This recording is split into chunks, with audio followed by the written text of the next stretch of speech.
A newlywed couple on the way to their honeymoon, killed in a crash on I-70. Life was just getting started for Juliana Rodriguez Plata and Ruben Rodriguez, the couple tying the knot this past Saturday in front of family and their 1-year-old boy, Danny. This morning, just before 8:30, that story came to an end. The newlyweds, their son, and Juliana's parents in town from Colombia were heading up to the mountains for what their family says was the start of the couple's honeymoon. Their drive quickly taking a tragic turn. A semi-truck rolled over on I-70 in Wheat Ridge, dumping its load onto both the eastbound and westbound lanes of the highway. Wheat Ridge police say the semi, which was carrying large blue plastic piping, was traveling east when it flipped over. The couple's family says their car was traveling west. Young Danny and Juliana's father survived the crash. The newlyweds and Juliana's mother did not. Right now, we don't know exactly how it happened. We just know the semi truck rolled over, and it's what caused it to roll over? Why did he roll over? The family is trying to comprehend what caused the semi to flip. And 2 other people also in the Rodriguez's car were hurt, and the cause tonight is still under investigation. Multiple witnesses reported seeing the driver who caused the crash trying to race other vehicles out on the road when he plowed into another uninvolved driver, causing both vehicles to burst into flames. Serena Lara Shumsky called 911 to report a driver trying to race others on the road. Lock this whole thing off. Body camera video shows the moments deputies arrived on scene to find 2 vehicles already on fire. Both drivers found dead inside on scene. The BMW stayed back a little bit and accelerated like it was nothing. Going down, I seen him going extremely fast, 120, 130, almost losing control. She estimated they were going around 130 miles an hour when she heard a crash. I speed up and I see. She says they ran inside a nearby gas station to grab a fire extinguisher, but there was nothing they could do. Officials say the speeding vehicle crashed into another vehicle making a left turn. The impact so strong it pushed the other vehicle 250 to 300 feet up a hill away from the intersection. Landlord shoved down the stairs by a tenant when he went to collect the rent. That tenant is now under arrest tonight. The video is so shocking. We will not show the moment his head smashes onto the concrete. 71-year-old Edgar Moncayo was simply trying to collect rent from one of his tenants Sunday afternoon. We're told the renter had missed at least a month's payment, had given the landlord problems, and was threatening to leave without paying. The house is on 102nd Street in Corona, Queens. The grandson says his grandfather had even reduced the rent from $400 to $200 a month to help the tenant. This was his thanks. A shove from the top of the stairs so hard, doctors could not save the 71-year-old grandfather. Edgar Moncayo and his wife lived downstairs and rented the upstairs, a gentle couple from Ecuador. They had 3 daughters and even more grandchildren. In this surveillance video, we're told Moncayo is on the phone telling his wife to call police. The renter, 22-year-old Alex Garces, is now under arrest and charged with manslaughter. A terrified 9-year-old escapes from the tear gas-filled car, jumping into the arms of a deputy. They took out the kid first. The cop put him on his shoulders, and then they took out the girl after they had her. Hours earlier, with the female suspect crashing into several cars and taking off, deputies in pursuit.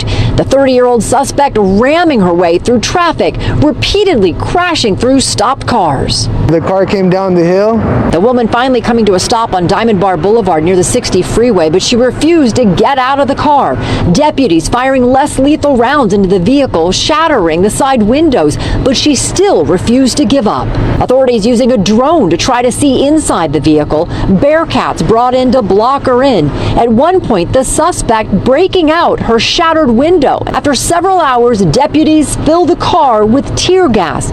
Suddenly, a shocking surprise, the little girl rushing out of the car. Nobody knew the child was in the car, and multiple efforts to discuss it with the victim at the time, or the suspect at the time. The woman, still refusing to give up, pulled from the vehicle, which was full of clothes and belongings. The little girl rushed to the hospital to be checked out.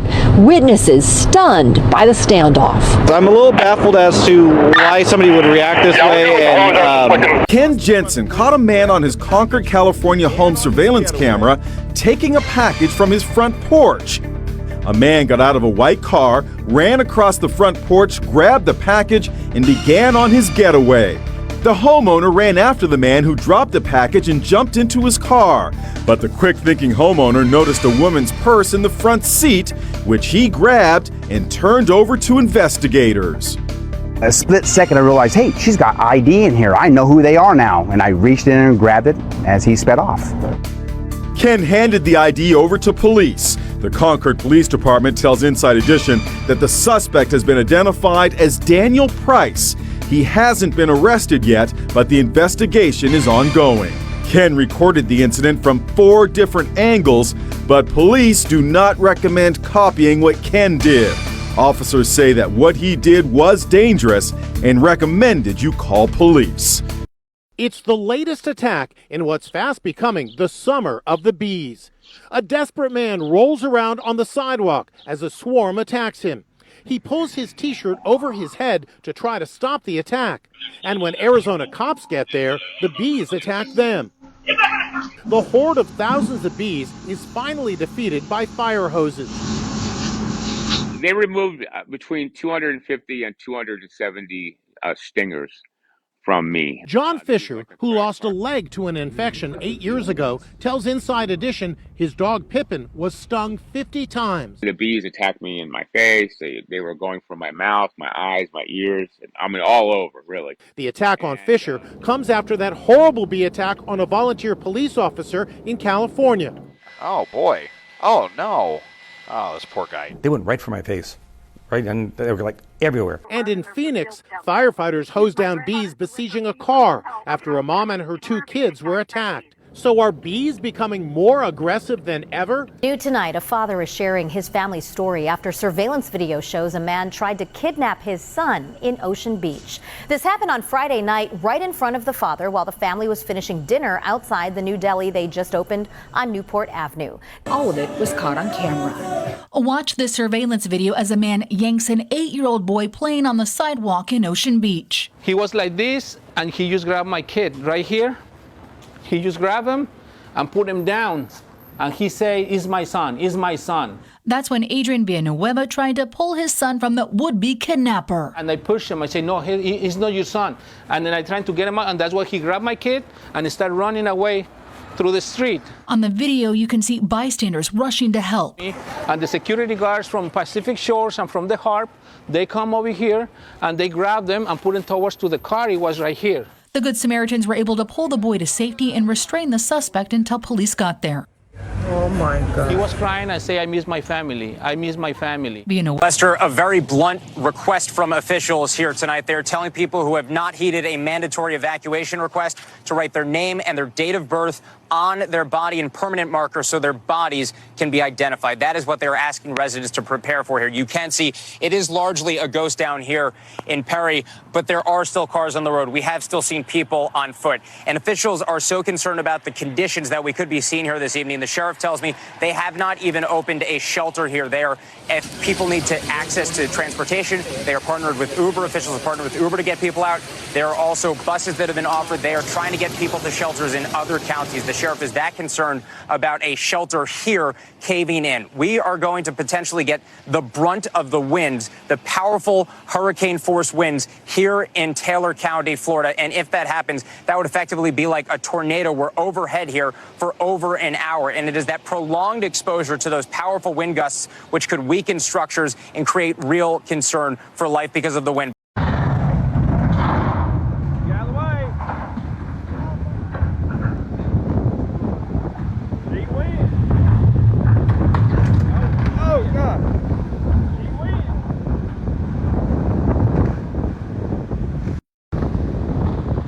There went the 107 bridge. 107 highway bridge. Get out of the way. Deep wind. Oh God. Deep wind.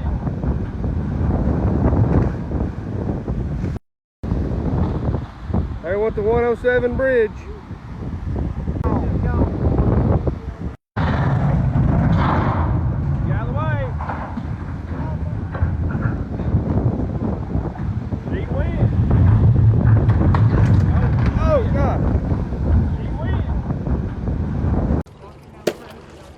found our cash register.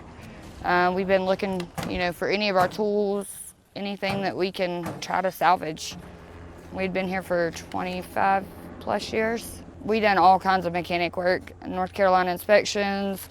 We'd worked all day, like picking stuff up, putting it up on the lifts and stuff like that, but we never thought that it would take our entire building out. Asheville Waste Paper was down here. We had the winery next door to us. It's pretty much completely flattened. So we're in what used to be the Barrel room. And then this was all the tasting room. And then our roof some of it is wrapped up over there. Honestly, just thought we were gonna come and clean up and be back to work, but that was a little naive. We're just grabbing wine and little keepsakes and mementos as we can find it, but most of it's gone.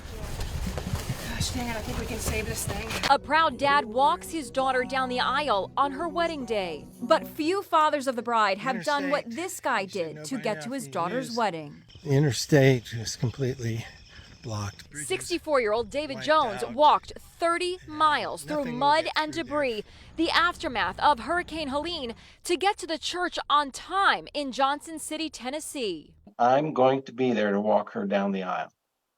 And I just kept repeating that over and over and over again.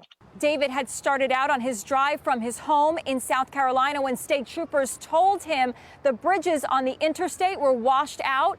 So he started his epic overnight trek on foot via back roads using just his cell phone light and a reflector stake like this one to stop emergency vehicles from running him over.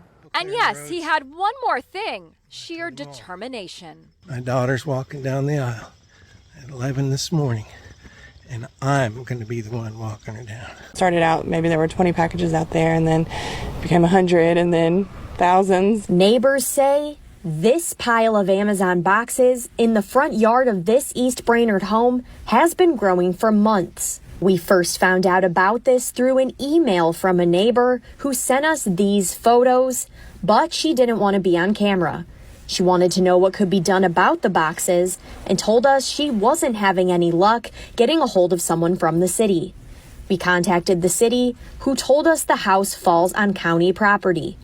I don't know what's in the packages, but I would imagine the weather damages whatever's in the package, but it just stays outside. We spoke to the people that live in the house. They did not want to be on camera, but they tell us they have a friend who has a contract with an Amazon warehouse in China. They say whenever that friend's contract expires, she will send the packages to their house for the family to sort and then send back to Amazon for the company to sell. The rotation should be crossing over the bridge here at any moment. We get radar scans about every 6 minutes. So this is looking eastbound, so we are looking right to left. So it would come right to left. There you go. So we're looking back towards our studios on Pine Island. So the camera is looking eastbound, and we're right there on the bridge. So if we are to see a water spout or a tornado, Andrew, I'm going to stay on this view here for the next little bit as we continue to look at the warnings as well. But we are going to watch the right-hand side of your screen, and if we were to see swirls in the water, perhaps it's going to start on the right-hand side of your screen and move off to the left. And as we continue to look at our instrumentation here, we've got several different areas of rotation moving through Southwest Florida, and this is one of them that is particularly dangerous here for us. What you may see besides some swirl in the water here as well is what appears to be some kind of wall of water or limited visibility on the right-hand side, and as that moves across, that would be a water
The mystery of George Mallory and Andrew Irvine, who vanished on Everest in 1924, has intrigued the world for nearly a century.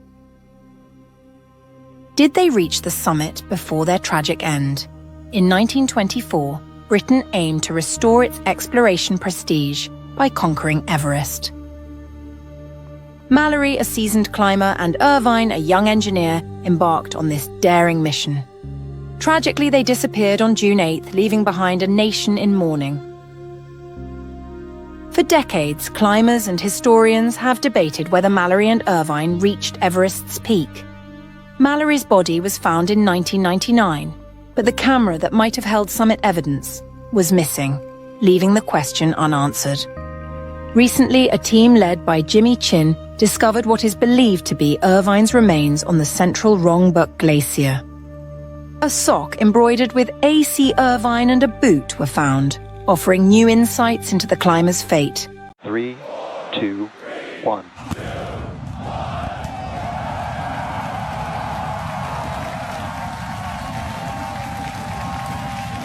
We have liftoff. Vehicles pitching downrange. Raptor engines. This is one of the most gorgeous things I've ever seen in my entire life. Coming up on hot stage separation confirmed. Booster coming in. See how fast this vehicle is moving on the left hand. Landing burn. 13 engines.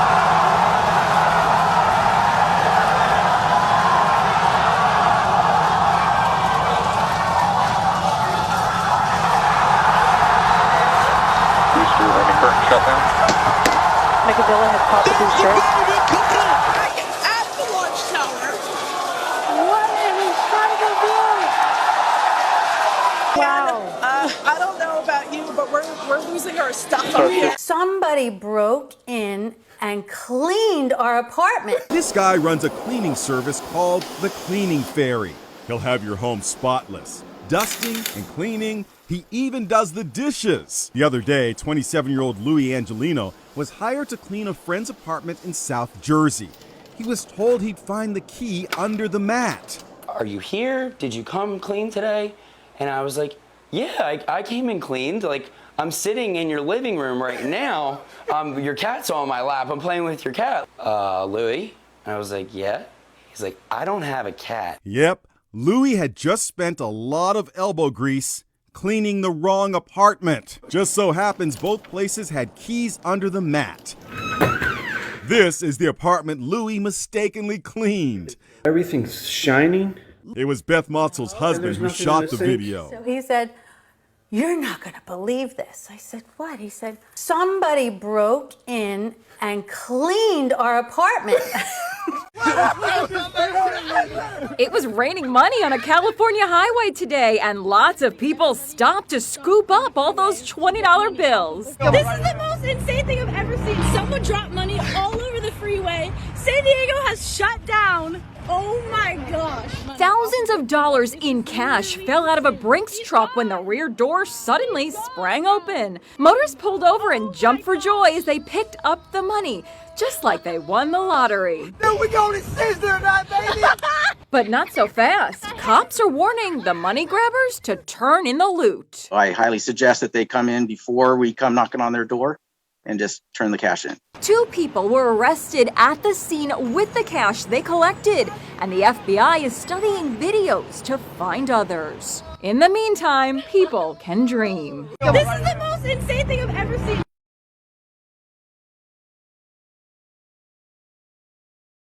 Police surveillance shows a 29-year-old inmate, Justin Avery, crawling into the women's section to SA her while in custody. The video shows Avery crawling on the ground, then sneaking like a spider through the isolation devices in the prison area before lying down on the woman's side, groping her, and then pulling down her pants. However, this action was noticed by another female inmate, who yelled at Avery in an attempt to stop Avery's unlawful behavior. Upon hearing the female inmate's voice, Justin Avery shook her off. The sound of the female inmate's warning drew the attention of others on the scene, and prison staff quickly arrived to control Avery and remove him from the female inmate area. Justin Avery, who was originally detained for allegedly SA5 women near Arizona State University's Tempe campus, is now allegedly facing serious charges again. The incident has sparked a great deal of concern in the local community about prison management, with many calling for tighter prison supervision and security measures. Do you think the prison guards should be held accountable for his behavior? Birthday to you. It's one of the most unusual birthday parties you will ever see. Ronnie and Donnie Galen are the oldest conjoined twins in the world. Today they're turning 61, and that means they're beating the odds, living longer than anyone ever expected. Ronnie and Donnie are joined at the sternum. They agree on nearly everything they do, except watching TV. The brothers have separate televisions. The conjoined twins live in Dayton, Ohio, and support themselves partly from the money they earn by traveling the world. Today, the twins prepare for a special day of birthday celebration, first by shaving each other. Next, the twins get dressed, and their brother Jim and his wife Mary help the brothers put on their matching shirts. Mary explains how she makes their four-legged pants. I take two pair of pants and I take them apart, and then I sew a panel in the middle. Then they slip into their custom-made wheelchair.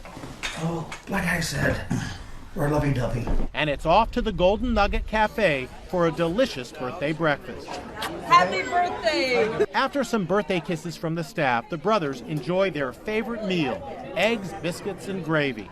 Last month, he purchased a couch for his man cave, and this weekend he made a shocking discovery. It was filled with thousands of dollars in cash. Still have to pinch myself to make sure I'm not dreaming or something. And Kirby says that he had this ottoman for a few weeks before noticing that it was uncomfortable. And that's when his daughter decided to open it up. And then she started pulling out this. Oh my goodness. A total of $43,170 was found in the ottoman cushion. But Kirby says he didn't feel right keeping the money, so he reached out to the Restore to find out who had donated the couch. Turns out it was Kim Fouth Newberry. The couch originally belonged to her grandfather, and he died last year. It's just crazy. Today, the Restore held a big surprise for Fouth Newberry to give back every dollar found in the cushion. Why he's got money in cushions? I don't know. Kirby says an attorney told him that he had no legal obligation to give the money back, but he felt like he had to morally. And that's something that Rick Merling, the store manager, thinks is heartwarming. A little boy is ready to give his family friend a completely selfless gift, sure to warm the heart. A photo shoot of two friends, Tyler Boone and Gabby Ruiz. You may be able to see where the story's going. A lot of people always say, I'm a girl, yeah. No. Don't like that, do you? Kind of gotten used to it. Mistaken for a girl too many times to count because the boy with a big heart has been growing his hair for 2 years. I'm cutting my hair so I can give it to Gabby. So I just want to make her happy. And Gabby, the girl with a perfect smile and bright eyes, has alopecia, a hair loss disorder. But she got the honor of cutting Tyler's 12 inches of hair. The two then went side by side over to the salon. Guess we're just following her. Where Tyler got to pick a new do. Profit children with hair loss to make a wig for Gabby. After 30 minutes of buzzing, shaving, and cutting, with Gabby looking on, it's cool. Ta-da. Tyler looks like a whole new kid. My blue's so different. But he's still the same generous boy. He's a great person and it's amazing. But the truth is, they're both amazing. A local woman takes on Walmart in court and wins. At the center of this case, shoplifting accusations that led to a $2.1 million verdict. Leslie Nurse says she was at the self-checkout at the Sims Walmart with her husband and 3 kids, fighting a malfunctioning scanner, even getting help from a Walmart associate. After she thought she'd finished and paid, she was stopped by an asset protection manager. I remember going in that little room and I was like, this will be resolved. This was an accident. This wasn't on purpose. She was eventually charged with stealing $48 worth of groceries. She was eventually arrested, mugshot taken, but the criminal charge was eventually dropped when no one from Walmart showed up to court. What was worse, she continued to receive demand letters from a Walmart-affiliated law firm offering to drop the matter if she paid them $200. During testimony in the lawsuit she filed against the company, an expert testified Walmart routinely uses what are known as civil recovery laws in many states to get people they've accused of shoplifting to pay up. To Ryan Sullivan, the more she peeled, the more she revealed. There it was. Hidden behind the wall was a giant collection of baseball cards. The baseball cards just kept coming. Oh my goodness, look at all these baseball cards. How many cards? We counted them. 64 across, 25 down. Do the math. That makes 1,600 cards. With one mystery solved came another. Whose cards were they? Well, mystery solved. Chris Nelson grew up in the house. That was his childhood bedroom. And yep, that was his baseball card collection from 30 years ago. Oh, okay. I could see his childhood happening in this bedroom. How did you get them all on the wall? Get the glue on the back and then stick them up here and get them into a spot, get them stuck up there next to each other as well as we could until they would stay. So just how valuable is the card collection? Could there be $1 million Babe Ruth collectible somewhere in there? How about a Mickey Mantle? What do you think my wall of 1,600 baseball cards is worth? Ryder had just crossed this log bridge when he suddenly spotted a bottle stuck in the sand. Well, he was hoping it was a treasure map. The bottle cap reads Original New York Seltzer, a company that went out of business 22 years ago. So I was pretty shocked to open up the little plastic baggie and find the note. It was perfect inside, totally dry. Inside, to their astonishment, was this handwritten letter. Hi, my name is Chris. I am 10 years old and in the 5th grade. I live in Sacramento. Call me when you find this to let me know where it floated to shore. The date, September 5th, 1988, 27 years ago. So who is Chris? Could he possibly be tracked down after all these years? Here are some clues. A telephone number left on the message. Search of an old telephone book at the Sacramento Public Library shows the number belonged to a Cliff Farnsworth back in the 1980s, but no trace of his whereabouts could be found. So whatever happened to the boy named Chris who put the message in a bottle all those years ago? Walmart is ordered to pay an Oregon man $4.4 million in the so-called shopping while black case. On August 19th, a Multnomah County, Oregon jury ruled against Walmart, saying a customer was racially profiled by one of its employees. It happened on March 26th. Michael Mangum went to the store to buy a refrigerator light bulb when he noticed an employee in the same aisle. The employee, later identified as Joseph Williams, worked as theft prevention in the store. According to court documents, William asked Mangum why he was staring at him. Mangum says he replied, quote, "Because you're looking at me." After that, Williams ordered Mangum to leave the store. What did I say? If I keep watching you, you're going to slap the shit out of No, I didn't say that. Williams called non-emergency officers, saying there was a customer who refused to leave and threatened to smash his face. So you telling me right now he's going to trespass me from this property for what reason? Because he wants to. Because he wants to? A 2-year-old boy wearing nothing but a diaper ran into the crosswalk on University Drive in Mesa before stopping and looking in Bayo's direction. I'm honking my horn thinking, get out of the way, as if he could hear me. 2 cars swerved and narrowly avoided hitting the toddler before a woman was able to bring the boy to safety. The toddler's father, Alexander Shaybell, tells me he wasn't home at the time of the incident. The toddler's mother was watching 5 kids when she left the home to go to a gas station. She took the big kids down there. She says that the kids were sleeping. I don't know if they were or not, but she didn't lock the door. Shaybell says he was alerted to the situation by his Ring doorbell that showed a stranger on his porch. Some random lady was holding my baby. So I'm like, who's holding my baby? She's like, your kid almost got ran over in the street. The father says he's relieved the child is home safe, and neighbors are grateful this terrifying moment did not end in tragedy. State police say the couple living here after spending money that wasn't theirs.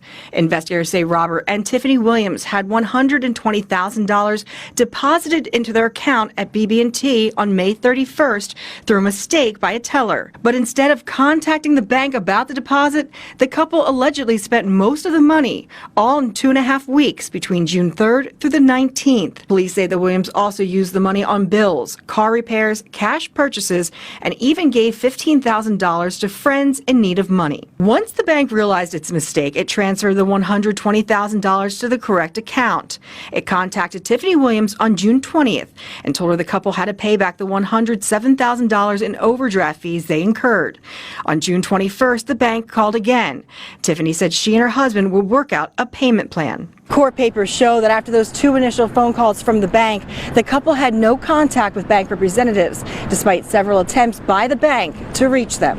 The couple is now facing felony theft charges. Many airports across the country have massage rooms to help stressed out passengers relax, but this woman says what happened to her was a nightmare. With all the stress of traveling, frequent flyers like Sadie Colvez find a relaxing massage can be a great way to take the edge off before a flight. I get massages in airports whenever I have long layovers. At this Dallas-Fort Worth airport spa was anything but relaxing. He was rubbing that area of my inner thigh, and he took his other hand and he pushed my other leg open. He was touching my actual private area. She says she posted these photos of her inner thighs covered in bruises to warn other female flyers. I'm asking you guys to share this. I'm asking you guys to help me prevent this from happening to any other woman again. Spa here tells Inside Edition that her claims do not align with the facts. They shared this security footage saying it shows the massage therapist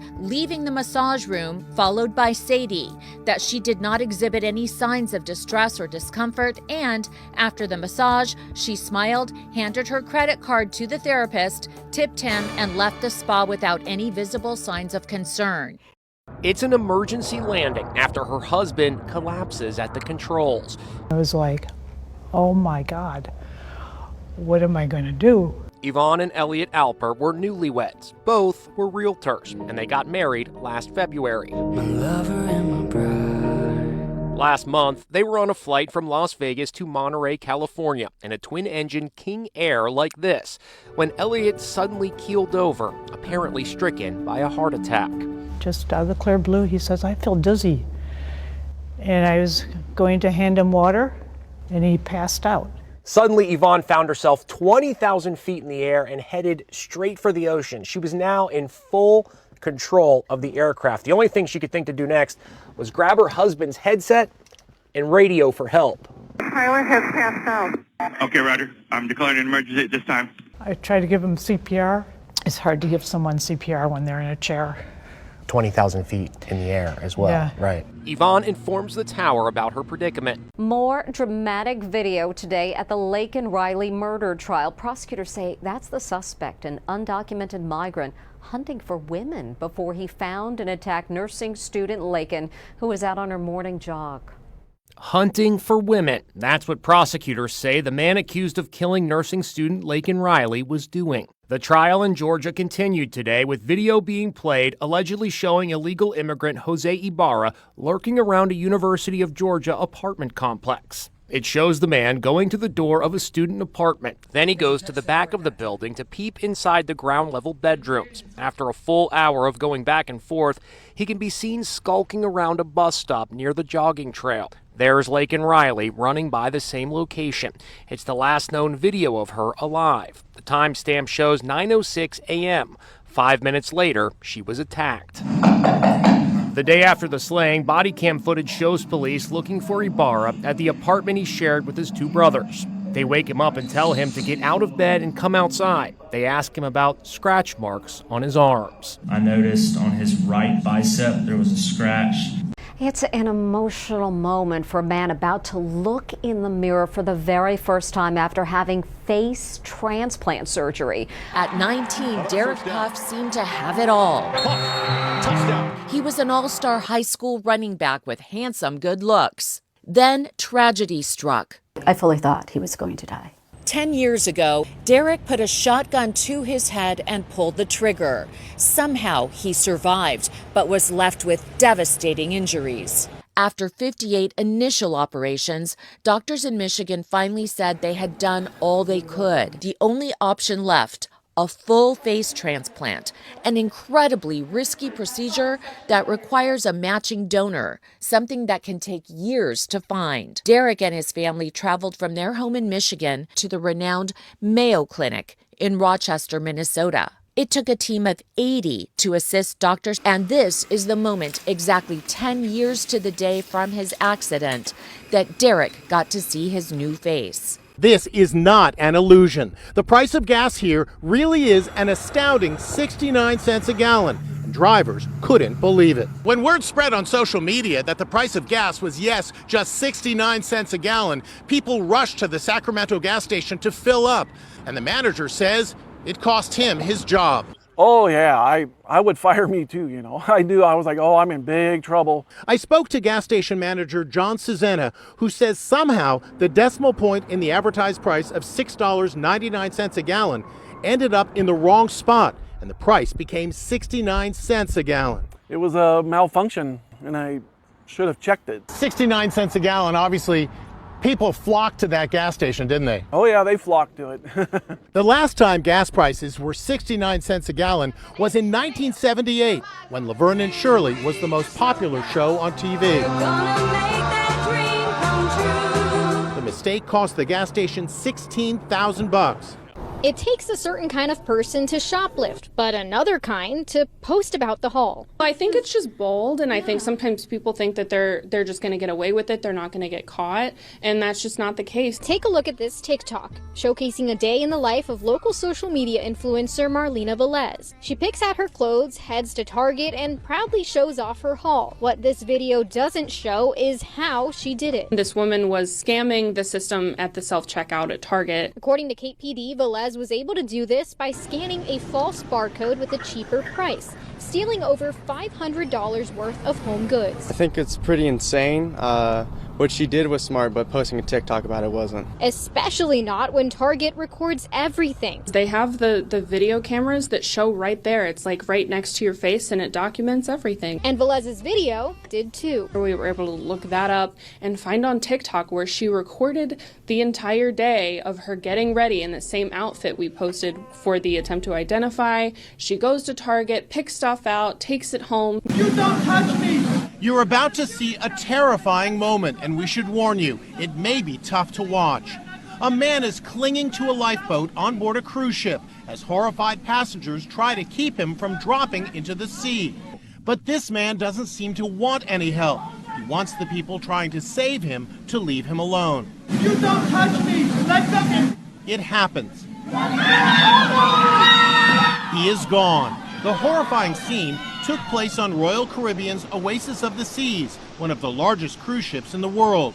It left Florida on Saturday and was 70 miles east of the Caribbean island Turks and Caicos when the 35-year-old man plummeted into the ocean. We spoke to fellow passenger Rob Emheiser. You always hear about these things or you see them on the news, but to actually be there and watch when they have to jump into action, it's pretty amazing. It's not known if the Oasis of the Seas is equipped with an infrared night vision camera like this one. Our Megan Alexander demonstrated how it works. Turn off the light. Pitch black.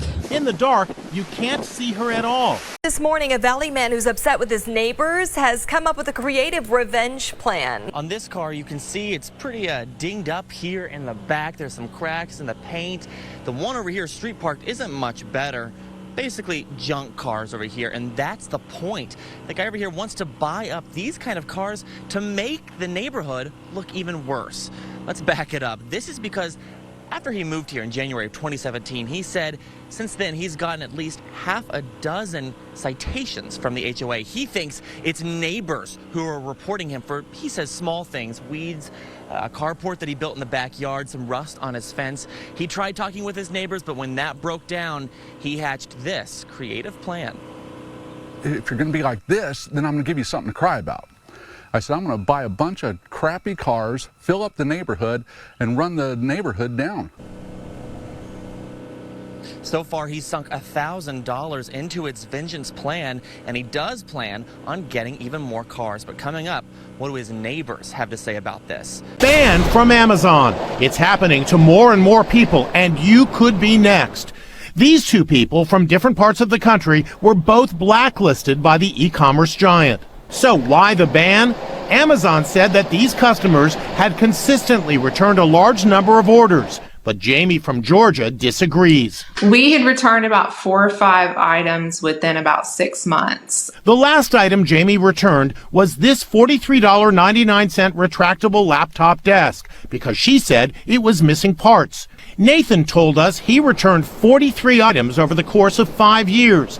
The final purchase was this small part for his faucet, which cost $10.99. I kept ordering a part and trying it, and it didn't fit. So I just sent it back, ordered another one, didn't fit, sent it back, ordered another one. And I must have done that maybe 4 or 5 times. So how many returns is too many? Shopping on Amazon. They lose their Kindle, their music, their access to movies. They lose everything to do with Amazon, and that can be a huge hit. Man fired after making a split-second decision to save a driver's life. I could find another job. Yeah. He couldn't find another life. And now a new twist. The Clark County Fire Department is about to honor him for the same heroic act that cost him his job. Trisha, a car was out of control, slamming into guard walls, coming off the 15, heading right for Spring Mountain. The truck driver thinks fast. He sideswipes the car, preventing it from veering onto the strip, possibly averting disaster. Now, his boss says he's wrong, but the fire department says he's a hero.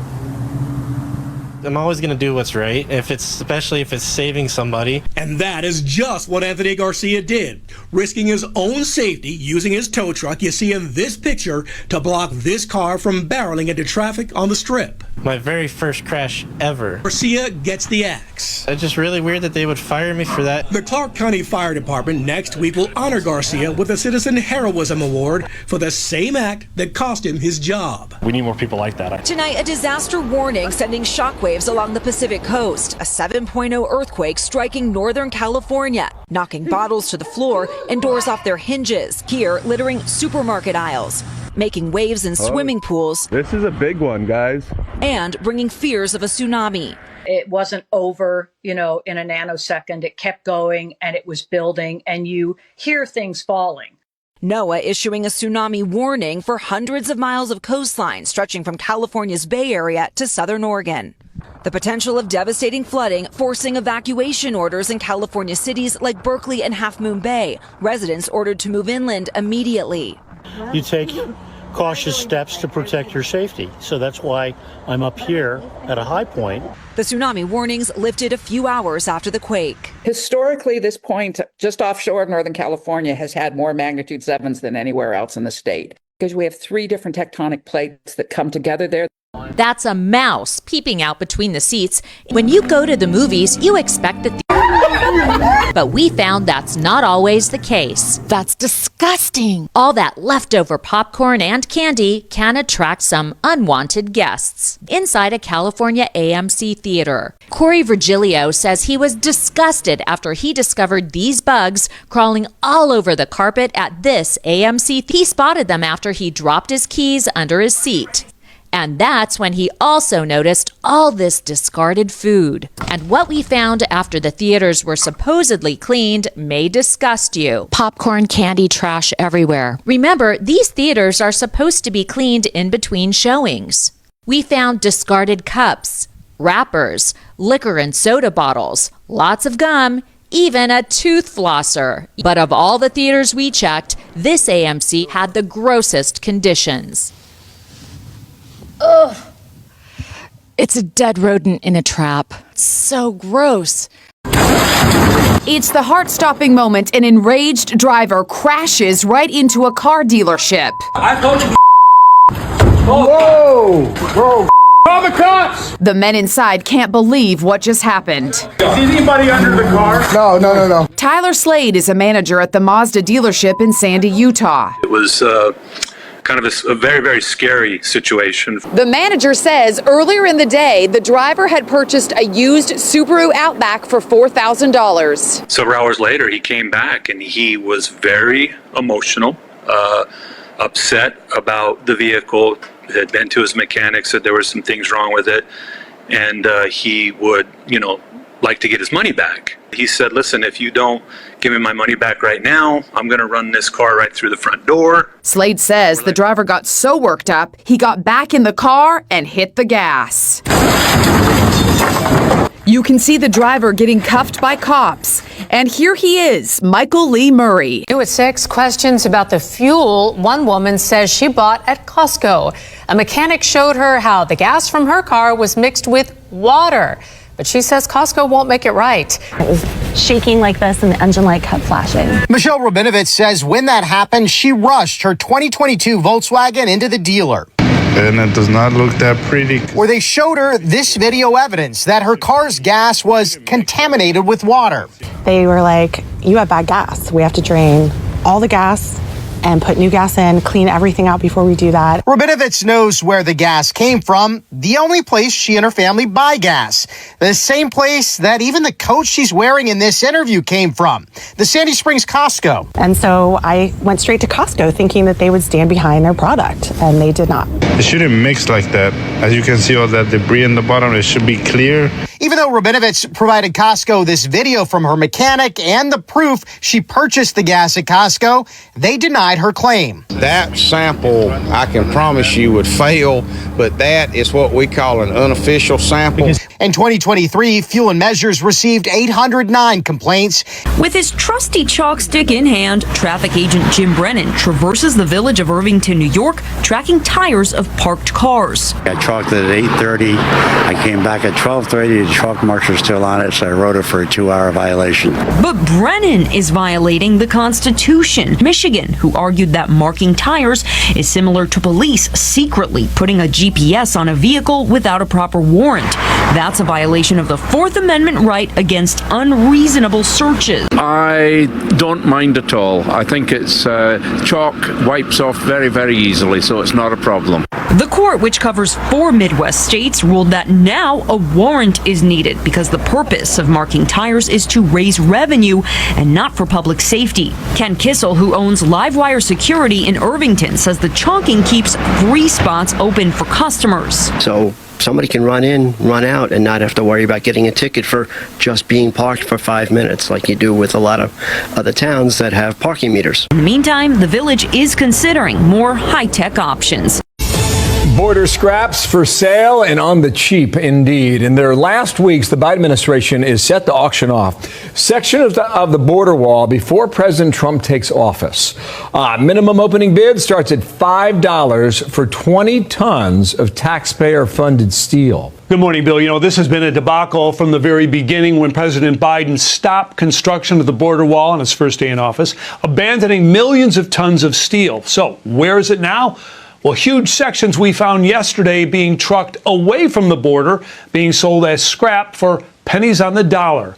Even though President Biden knows the incoming administration wants this material, he is selling it. Hundreds of tons of state-of-the-art finished steel wall for almost nothing at auction sites like this one near Tucson, meaning taxpayers will likely pay twice for the same stuff.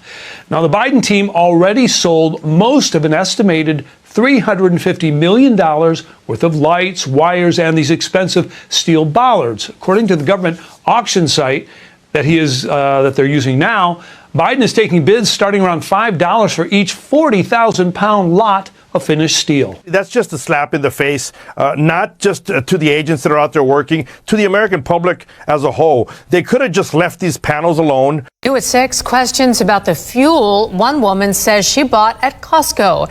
A mechanic showed her how the gas from her car was mixed with water. But she says Costco won't make it right. It was shaking like this and the engine light kept flashing. Michelle Rabinovitz says when that happened, she rushed her 2022 Volkswagen into the dealer. And it does not look that pretty. Where they showed her this video evidence that her car's gas was contaminated with water.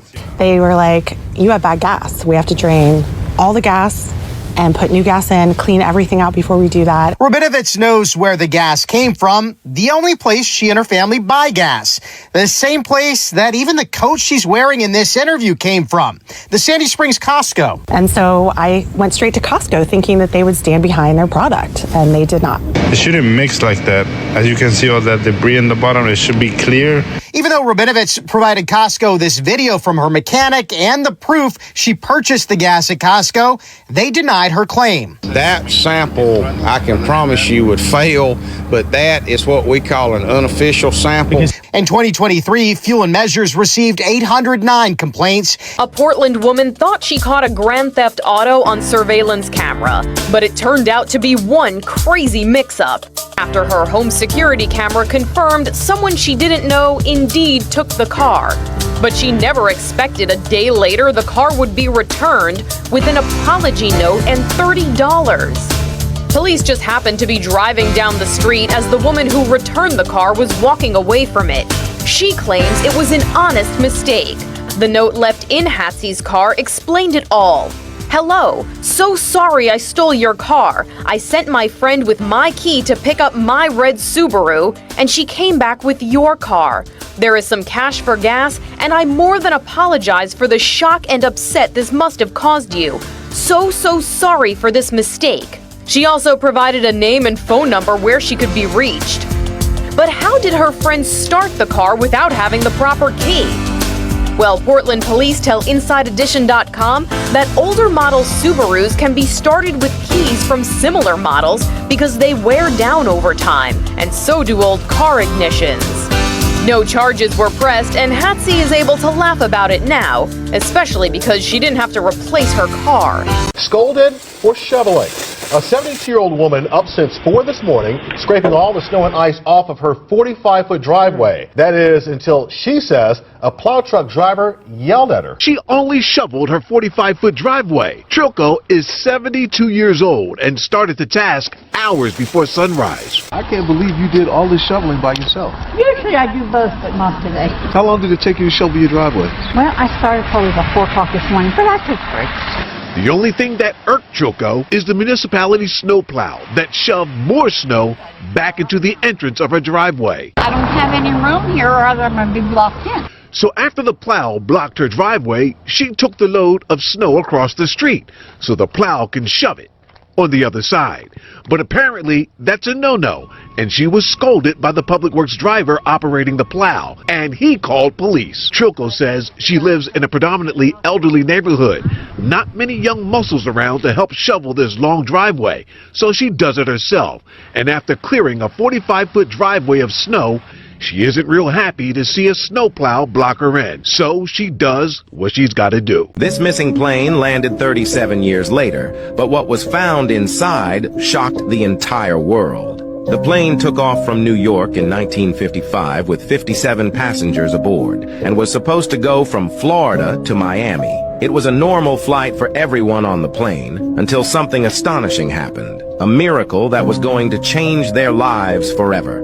All of a sudden, the plane disappeared from the radar screen, and no one was able to contact the pilot. It was almost as if the plane had never existed. The flight authorities then tried to locate the missing aircraft, but they couldn't find it. And after months of searching, they never found the plane. They concluded the plane had experienced technical problems and had crashed into the ocean, leaving no trace behind. The airline then compensated the families of the passengers for their losses, and the incident was officially closed. But in 1992, 37 years later, Venezuelan air traffic controllers detected something strange in their radars. It was indeed the missing plane, but when it landed, what the authorities found inside shocked the entire world. The battle against car washes is escalating all across Northeast Ohio tonight. Brook Park City Council is expected to vote on new regulations, turning a short-term pause on new projects into effectively a ban. This is my very first time here. Abby Santos loves a clean car, and this super fast car wash is her new go-to spot. I love it so far. But Brook Park says it's drowning in car washes. So what's going on?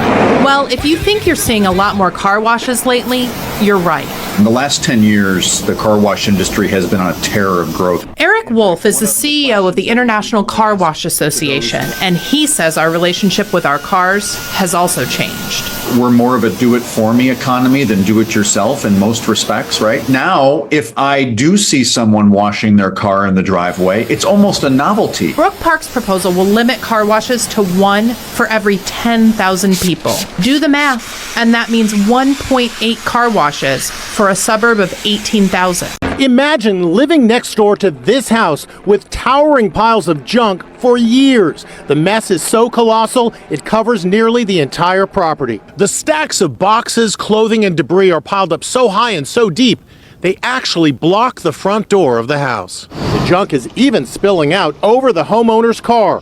This fed-up neighbor can't believe it. I'm shocked every time I walk down the street. Have you knocked on the door and said, please take this away? I can't live like this? Oh, yeah. Suddenly, the man who lives in the hoarder house emerges. But your neighbors here have been upset for a long time. He has no response as he grabs an item from the car. Finally, a day later, cleanup crews arrive and begin the massive undertaking to clear the 8-foot wall of debris. More than 16 giant trucks are needed just to haul away trash. And there's the guy again who lives there. He doesn't look happy that his junk is being thrown away. Today, cleanup crews return. Relieved residents in this LA neighborhood look on as the front yard is finally rid of trash and their nightmare slowly comes to an end. You'd think it might be really cool getting free stuff delivered to your home day after day. At first, it seemed too good to be true. Then it turned into a nightmare. The first week or two, I was like, hey, this is kind of fun. It's like Christmas. Now it's just like, it got so overwhelming. The 27-year-old who lives outside Chicago says she has hundreds of items that she never ordered piling up. This is another steering wheel lock. We have about 5 of these. This is my dad's favorite. It's a crawfish trap. The weirdest delivery? The U.S. Postal Service warns it could be part of a big scam called brushing. What this means is that there has been a merchant or a seller on the e-commerce platform who has gotten your address, sent you this free item, all so that they can go on, pose as you, and write a rave 5-star review without you knowing about it. The good news, you can keep it if you want to. It's a crawfish trap. And who doesn't need a crawfish trap? Timu tells us that brushing is strictly prohibited, but if you do receive something you didn't order. Tiffany Walker had only made 3 car payments on her new SUV, and now it's totaled. She wants Tomball Ford to pay for the damages, but the dealership says it's not responsible either. This is her vehicle hours after she dropped it off at Tomball Ford for the first oil change and some warranty work. A total loss. I was shocked. I couldn't believe it. And then I immediately became angry. Tiffany says Tomball Ford employees told her while their mechanic was driving the vehicle during some repairs, another driver failed to yield the right-of-way, turning left in front of the mechanic, causing him to hit that vehicle. The police report supports that and assigns all blame to the other driver. The dealership is adamant the driver at fault's insurance, Allstate, should pay for the damage. But Allstate says its client is only 70% liable and the mechanic is 30% responsible, claiming he could have avoided hitting the other driver and suggested he was either speeding or distracted. Tomball Ford's general manager wouldn't talk with me on camera, but he told me it's an unfortunate incident, but the dealership is absolutely not at fault. That they were not going to help with any of that part of this, and they would not claim it on theirs. A Kentucky homeowner calls it instant karma. He says the driver tried to run over a 9-foot snowman that he built outside of his home. This towering triple stack of snowballs in northern Kentucky has a lot of character, much like the people who built it. She's from Mississippi, so this is the most snow she's ever seen in her entire life. I'm from Buffalo, so this is no big deal. I love the snow. Lutz loves it so much that he took snowman building to the extreme, using a massive tree stump as the base for their top hat topped creation. I went to work on Monday, and I came home to this on Monday night, which is, the irony is pretty funny. Someone saw the soon-to-be Lutz family's creation and tried to fracture Frosty with the front end of their truck. But they quickly realized their mistake when the plowed-away snow showed Frosty's roots. Instant karma, Ken. It's hilarious. What goes around comes around in good ways and bad ways. So I guess probably everybody learns a valuable lesson here from Frosty.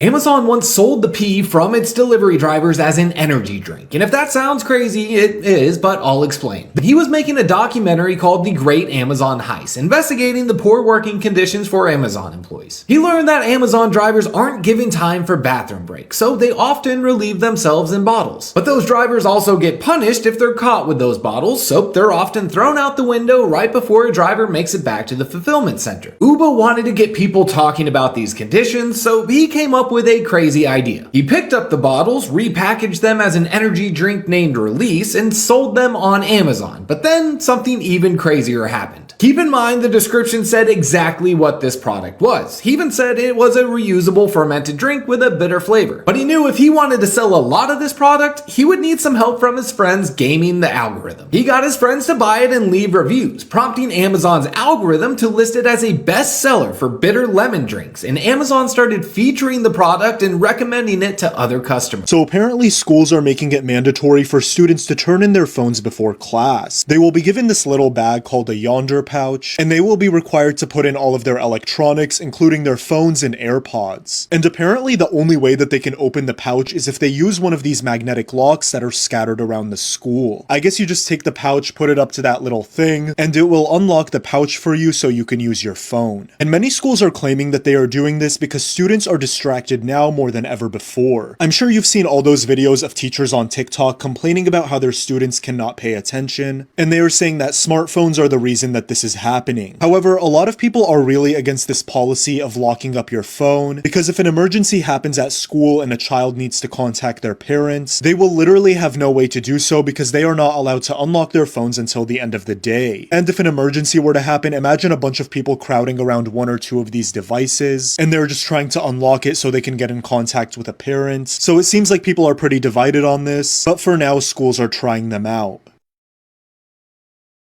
It is a sight to see, the signs in front of this Cleveland Heights home after dealing with crash after crash. Gal bought his home in 1996, where the lawn now sits filled with signs at this intersection. And again, they ignore the problem. The problem is right here. I'm the only one that's ever been hit. That's because in the past 10 years, he says, 3 cars have crashed into it. Well, the first crash actually took out my pickup truck that was parked in the driveway. I believe that was 2012. I can't get homeowners insurance. I currently have insurance, but they've jacked the rates, and if I have one more claim, I'm being dropped. Gal says his home used to have a guardrail in front of it, but in the early 2000s, it was removed, and the city won't put a new one in place. They offered fair market value. Well, I don't have a mortgage. The house is paid off. What can I buy where I won't have to pay that's comparable to where I'm currently living? All he wants is the peace of mind that a car won't come flying through his wall. About these 2 metal prongs sticking out of the highway near the westbound lanes of I-285 and Peachtree Industrial Boulevard. You know, a lot of drivers tend to veer over for mechanical issues if their car stalls out. You can see on the screen as my photographer zooms in those 2 metal prongs that are sticking out in that Gore area. Now, I found out although GDOT, they are looking into this driver tells me he's thankful his accident wasn't worse. I don't want this to continue to happen. I don't want it to be a tragedy. That's why Atlanta driver Brian Briggs says he wants to warn drivers. He says the impact after hitting the prongs cost more than $2,000 in damages to his BMW earlier this month. Now I'm really like disgust to why would they leave something like this in the roadway. He says a Hero truck pulled over to help him, and he was surprised with what the driver told him. While this exit ramp underwent improvements as a part of GDOT's I-285 Peachtree Boulevard Interchange Improvement Project, which completed in 2023. Briggs says when he tried to get reimbursed for the damages, it's obvious Norbert Slowinski does not want Duquesne Light to install a so-called smart meter on his property. So you've essentially put a chain on your meter. Yes. A lock and chain secures his old analog meter with a clear notice, "Attention, do not install smart meter." The retired mechanical engineer says smart meters are dangerous. The smart meter is not safe for the following reasons. Again, it emits high frequency radio waves, and you don't feel them, you don't know about them, but they penetrate your body and they can cause health problems later on. Slowinski says the radio waves go through concrete walls. My bedroom is right next door, and it will emit high frequency waves, so I'm worried about my health and my children's health. And he has another concern. They catch fire because there's very high voltage inside. Slowinski asked Duquesne Light and the Public Utility Commission to let him keep the old electric meter. That's an armored truck parked outside a credit union. They drive off, not realizing they've left behind a box full of cash. There it is, just sitting by the curb. That's when a guy pulls up and spots the box. He goes over to check it out and sees a tag saying it contains $40,000. So what does he do? He heads right into the credit union outside Detroit and gives the money back. You can practically see the look of relief on the faces of the staff. And I thought, oh my gosh, this is a lot of money. George Condash is the honest man who returned the cash. Did you ever consider taking the money? No, never once. Never once. I mean, I just returned money. That's all I did. I would think anybody would do that. Turns out the box contained $27,000, not $40,000. But that's good enough to prove George is one very honest gentleman. I said there wouldn't happen to be even a 10% reward, would there be? You'd probably feel the same way. Bruce is sick and tired of people parking in his driveway, so he's giving the guilty drivers quite the spray. This is some serious driveway drama solved with a splash. If you dare park here, you'll end up soaked. Quite often those parks are sitting there available, but these little numpties want to pull into here. Everyone just thinks that it's their own private park. It's crazy. Warning signs don't deter people parking on this business owner's property. From all the cameras we've got, we're pretty quickly alerted when someone's parked there. And so we flick a switch. We don't even have to actually leave our desks to do that. I wouldn't like to be on the end of this on a cold winter's morning. Bruce owns Kerr Solutions, an IT company in Rockhampton. That's his staff car park out the back. He owns the area between the gate and footpath 2. So we've been here 10 years, and for the first day it was just brilliant. There was no question of anyone parking there. Couple is furious with Amazon after a delivery driver slammed into their carport. Okay, so video shows the truck causing serious damage, but would you believe Amazon rejected the couple's insurance claim for repairs? I want to tell you that the couple lives on a very steep hill, and says the house actually shook when the driver hit the carport. I heard just someone stepping on the gas in a large vehicle, so I asked my husband, I'm like, did you order something that's Amazon? They're coming really fast. Mirabelle and Clifford Civil order lots of stuff from Amazon, but because they have a very steep driveway, the drivers usually stop below. Not this time. It was like an earthquake. The couple says the estimated repairs are over $30,000 because there is structural damage to the roof, the post, and the retaining wall. Our retaining wall has been cracked. They filed an insurance claim. But even with the overwhelming evidence, Amazon rejected the claim because it did not make the delivery. This McDonald's parking lot in Brooklyn, New York.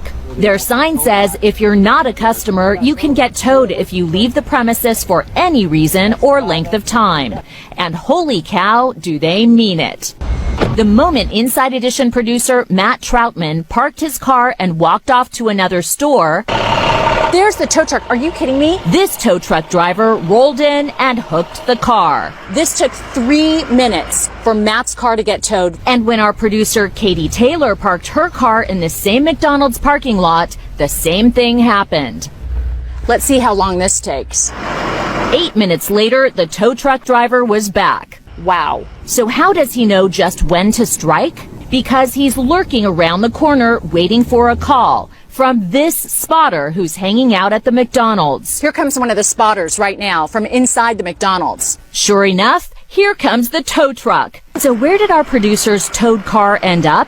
It was hauled here to Cyclone City. They're back. Fox 4's warned you about a band of scoundrels who've been accused of scamming dozens of people. They offer to asphalt your driveway for a price that balloons as soon as the work begins. He came in the front door and he said, my boss has an extra load of asphalt left over. Laura Lynn Snow was about to say no thanks when the man told her the price, $2,600. But 10 minutes later, he's back inside her office with every move captured on their cameras. He comes in here and tells me that it was going to be $10,000. And this is the guy they did business with, Jerry Allen Sawyer. He's been selling asphalt and collecting victims for years. She said he told her it wouldn't cost her more than $80. I about dropped dead when he said $10,000. And if you refuse to pay, like Jerry Oliphant did, they threatened to sue me, they threatened to put a lien on my house. You can see from this video, they even surrounded him. He eventually relented and gave them $9,000, 3 times what he was told the price would be. Restaurant surveillance cameras show the plumber returning. He put a balloon into our grease trap and he's not going to remove it until we paid. Text exchange between the parties show the owners were given about an hour to pay their bill before the plumber left for the weekend. If we were to leave the balloon in there, it would overflow the restaurant with water, dirty water that's going down the grease trap. And basically, we would have to shut down. Plumber Joel Heverin tells 14 News over the phone he says the restaurant also had a history of being slow to make payments. AAA cited a puzzling reason for not renewing Marilyn Smith's policy. She and her husband had drained their swimming pool to conserve water during the drought. She just flat out told us that because the pool was empty. Because the pool is empty? What's that got to do with canceling your home insurance? The couple drained the pool after their grandchildren grew up and moved away. Now they used the empty pool like a hothouse to grow potted tomatoes and lettuce. One senior who ditched natural grass to make life easier is now seeing red, courtesy of the city. It may look real, but this is synthetic grass, and it's led to a turf war with City Hall. Homeowner Frank Leone installed the fake grass on his North York lawn because he's in his 80s, he's had a stroke, and has limited mobility. Shortly after the turf went in, a complaint was filed by a neighbor. Frank got a notice from the city. Receiving help from former councilor Karen Stintz, Leone called a bylaw officer to inspect the lawn, getting approval last October. And he got it in writing.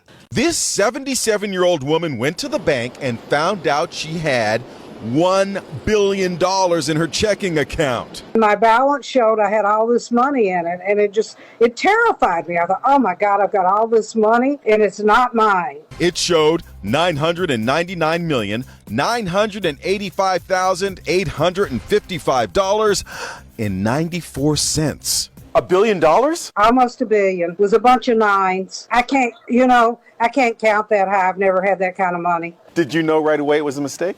This 77-year-old woman went to the bank and found out she had $1 billion in her checking account. My balance showed I had all this money in it, and it terrified me. I thought, oh my God, I've got all this money, and it's not mine. It showed $999,985,855.94. $1 billion? Almost $1 billion. It was a bunch of nines. I can't count that high. I've never had that kind of money. Did you know right away it was a mistake?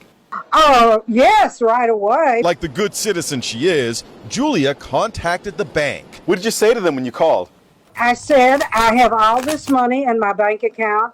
It's not mine, and I'd like for you to check it and find out what's going on. The next time Julia looked, her checking account was down to where it was supposed to be. $10,000. So for one brief shining moment, this senior citizen found herself a billionaire. Where she bought the ticket to cash in her winnings. She thought she won at least $500. She says the clerk in this lucky store took her ticket, scanned it, and the machine sang a winning tune. It says, "Eee!" A beep made a sound on the machine, and then a pink sales slip came out, and he just grabbed it. Amelia says the clerk wouldn't give her that validation slip showing her winnings or return her scratch ticket. After some back and forth, he handed her $500 cash from the register. 1, 2, 3, 4, 5. But even with that money in hand, she had a gut feeling that something was wrong. When I called the lottery people and the police, It would appear that what he did was he took the validation slip, kind of crumpled it up quickly, threw it away or otherwise disposed of it, kept it away from the customer, and attempted to pay her approximately $500 in cash. A local woman takes on Walmart in court and wins. Leslie Nurse says she was at the self-checkout at the Sims Walmart with her husband and 3 kids, fighting a malfunctioning scanner, even getting help from a Walmart associate. After she thought she'd finished and paid, she was stopped by an asset protection manager. She was eventually charged with stealing $48 worth of groceries. She was eventually arrested, mugshot taken, but the criminal charge was eventually dropped when no one from Walmart showed up to court. But it turns out many people do. During testimony in the lawsuit she filed against the company, an expert testified Walmart routinely uses to add insult to injury. A unanimous jury found for Nurse and awarded her $2.1 million in punitive damages. Keith Gibson rented a U-Haul for a recent move because of that sign saying $19 a day and returned it on time after a local move. But that $19 truck rang up at $58.00. Confirmation saying that how much the truck was going to cost, and for today, it was like close to $60. But that wasn't the worst part. He says the independent U-Haul dealer then hit him with a $25 cleaning fee. And it's not about the $25, it's just I did everything I needed to do correctly, and you still saying it's incorrect. Keith said had he not taken photos, he probably would have just paid the fee and moved on. But he says his pictures specifically show that he left the inside of the truck as clean as when he rented it. No one was in when we stopped by the dealer, but a manager told us later by phone the cargo area was left dusty and required a cleaning. The website truthinadvertising.org says a $19 U-Haul truck can often cost triple that fee. I said, you got to be kidding me. Well, a cat burglar is on the loose, and a Metairie family is asking for your help. Bathing suits, boxers. Last night this showed up at about probably 12:30 at night. All these different dish towels, multiple different socks. It started when a tank top and some socks randomly appeared on the front porch of their Metairie home. It keeps happening and happening and happening. A little concerned, the couple filed a police report. We started getting weirded out. Heather went and bought some surveillance cameras just to figure out who it was. Then, appearing from their bushes, Lo and behold, it was the cat. the culprit, their pet Admiral Galacticat, caught on camera with evidence of the theft. Battle that's brewing at Starbucks, the coffee giant facing a new lawsuit this morning. The woman filing the suit claims that a 24-ounce venti, a customer receives 14 ounces of coffee and 10 ounces of ice. And this morning, the coffee giant is fighting back. A new federal lawsuit alleging that mega coffee chain Starbucks is burning their customers when it comes to iced beverages. The suit alleging the brand serves up more ice than coffee, underfilling drinks in order to make more money and higher profits while using intentionally misleading advertising practices. Chicago resident Stacy Pincus filing a proposed class action suit. Court documents stating a Starbucks customer who orders and pays for a cold drink receives much less than advertised, often nearly half as many fluid ounces, asking Starbucks to pay upwards of $5 million to repay any customer who has purchased an iced beverage within the past 10 years. Starbucks responding to the lawsuit, telling ABC News, "We are aware of the plaintiff's claims, which we fully believe to be without merit."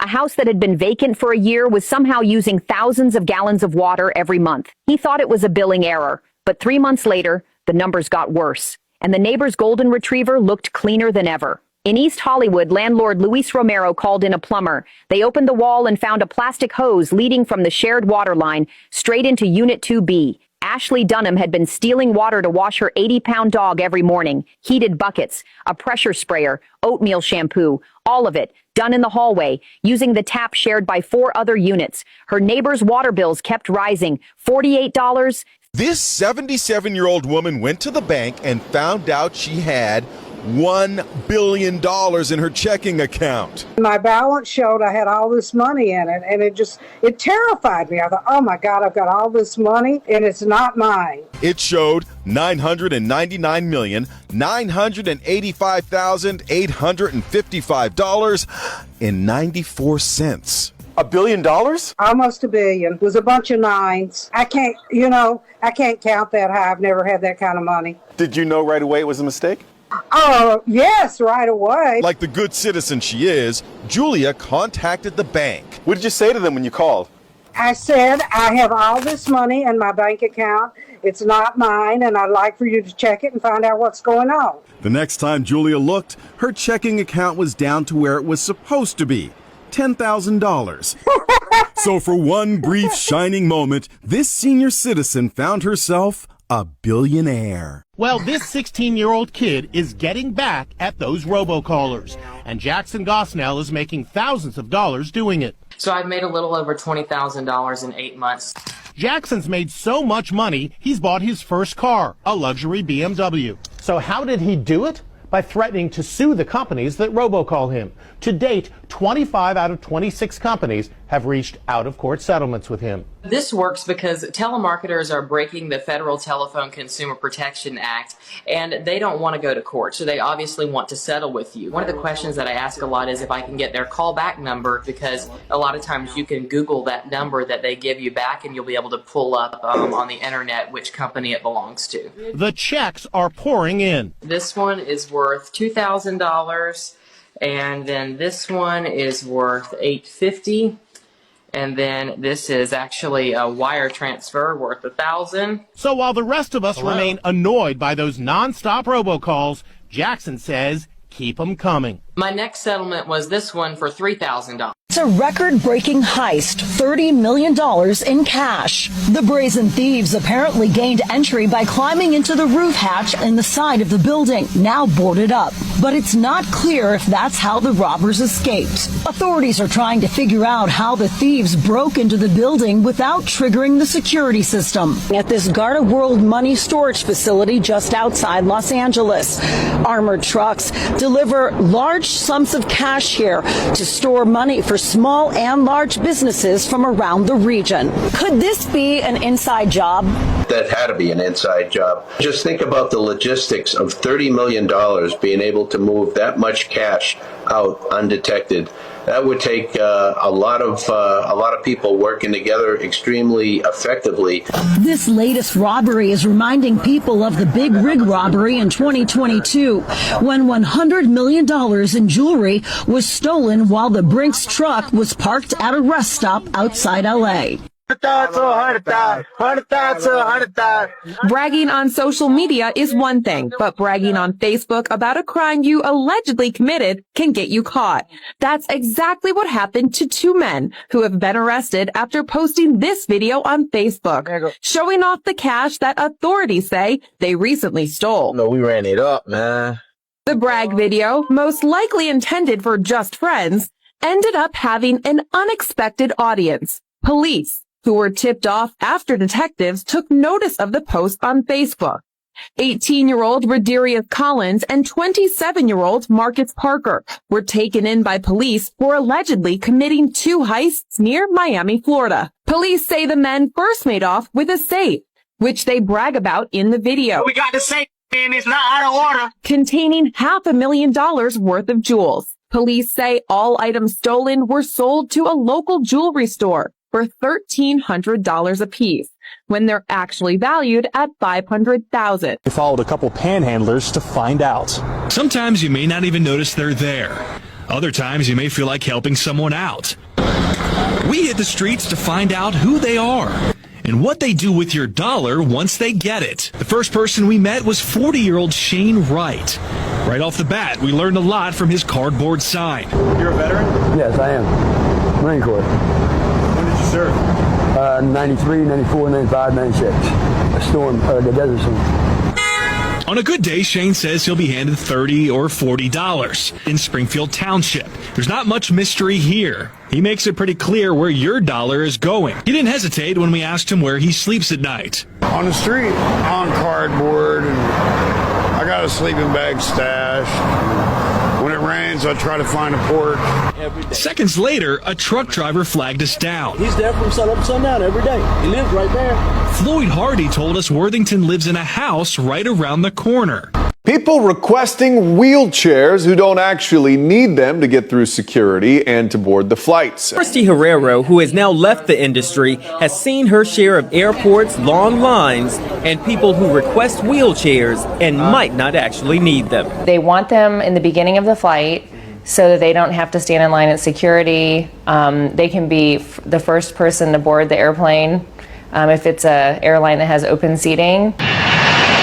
Because of the 1986 Air Carrier Access Act, which states airlines are required to provide assistance with boarding, deplaning, and making connections, airlines offer the chairs to anyone who requests them, and proof of disability is not required. Now that a 4-year lawsuit has ended, the Diesel brothers are sharing their side of the story.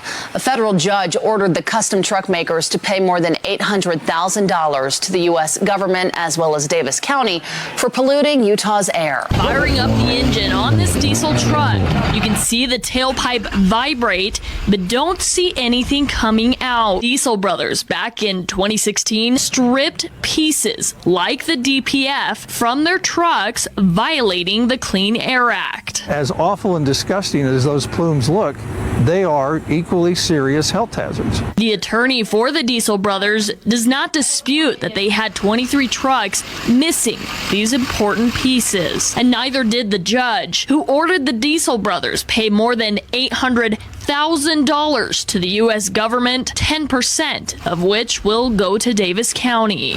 Meanwhile, the Diesel brothers say all of their diesel trucks are emissions compliant. We burn 100% renewable diesel fuel. It's been 5 years since Penny Howell's grandson died, but she says only when she applied for SSI herself at 67 was she told by the Social Security Administration that she owes more than $13,000 for a Social Security overpayment for her grandson Keith, dating to 2015 when he was just a child diagnosed with bipolar disorder. This is over 10 years. This was not brought to my attention until I applied for disability for myself. In Penny's case, she's still receiving her Social Security retirement, but her supplemental Social Security income, SSI check, was cut to zero in July. Back in 2024, when Social Security made changes to its clawback policies after our reporting, then SSA Commissioner Martin O'Malley said they were exploring a statute of limitations for overpayments. But that has not happened, leaving Penny Howell facing a big debt as she begins her retirement. I don't have this type of money, and what I do, they taking what little bit I have. Boston cab driver found $187,000 in cash in his taxi last week and immediately tried to return it. My mother always said, do the right thing. Raymond Buzzy McCausland told local media he gave a ride to a man who said he had been homeless for 6 months. The man got out of the car and said he'd be right back. But the man didn't return and he left his backpack behind. So McCausland drove to the man's hotel to return the backpack. He looked in the bag to find some ID and ended up finding something else. And I saw these 3 bundles, looked like maybe 20, 30,000. I didn't hold a bag. The whole bag was full. When he couldn't find the man, McCausland took the bag of money to police. The owner of the backpack called police and was able to provide proof of ownership. The man had reportedly just cashed in his inheritance. The man gave McCausland a $100 reward, and according to the Boston Globe, the driver won't have to pay rent on his cab this weekend. For Newsy, I'm Lauren Stevenson. Port St. Lucie man says a Chase Bank ATM ate nearly $1,500 of cash he deposited earlier this month. Max Bennett is a handyman by day. I've been taking handyman jobs to try to make ends meet. So he doesn't always know when money is coming in. Every penny counts.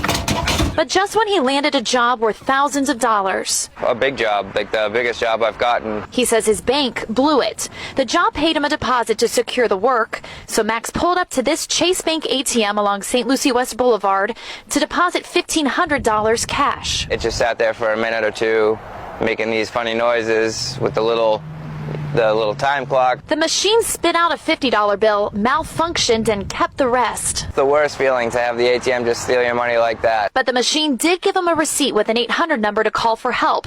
The bank said it could take up to 10 business days to investigate Max's claims and credit his account. That's absolutely unacceptable. Last week, he got an update. There was no record of a transaction having occurred and that the ATM appeared to be balanced. Last month, he purchased a couch for his man cave, and this weekend he made a shocking discovery. It was filled with thousands of dollars in cash. Still have to pinch myself to make sure I'm not dreaming or something. And Kirby says that he had this ottoman for a few weeks before noticing that it was uncomfortable. And that's when his daughter decided to open it up. And then she started pulling out this. Oh my goodness. A total of $43,170 was found in the ottoman cushion. But Kirby says he didn't feel right keeping the money, so he reached out to the Restore to find out who had donated the couch. Turns out it was Kim Fouth Newberry. The couch originally belonged to her grandfather, and he died last year. It's just crazy. Today, the Restore held a big surprise for Fouth Newberry to give back every dollar found in the cushion. Why he's got money in cushions? I don't know. Complete awesome. Like, we talked about that. Kirby says an attorney told him that he had no legal obligation to give the money back, but he felt like he had to morally. And that's something that Rick Merling, the store manager. An alert from police. Someone is taking $1 bills and turning them into $100 bills. Authorities say it's happened about a dozen times in the past month. Ramos marked the bill with the counterfeit pen. Yellow means real currency, so she was confused. I lifted it up one more time, and that's when I noticed the faded $1 marking, and I told her, I was like, this is a counterfeit bill. I'll have to report it to the HPD. The woman gave Ramos another $100 bill, saying the money was from her payroll, but Ramos saw that it was fake too. Ramos says she also noticed faint letters on the fake $100 bill, which the $1 and $2 bill are still printed with today. And the $100 bill has been using this kind of seal since 1996. The woman asked for the money back, but Ramos said no and called police. Hawaii. When a North Texas man found an ATM skimmer, he didn't just call police, he took the device and he started his own investigation. Later, this experience was compiled into a post on Facebook, telling a surprising discovery that quickly attracted attention. The story happened next to the ATM machine in the convenience store. One Sunday afternoon, when photographer Daniel Rodriguez was about to insert a card to withdraw money, he noticed that the position of the card slot seemed to be abnormally offset. He pulled it and unexpectedly revealed a secret. An unusual green color underneath. This made him full of doubts. This is completely illogical. Out of professional habit, Daniel immediately recorded the process with a camera. Then he teamed up with a store clerk and used a knife to carefully pry off the skimming device installed on the ATM machine. While waiting for the police to arrive, he checked the surrounding environment again and found a hidden miniature camera which was installed at a perfect angle to capture the customer's password input. Daniel took out the camera's memory card and inserted it into the computer. They quickly handed all the evidence to the police. She bought the ticket to cash in her winnings. She thought she won at least $500. She says the clerk in this lucky store took her ticket, scanned it, and the machine sang a winning tune. It said, "Eee!" A beep made a sound on the machine, and then a pink sales slip came out, and he just grabbed it. Amelia says the clerk wouldn't give her that validation slip showing her winnings or return her scratch ticket. After some back and forth, he handed her $500 cash from the register. 1, 2, 3, 4, 5. But even with that money in hand, she had a gut feeling that something was wrong. When I called the lottery people and the police, it would appear that what he did was he took the validation slip, kind of crumpled it up quickly, threw it away or otherwise disposed of it, kept it away from the customer, and attempted to pay her approximately $500 in cash. He says he was forced to make old food look fresh.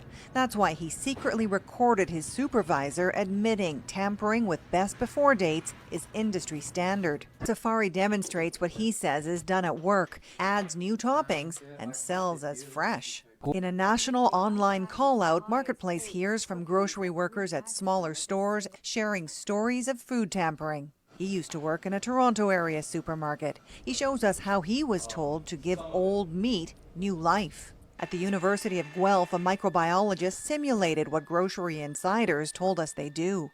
He discovered toxins and bacteria linked to serious illness. That's when Richard Gilson started hitting glass outside his Jersey Shore home. That was actually in the ground, this jar. Near the glass was what he thought were root balls. He tossed them to the side, but days later discovered something strange about the object. One of those root balls popped up. Lo and behold, it wasn't a root ball. It was actually $1,000 wrapped in burlap. These are $100 rolls of 10s and 20s. And, he had them all wrapped up in a $1,000 bundle. There were 2 wads of cash dating back to 1934. When we looked it up, the value of $2,000 back in 1934 was $40,000. Initially, Gilson thought the money must have been tied to a bank robbery some 9 decades earlier, but learned the property was owned by a James Dempsey during the Great Depression, and that the owner had asked his daughter to bury the money somewhere in the front yard. It's a lot of money, but it's not life-changing, obviously. I think the story's more interesting, the history of the fact that this fella did this 90-some years ago, and people had asked me, what are you going to do with it? So much plastic packaging drives me crazy. So when more than 100 Amazon boxes started randomly stacking up at her Prince William County door, she was, well, confused. I didn't order them. 1,000 headlamps for running and biking, 800 glue guns, boxes of children's binoculars, and no explanation from Amazon why. Cindy Smith had a hunch. We initially thought it was a brushing scam. Brushing is when an online vendor creates a fake sale of their own product, sending the package to a random address. Also, they can boost their rating with a 5-star review.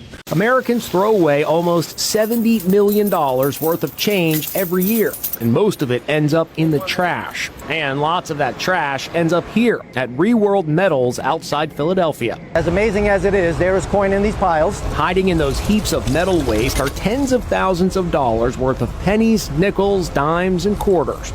So these coins, we have to assume, are just getting lost in your couch cushions or your homes or your businesses, or from the vacuums at car washes. Using special machines, they run a massive coin recovery program that finds, sifts, and cleans. We've already separated the coins and we've washed them, and now we're at the drying stage. You could be looking at a couple of $100 in coins sitting on this table right now. Eventually, all that change, now cleaned, is recirculated back into the economy.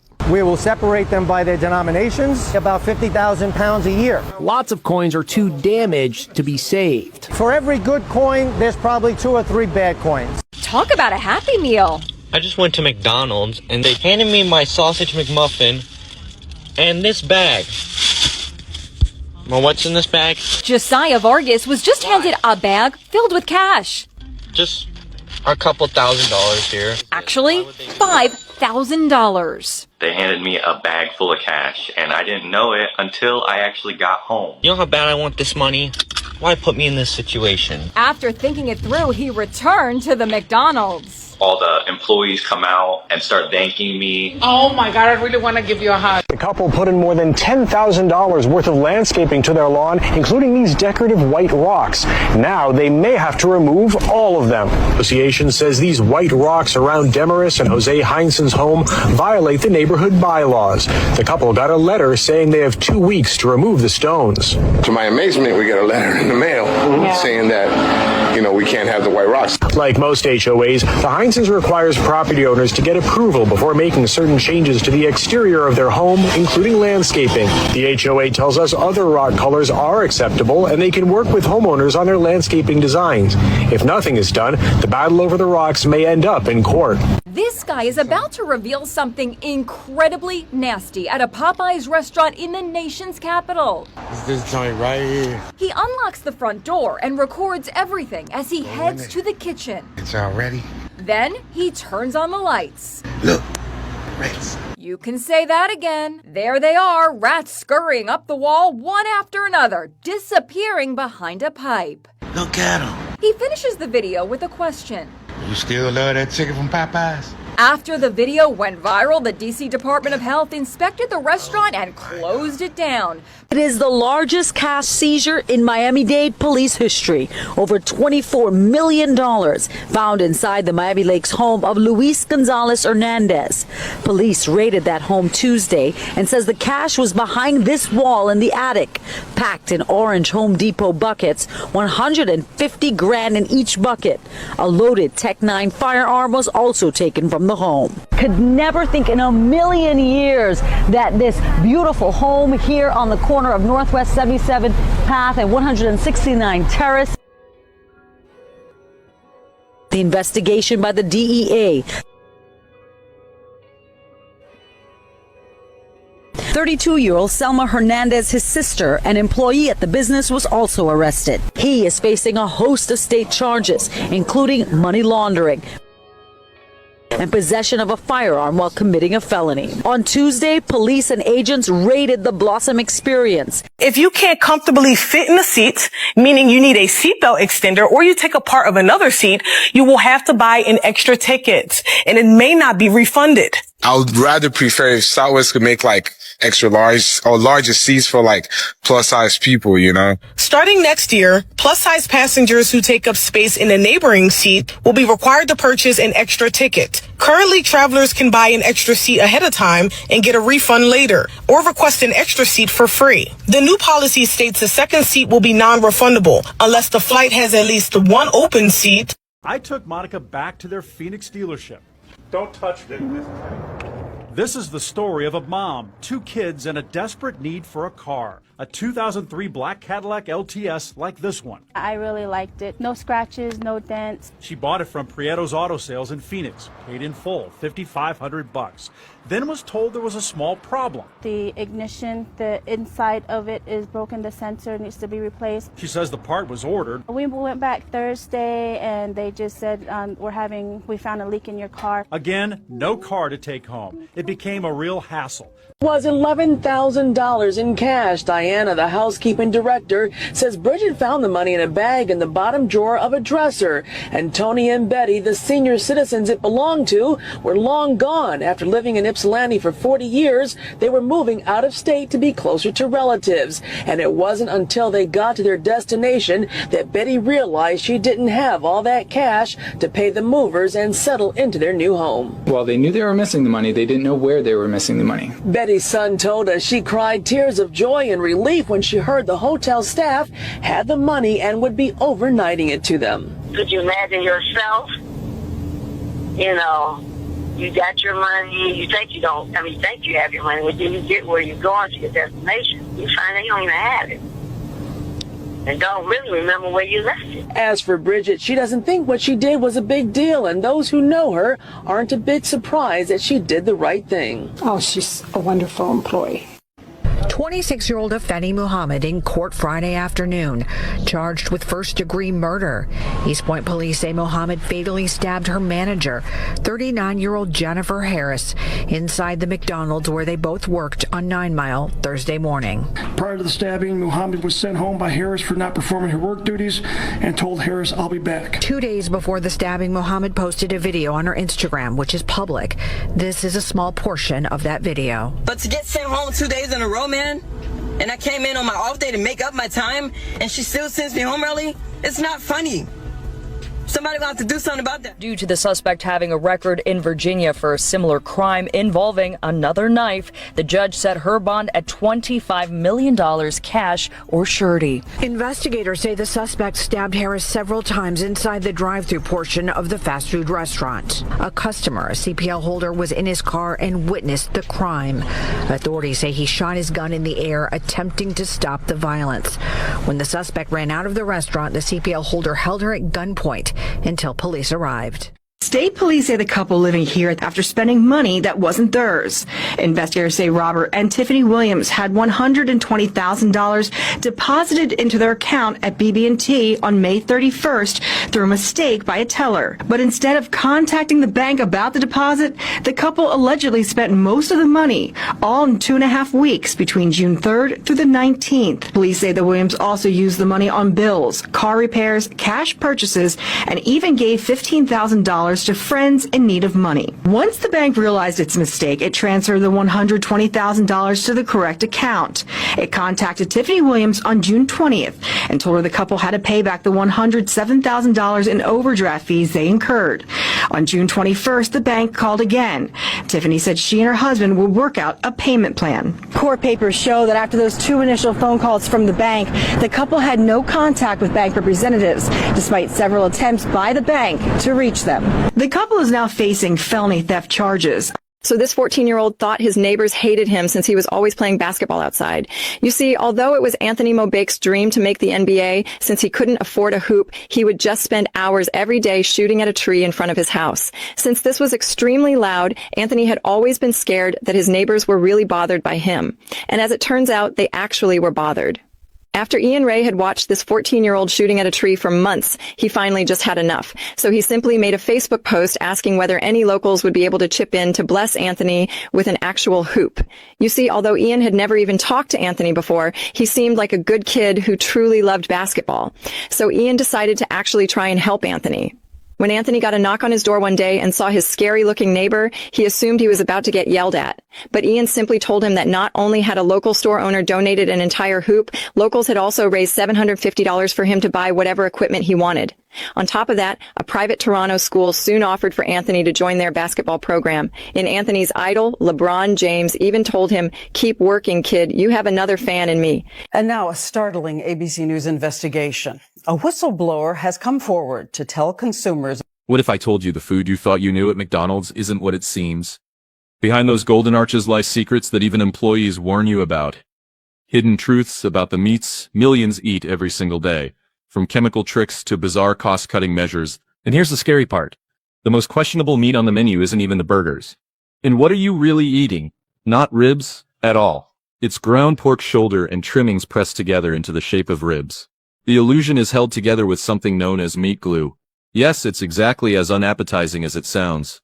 For years, the McRib even contained a chemical called azotic carbonamide, the same compound used in yoga mats and shoe soles. A McNugget is only about 50 to 60% real chicken. The rest is a bizarre mix of fat, skin, connective tissue, and sometimes even bone fragments. It's basically the parts of the chicken no one really wants, ground down and shaped into something bite-sized. One food safety analyst found that McNuggets had a shelf life so extended they could technically still be edible months after being frozen. Your childhood snack wasn't made for flavor, it was engineered for efficiency. A boy returned a wallet, only to be sued for $3,000 by its owner. 17-year-old Adrian found a handbag in a supermarket parking lot containing $10,000 in cash. He drove more than 10 kilometers to personally hand the wallet back to its owner. He thought he would be praised for his honesty, but instead, the owner called the police. She claimed that $3,000 was missing from the bag and demanded that Adrian repay the lost money. Adrian felt deeply wronged. He hadn't taken anything, but now he had no way to prove it. The police, too, couldn't determine who was lying. The case has since entered civil litigation. Once the story went public, it ignited fierce debate online. Some said this is what happens when kindness gets punished. Others argued he shouldn't have returned it without evidence. A judge later commented that no matter how good your intentions are, you should always keep a record of your actions. Adrian said quietly, "I just wanted to do the right thing. I never thought I'd end up being treated like a thief."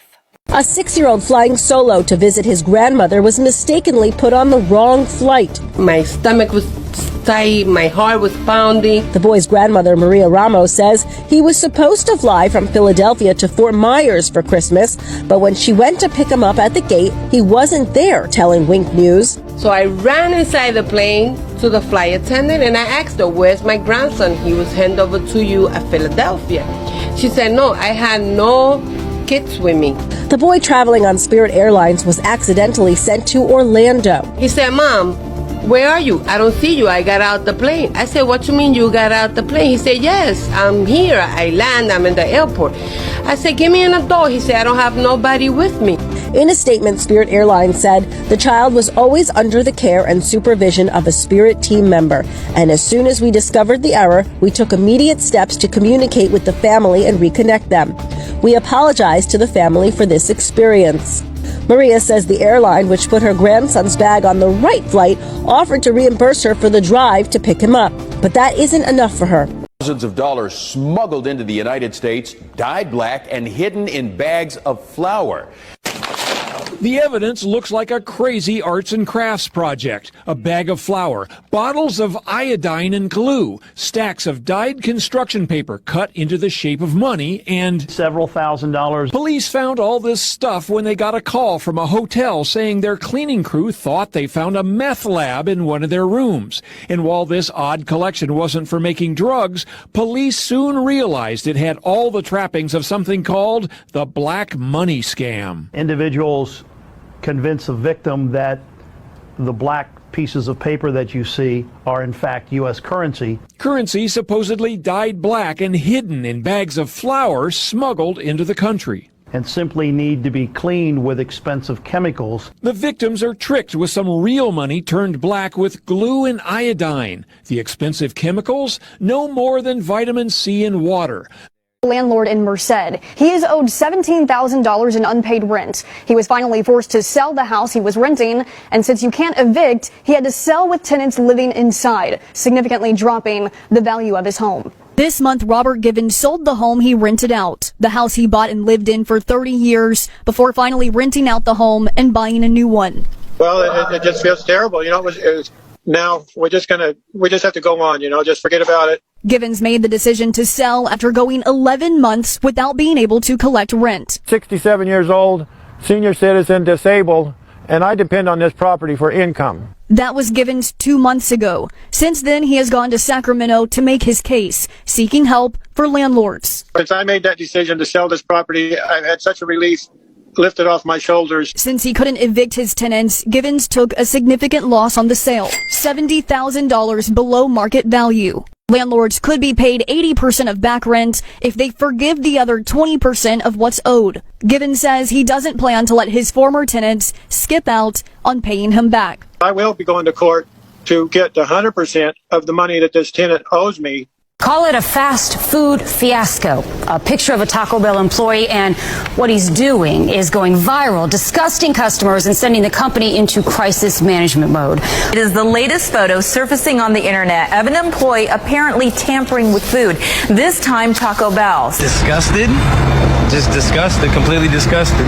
Charles Morris just ate at a local Taco Bell. He says he found out about this photo going viral on Facebook one lunch too late. So did Chris Ballin. It's a shame that I actually just walked out of an establishment that, exhibited that sort of behavior. But Taco Bell says this picture doesn't tell the whole story. It was actually taken as part of an in-house contest to promote their new line of taco shells, but falls completely outside the rules of the contest. So much so, the employee in that picture is suspended and will be fired. And even more important, the taco shells in the picture were never meant to be served to customers and were thrown out. But not all customers are convinced. We followed a couple panhandlers to find out. We hit the streets to find out who they are and what they do with your dollar once they get it. The first person we met was 40-year-old Shane Wright. You're a veteran? Yes, I am. Marine Corps. When did you serve? 93, 94, 95, 96. The desert storm. Yeah, there are people out here that's honest, yeah. Who stands on the side of Vine Street in Springfield Township. He makes it pretty clear where your dollar is going. He didn't hesitate when we asked him where he sleeps at night. On the street. I got a sleeping bag stashed. When it rains, I try to find a porch. Seconds later, a truck driver flagged us down. Floyd Hardy told us Worthington lives in a house right around the corner. Sure enough, we followed Worthington as he walked to a nearby Kroger. Came out with a bag, then strolled right into that house. When we caught up with him outside the home, his friend owns the house and says he lets him stay here all the time. He admits he's a drunk. That same day, we checked back in with Shane. A 72-year-old woman up since 4 this morning, scraping all the snow and ice off of her 45-foot driveway. And she was scolded by the Public Works driver operating the plow, and he called police. Whenever they plow into the front of your driveway, you take that across the street. But basically, you're saying the only snow that you take across the street is the snow that they plow and push into your driveway? Yes, sir. Scolded for shoveling. What did she do? She only shoveled her 45-foot driveway. Trilco is 72 years old and started the task hours before sunrise. I can't believe you did all this shoveling by yourself. Usually I do both, but not today. How long did it take you to shovel your driveway?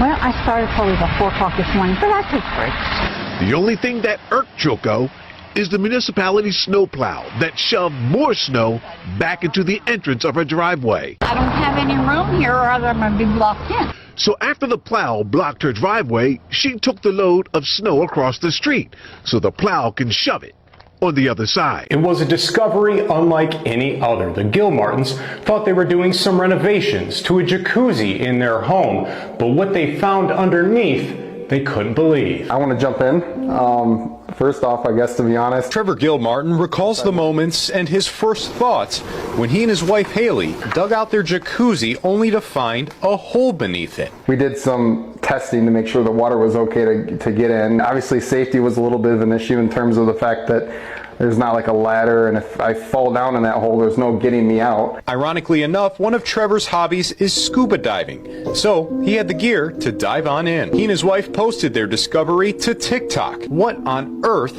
is this nearly 20 feet deep hole? Gilmartin tells us the conversion into a home happened in 1979. It was a water pumping station that he only knew about from a newspaper clipping passed on to him from the previous owner of the home. What he didn't know is what lied beneath it all, just on the other side of his living room. This airline passenger was waiting to board a flight when she received a strange text on her cell phone. Hey Ashley, how are you? 34-year-old Ashley Barno didn't recognize the phone number. Moments later came this. You are looking very gorgeous in that gray top today. Ashley says her anxiety grew when the man texting her claimed to work for American Airlines. He said his name was Ahmad. It was about to get even creepier after Ashley boarded her flight from San Diego to Chicago. Yep, he was on board the same plane. You want to sit next to me? Ahmad asked. What's your seat number? Ashley says she'd had enough. She texted back, not okay, not cool. Okay, it's up to you, but friendship with me will be very beneficial for you. I can always give you good seats, access to the lounges, and free flights too. In total, Ashley says she received, get this, 100 texts from him during the 4-hour flight, including sexually suggestive images. Ashley Barno says she showed the text messages to a flight attendant who recognized the American Airlines employee and told Ashley this wasn't the first time he'd done this. When the plane landed in Chicago, he was escorted off. This homeowner found 40 downed trees on his property. Some of them were 150 years old. This isn't because a storm came through, right? No. So what happened here? There was a hurricane of chainsaws. 40-year-old Sammy Shinway came home from work and heard chainsaws in the woodsy backyard he owns behind his home in Kenilworth, New Jersey. He confronted the work crew. They told me that they were hired to cut trees down. Except the problem is, this is your property, right? There's no question about that. Correct. That's not all. Some of the trees left standing had their tops lopped off. Those red cedar trees were topped off. They're eventually going to die. So who would do such a thing? Well, court documents say it was a neighbor identified as Grant Haber. He lives in this beautiful home. His motive? Get this. Shinway says his neighbor just wanted a better view. From above, you can see the before and after. Haber is facing fines of $32,000, but that may be just the beginning of his troubles. Questions about the fuel one woman says she bought at Costco. A mechanic showed her how the gas from her car was mixed with water. But she says Costco won't make it right. And it was shaking like this and the engine light kept flashing. Michelle Rabinovich says when that happened, she rushed her 2022 Volkswagen into the dealer. And it does not look that pretty. Where they showed her this video evidence that her car's gas was contaminated with water. They were like, you have bad gas. We have to drain all the gas and put new gas in, clean everything out before we do that. Rabinovich knows where the gas came from, the only place she and her family buy gas. The same place that even the coat she's wearing in this interview came from, the Sandy Springs Costco. And so I went straight to Costco thinking that they would stand behind their product, and they did not. It shouldn't mix like that. As you can see, all that debris in the bottom, it should be clear. Even though Rabinovich provided Costco this video from her mechanic and the proof she purchased the gas at Costco, they denied her claim. That sample, I can promise you, would fail, but that is what we call an unofficial sample. Suspected ring of thieves, at least half a dozen or more, stole $300,000 worth of expensive wheels and tires. Crippled, no tires, no wheels, top-dollar trucks and snazzy Camaros left on blocks of wood, many with shattered windows. It was nauseating to look at it, crazy. Says the general manager at Onceda Witten Chevrolet. Those responsible caught on camera in a rental truck, bolt cutters at the ready. They casually closed the gate like no big deal. Maybe because they had a lookout keeping watch. They knew exactly what they were doing, how to jack, how to block them. Probably with tools pit stop mechanics use to change tires on race cars. Here it was 39 trucks and 6 Camaros in 5 hours. Do the math. The GM says it took the thieves only 6.6 minutes per vehicle to steal 180 wheels and tires. The reason there was only that many stolen, it's all that would fit in a truck. Whether they're going across the border or overseas, I have no idea. Last night, the infamous Island Boys robbed the popular rapper 6ix9ine. Quickly, for those of you that may not know, last night 6ix9ine was actually doing a live stream with Jack Doherty, and while they were doing this live stream, 6ix9ine's home was actually being robbed. Now luckily 6ix9ine has cameras inside of his home, and the footage of his home being robbed was released, and well, when a lot of people started to view the video, there was 2 people that were involved with the robbery that a lot of people feel like were the Island Boys. And those 2 people are the 2 people in the kitchen right here behind me. One is actually near 6ix9ine's mom, and the other is about to exit the kitchen. And while the both of them just looked literally identical in the footage, the both of them walk the same. A lot of people said that they walk exactly like the Island Boys.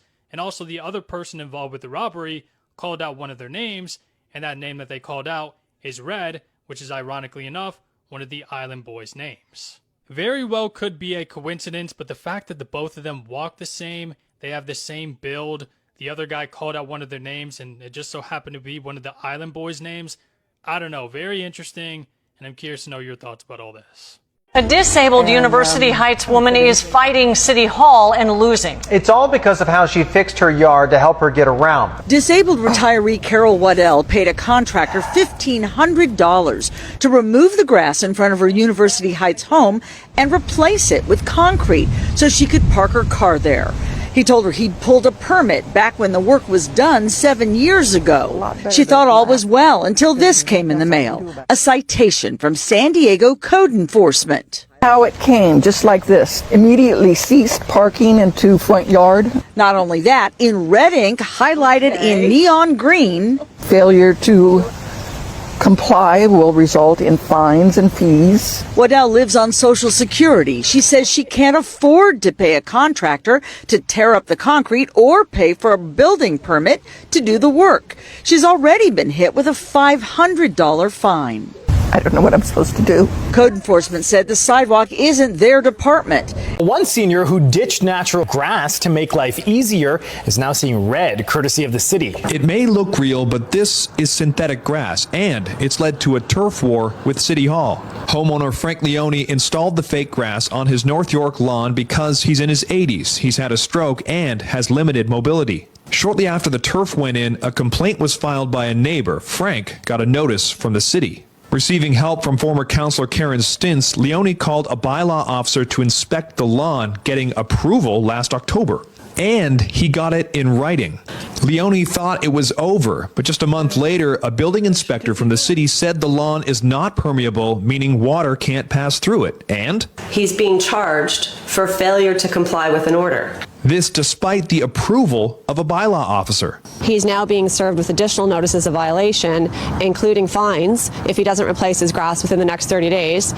According to Leone, he was told that the primary issue was a lack of water flow, even though his turf has many holes, and it allows water to flow through easily.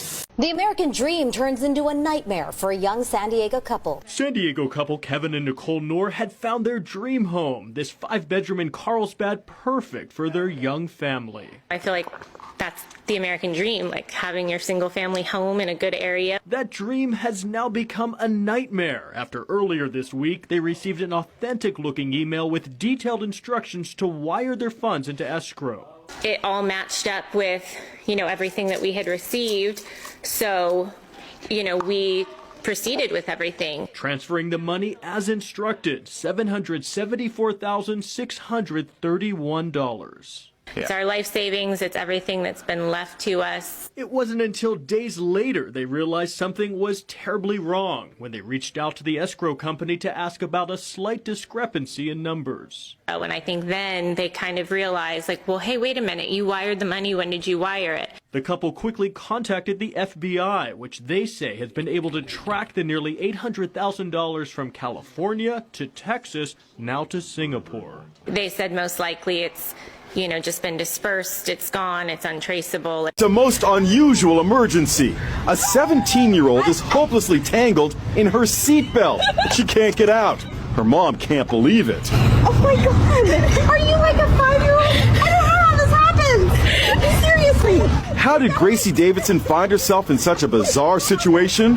She was in the backseat of her mom's car, heading home after a soccer game when she fell asleep. When she woke up, somehow her seatbelt was tightly wrapped around her waist. Police outside Dallas were called, but this was unlike anything they'd ever experienced. Firefighters were next to arrive. Now that's weird. I've never seen that. Nothing worked. Gracie was trapped. Started looking like a game of Twister. Oh, no. Right. You think there's any way your face could go here, then your legs back there, and then go through this way?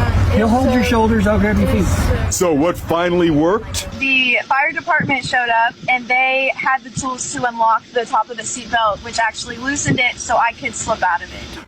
A woman sells the ring her ex gave her. Then the jeweler tells her this. After going through a heartbreaking breakup, Melissa decides it's time to move on, including getting rid of the exquisite ring her ex gave her. With a heavy heart, she walks into a jewelry store hoping to sell the ring and make some money. The jeweler, Harris, reacts in a way that leaves her confused. "Wait here, I'll be right back," he says, taking the ring into the back room. Melissa stands alone at the counter, still unaware of the horrifying truth that awaits her. After a few minutes, Harris reappears. "Melissa, I hope you don't mind, but I want to ask you a personal question. Where did you get this ring?" he asks, looking her straight in the eye with a serious tone. "My ex-boyfriend gave it to me a few years ago," she replies, explaining that they are no longer together. "Do you know where he got this ring?" she asked, carefully phrasing the question. Melissa shook her head, assuming she had bought it at a jewelry store. Suddenly, he heard Harris say, "Thank you for coming right away, she's right there." She was shocked and confused for a moment when she realized the police were standing nearby. "Miss, I'm afraid you'll have to come with me," the police officer said to Melissa. "I could hardly believe what I was hearing." Comment The Ring to see part 2. So it appears we have another business for the boycott list. Another fast food chain, fast food high street chain, which has gone far further, which is Subway. Subway, the sandwich shop, is introduced a complete ban on ham, bacon, any pork products whatsoever, but not just in one branch, in 185 of their branches, all of their branches, and they're going to now prepare all of their meats in accordance with halal rules. Yes, you're catering to a certain subset of customers, but do you not realise that you are discriminating against the majority of your customers? And I absolutely 1,000,000% disagree with a high street chain that has 185 branches that caters to probably hundreds of thousands of people on a weekly basis suddenly say that everything we're going to do is now halal. Boycott Subway. Hit them in their pockets. Make them aware that they can't just be making these decisions without consultation, and they can't discriminate against the majority of the people that live in this country. I hope this is kind of like a wake-up call for all the airlines. A Frontier Airlines gate attendant told her her backpack was too big to go under the seat, so they charged her for a carry-on fee. It was basically you pay the $100 or you don't get on the flight. Look at this video that Amira shot on her phone. Attorney Michael Mann claims Amira's bag fit perfectly into the Spirit Airlines bag sizer, but failed to fit into the Frontier Airlines sizer. They are being manipulated. They're just making less space inside of these, and nobody checks inside to see that there's less space. He says it's happening to the Frontier Airline bag sizers past security at the gates. There has been pretty solid evidence that they are incentivizing the gate staff by by giving them a commission of $10 every time they are able to charge somebody for a carry-on. Amira says not everyone can afford to pay the $100 fee. That's why she and around 100 others are suing Frontier Airlines in this class action lawsuit. I want Frontier to reimburse. It's the 100-year-old stove, and it still works. I've been cooking on it since the day I got it. The stove was built by General Electric around 1924 when Calvin Coolidge was president. It was one of the first stoves powered by electricity. Check out the original ad. It's described as the electric maid for the modern mother. Joanne and Marcus from Long Island bought it secondhand for $100 in 1979. They showed Inside Edition reporter Allison Hall the crystal knobs and the perfect white porcelain. It even has a bread warmer. Did you ever think that it was going to last you this long? No. I never. It just kept on working.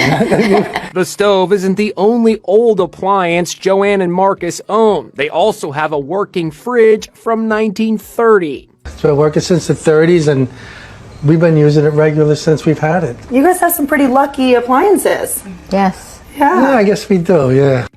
Oh my gosh. What?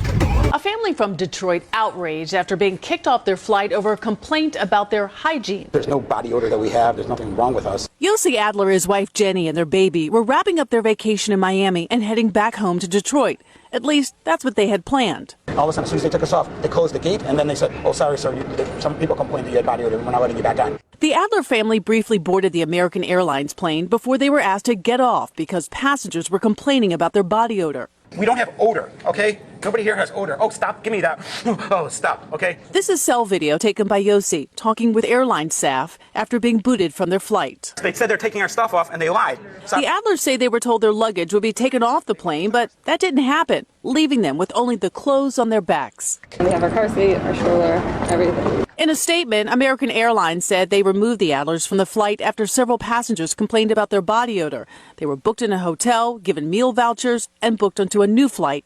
A shocking discovery. A couple lost at sea 25 years ago has just been found. Yesterday, a cargo ship 1,400 miles off the coast of Brazil spotted Mark and Jennifer Patterson, a couple who vanished during a sailing trip from Florida to the Bahamas in 1999. We had a funeral. We grieved for 25 years. My sister's been gone since 1999. We thought they drowned in that storm. I just can't believe it.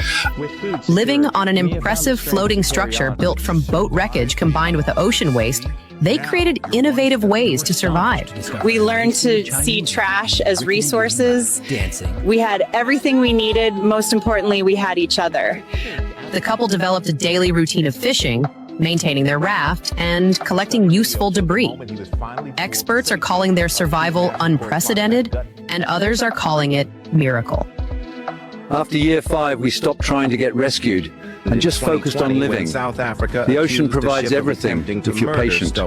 They say they're grateful to be found, but will miss their ocean home. Hundreds of golf balls raining down on this Kingston home, causing thousands of dollars in damage. There's 26 windows that need to be replaced. The entire siding of the home has to be replaced. The Tenzar family has lived here since 2017. They love the golf course view the Indian Pond Country Club provides, but an attorney representing the family says the hazards weigh heavily on their heart. He said the potential for damage is a part of the risk of living near the fairway, and that the club does have insurance to fix damage like what's seen at the Tenzar's house. The Tenzar's attorney says they declined that action because they wanted to prevent such a large number of golf balls from entering their property. There's a lot of damage. The judge on the case awarded the family $100,000 in damages and $3.5 million in emotional distress. Fees and interest bring the total to nearly $5 million. When asked why the family didn't just sell the house, the attorney said, "It would be impossible to sell the house with that type of situation. The problem had to be solved." A national recognition. A photo of him has been shared more than 3,000 times after lending a hand to a customer. Joe Thomas has been working at the IHOP on Dirksen in Springfield for over a decade. A photo of him is going viral after he stopped to help a woman eat her food. They're just really nice people, really. The woman and her husband have been coming to sit at Thomas's tables for years now. He says she has trouble eating because of a medical issue and her husband would step in, but Thomas wanted the couple to enjoy their meal together. I always see him stop eating to feed her, and I was like, well, heck, if I ain't doing nothing, why not just go ahead and feed her so he can eat and everybody be happy? My parents always taught me to treat people as equal, and that's what I try to do all the time. As soon as this photo went viral, Thomas started to read the overwhelming amount of support he was getting. It really felt good to for somebody to actually see that another person is doing something and take notice. I mean, it felt good, but at the same time, like I said, I really don't care for the recognition too much. That's when Richard Gilson started hitting glass outside his Jersey Shore home. That was actually in the ground, this jar. Near the glass was what he thought were root balls. He tossed them to the side, but days later discovered something strange about the object. One of those root balls popped up. Lo and behold, it wasn't a root ball. It was actually $1,000 wrapped in burlap. These are $100 rolls of 10s and 20s. And, you know, he had them all wrapped up in a $1,000 bundle. There were 2 wads of cash dating back to 1934. When we looked it up, the value of $2,000 back in 1934 was $40,000. Initially, Gilson thought the money must have been tied to a bank robbery some 9 decades earlier, but learned the property was owned by a James Dempsey during the Great Depression, and that the owner had asked his daughter to bury the money somewhere in the front yard. It's a lot of money, but it's not life-changing, obviously. I think the story's more interesting, the history of the fact that this fella did this 90-some years ago, and people had asked me, what are you going to do with it? It's very, very sad. My heart is broken forever. The bully at school poured glue on the girl's hair, and she had to cut it off. But her mother's revenge will shock you. Hannah is no different than any other girl in school, but one girl just won't leave her alone. She bullied Hannah every day, talked bad about her everywhere, and even tripped her on purpose in the hallway. However, one day, this girl went too far. Before class, when Hannah sat down, the bully and her friends suddenly poured glue into her hair and took it as a prank. The whole class began to laugh at her. Hannah ran out of the classroom crying. She immediately ran to the principal's office, and the principal promptly called her mother. When Hannah got home that day, she had no choice but to shave her hair off because the glue couldn't be removed. As a punishment, the school bully was only suspended from school for 2 days. Moreover, after she returned to school, she could continue to bully Hannah and even go even further. Hannah's mother was furious. Because Hannah's hair was ruined, she was also afraid to go to school and even suffered from depression as a result, which she was furious about. So Mom started her revenge plan. When a father came home, he found his 5-year-old daughter at the bottom of the swimming pool. His wife, Emily Carter, was supposed to be watching her, but she didn't realize their daughter Ava was missing until her husband, Daniel Carter, walked in and asked where she was. Normally, Ava would run to hug him the moment he got home, but this time, the house was silent. Emily was glued to her phone and assumed Ava was still inside, playing with her toys. Daniel called out for Ava, but got no response. Growing more panicked, he searched the entire house, then rushed to the backyard. When he lifted the pool cover, he saw Ava lying at the bottom. Without hesitation, Daniel jumped into the pool and began CPR, screaming her name. Sadly, Ava had already stopped breathing. When 911 arrived, paramedics determined she had been in the water for nearly 3 hours. During that entire time, Emily had been chatting with a friend, believing Ava was safely inside the house. In anger and grief, Daniel demanded to know why Emily hadn't been watching their daughter. Emily broke down and said Daniel had neglected the family because of his work and wasn't a good husband. A few days later, Daniel sued his wife for negligent supervision, arguing that as a mother, Emily had a legal duty to watch their child. However, the court ruled that it was a tragic accident. So how many panels do you have up there? 27. Scott Weinstein says the solar panels he installed on his Winter Garden home give him the power to sell some of the electricity he generates back to Duke Energy. That has dropped his monthly electric bill from $127 to $23. So when he opened his Duke Energy bill and saw he had an added charge of $17. My neighbor called me and said, "Did you see this charge?" Bill Hackett also has solar on his home and sells some of his power back, making his monthly bill around $12 a month. In January, his bill was also adjusted to $30. What did you think when you saw that charge? I didn't think. I got mad. I'm like, why? We asked Duke Energy why. They said this minimum bill of $30 helps make sure that everybody is paying for the upkeep of the electrical grid, which they say everybody is still using. Senate Bill 1024 and House Bill 741 would end what is called net metering. A black woman who used EBT to steal free fast food has been arrested. Police investigations revealed that she used the same method to steal free meals at 14 fast food restaurants in Houston and the surrounding area over the past 3 months. After posting a video of her actions online, she quickly attracted police attention. On December 8th, she was recognized by a staff member at a Jack in the Box restaurant in Houston while attempting the same trick. The staff member immediately lowered the security shutter and called the police. Patrol officers arrived 8 minutes later and arrested her on the spot. Police also found 2 minors and numerous fast food wrappers in Jackson's car. The Child Protective Services has taken over the investigation. The investigation revealed that Jackson was involved in 18 cases, with each theft ranging from $38 to $87, totaling $1,127, meeting the criteria for a Texas Class C felony. A woman spent $450,000 on home insurance, but after her house burned down, the insurance company refused to pay.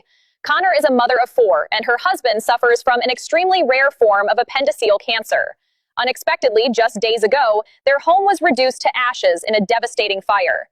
Connor had hoped the $450,000 home insurance policy she purchased years ago would ease her family's burden.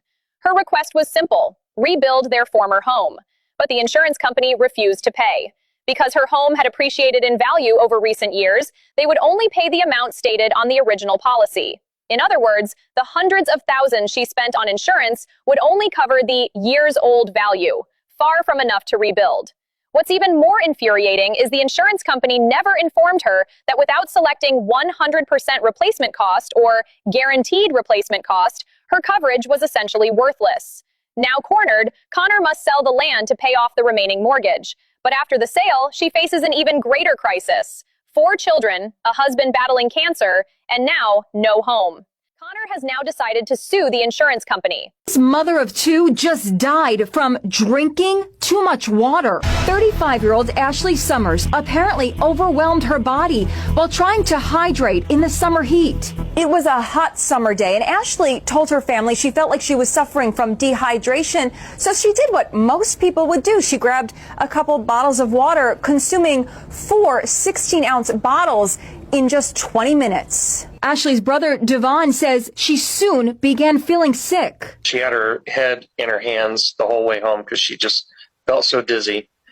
And they got home.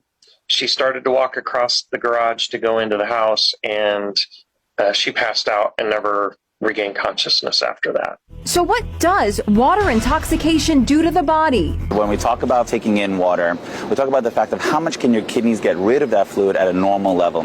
If you drink too much fluid too fast, you're not going to get rid of that fluid. You're holding on to it. Ashley's death is not an isolated case. Suspected ring of thieves, at least half a dozen or more, stole $300,000 worth of expensive wheels and tires. Crippled, no tires, no wheels, top-dollar trucks and snazzy Camaros left on blocks of wood, many with shattered windows. It was nauseating to look at it, crazy. Says the general manager at Uncita Witten Chevrolet. Those responsible caught on camera in a rental truck, bolt cutters at the ready. They casually closed the gate like no big deal. Maybe because they had a lookout keeping watch. They knew exactly what they were doing, how to jack, how to block them. Probably with tools pit stop mechanics use to change tires on race cars.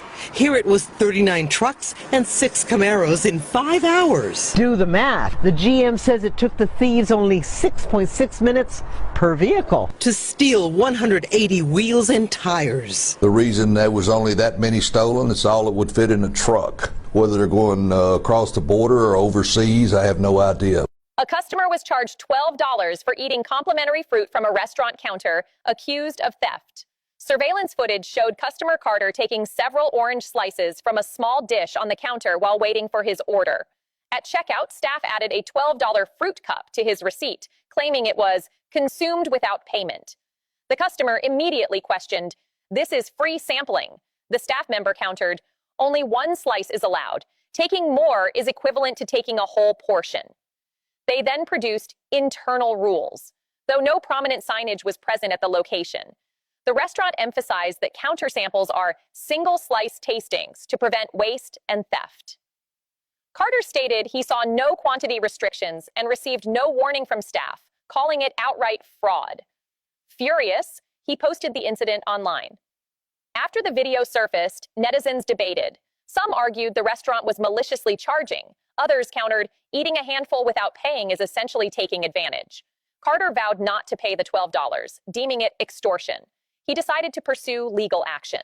They also threatened to pull it all up, which I said to them, go ahead, pull it up. We're not paying for it anyways. Tracy Becker is examining the subpar paving job outside her Port Alberni business. New asphalt she didn't even want when a crew came knocking on her door nearly 2 weeks ago. He came walking in and he said that he had some asphalt. The asphalt was left over from a previous job and that his workers were already paid by that contract.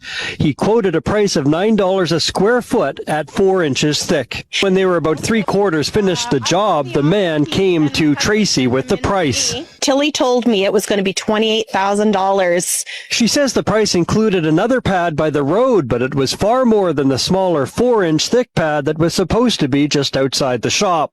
She says she had signed a paper that they said was for insurance of some kind, which she highlighted herself on the form. They threatened to put a lien on our business and take us to court. So she phoned 911. This 77-year-old woman went to the bank and found out she had $1 billion in her checking account. My balance showed I had all this money in it, and it terrified me. I thought, oh my God, I've got all this money, and it's not mine. Julia Yankowski was trying to withdraw $20 from the Chase branch in Largo, Florida, when she found the mistake in her balance. $1 billion? Almost $1 billion. It was a bunch of nines. I can't count that high. I've never had that kind of money. Did you know right away it was a mistake? Oh, yes, right away. Like the good citizen she is, Julia contacted the bank. What did you say to them when you called? I said, I have all this money in my bank account. It's not mine, and I'd like for you to check it and find out what's going on. The next time Julia looked, her checking account was down to where it was supposed to be, $10,000. So for one brief shining moment, this senior citizen found herself a billionaire. Please help me! Please help me! A woman was violently attacked by 2 teenagers and subsequently shot and killed them. Now, the families of these 2 teenagers have filed a lawsuit against her and are seeking compensation of $1 million. The incident occurred at a car wash shop in northern Florida. At the time, 36-year-old Ellie was washing a car for a client when 17-year-old Justin Bell and 18-year-old Quince Mercer broke into the garage and approached her. According to the video, Bell and Mercer suddenly launched an attack on Ellie, constantly punching and kicking her in the face. During this period, Bell jumped onto a nearby car and started the engine in an attempt to steal it, while Mercer continued to push Ellie to the ground. A viral video showing damaged mannequins inside a supermarket has sparked widespread speculation online, drawing nearly 4 million views and prompting a police response. The video was posted by a woman named Tia, who says she was shopping with friends when they noticed something unusual about several mannequins on display. In the footage, paint appears to be peeling from the mannequins' hands, revealing a material underneath that Tia claims did not look like plastic or rubber. She described it as resembling human skin, a detail that immediately alarmed her group. Tia says they approached store employees to report their concerns. Staff members reportedly remained calm and explained that the mannequins were old and that the appearance was simply paint wearing away over time. However, Tia and her friends were not convinced. According to Tia, the group eventually contacted police. She claims officers responded to the store and removed the mannequins for further examination. She only reached out to steady a mirror and nearly lost 2 children. 30 weeks pregnant, a cat knocked over the mirror in her home. The moment it began to tip, she didn't think. She reacted on instinct and reached out to catch it. The next second, the edge of the mirror slammed hard into her abdomen. Pain hit instantly. Breathing became difficult. She couldn't stay on her feet, couldn't even take a full breath. She realized this wasn't a minor accident. She was rushed to the hospital. Examinations, monitors, doctors repeatedly checked the baby's heartbeats and condition. In the days that followed, all she could do was wait. No answers, no guarantees. She didn't know whether that impact had caused damage she couldn't see. 4 weeks later, the doctors made a decision. An emergency C-section had to be performed immediately. Not because it was time to give birth, but because that impact had become a potential risk. When the operating room lights turned on, she had only one thought: the babies had to live. Thankfully, she survived. The twins in her womb were born safely. But later, she kept repeating one sentence. In that moment, I truly thought I was going to lose them. One mirror, one instinctive movement, a decision made in seconds, nearly changed the fate of 3 lives. A viral video showing damaged mannequins inside a supermarket has sparked widespread speculation online, drawing nearly 4 million views and prompting a police response. The video was posted by a woman named Tia, who says she was shopping with friends when they noticed something unusual about several mannequins on display. In the footage, paint appears to be peeling from the mannequins' hands, revealing a material underneath that Tia claims did not look like plastic or rubber. She described it as resembling human skin, a detail that immediately alarmed her group. We followed a couple panhandlers to find out. Sometimes you may not even notice they're there.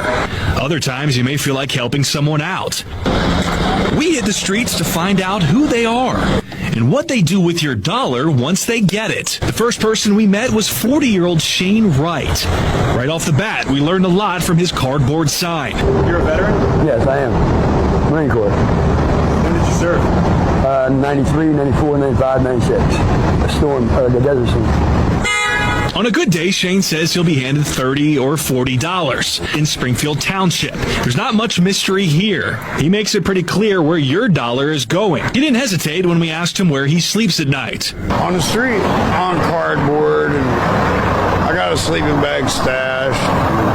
When it rains, I try to find a port. Every day. Seconds later, a truck driver flagged us down. He's there from sun up to sundown every day. He lives right there. Floyd Hardy told us Worthington lives in a house right around the corner. A restaurant manager withheld a $4,000 tip, citing broken tableware. The waitress who refused was fired. Emily, a 5-year-old single mother, had worked hard at the restaurant for 3 years. On Thanksgiving night, she served a table of entrepreneurs who had just signed a multi-million-dollar contract. As they were leaving, a guest handed her an envelope containing $4,000 in cash. He told her, "I was once a waiter too when I was young. This is what you deserve." Just before closing that night, the manager informed Emily he claimed her customers had broken 4 crystal glasses, each worth $1,000. He demanded Emily hand over the tip immediately. However, surveillance footage showed the expensive glasses were not damaged at all. Emily refused to surrender the tip, calling the demand robbery. Ultimately, Emily was fired and never got the tip back. The video of the incident went viral on social networks. Netizens discovered the restaurant's rating plummeted to 1.5 stars overnight. Legal experts pointed out that federal law states... Stop kicking. Ash Trevino was just arrested. This is what she's charged with and the time that she is facing. So as you can see, she was arrested last night around 10 p.m. and charged with 2 offenses. Here are her inmate details. And here are her charges: healthcare fraud between $2,500 and $30,000, and secure execution document deception also between $2,500 and $30,000. So the first charge is healthcare fraud, which involves intentionally deceiving healthcare programs for financial gain, such as billing for services not rendered. A school cafeteria worker admits she did wrong, and she understands why she was fired. For 14 years, Debbie Salzman worked as a beloved lunch lady here at Denver Place Elementary School in Wilmington. She says she would upgrade the lunch of a child who didn't have enough money or give them extra food if they said they were still hungry. If they didn't have enough money on their account, they would get a cheese sandwich instead. When they got a free lunch, that would come back and say, "Miss Debbie, I'm still hungry. Didn't you get your belly full for supper last night?" And you don't know how many times they heard they didn't have supper that night. Salzman says she kept Post-it note IOUs and paid out of her own pocket for kids, but the district suspended and terminated her this February for, quote, not keeping track of her register and providing food to her grandchildren without payment, end quote. Saltzman admits to giving her grandchildren extra food too, but says it wasn't just them. I broke the rule. I'm the one that broke the rule. A YouTube star known for taking on food challenges had her eyes set on the menu at an Aurora pizza place. When the owner refused to serve her, her fans were outraged. Steve-O's Pizza and Ribs. Hello? It's home to the OMG 28-inch pizza challenge, and the winner takes home $100. I'm a YouTuber, and what I do is kind of like my own man versus food. On Sunday, she set her eyes on Steve-O's pizza joint in Aurora. What she didn't expect was the owner's reaction. He called me a dirty liar straight to my face. Like, I was like, why do you think I'm here to scam people? Like, I've never had a restaurant experience this bad. The owner accused Raina of being a professional eater and didn't allow her to tackle the pizza challenge, even though the business does not have rules or regulations inside or online that disqualifies anyone from the contest. And I'm like, I'm not a professional eater because I'm not part of the professional eating league, and I don't compete in like the Nathan's hot dog. Raina was kicked off the property. Of course. Bye-bye. With his trusty chalk stick in hand, traffic agent Jim Brennan traverses the village of Irvington, New York, tracking tires of parked cars. I chalked it at 8:30. I came back at 12:30. The chalk marks are still on it, so I wrote it for a 2-hour violation. But Brennan is violating the Constitution. If you go by a ruling from the 6th Circuit Court of Appeals this week, a 3-judge panel agreed with attorney Philip Ellison in Saginaw, Michigan, who argued that marking tires is similar to police secretly putting a GPS on a vehicle without a proper warrant. That's a violation of the Fourth Amendment right against unreasonable searches. The idea of taking a chalk stick and swiping a tire to use as a tool to determine how long someone's been in a particular spot is now unconstitutional as a violation of your Fourth Amendment right. I don't mind at all. I think it's chalk wipes off very, very easily, so it's not a problem. The court, which covers 4 Midwest states, ruled that now a warrant is needed because the purpose of marking tires is to raise revenue and not for public safety.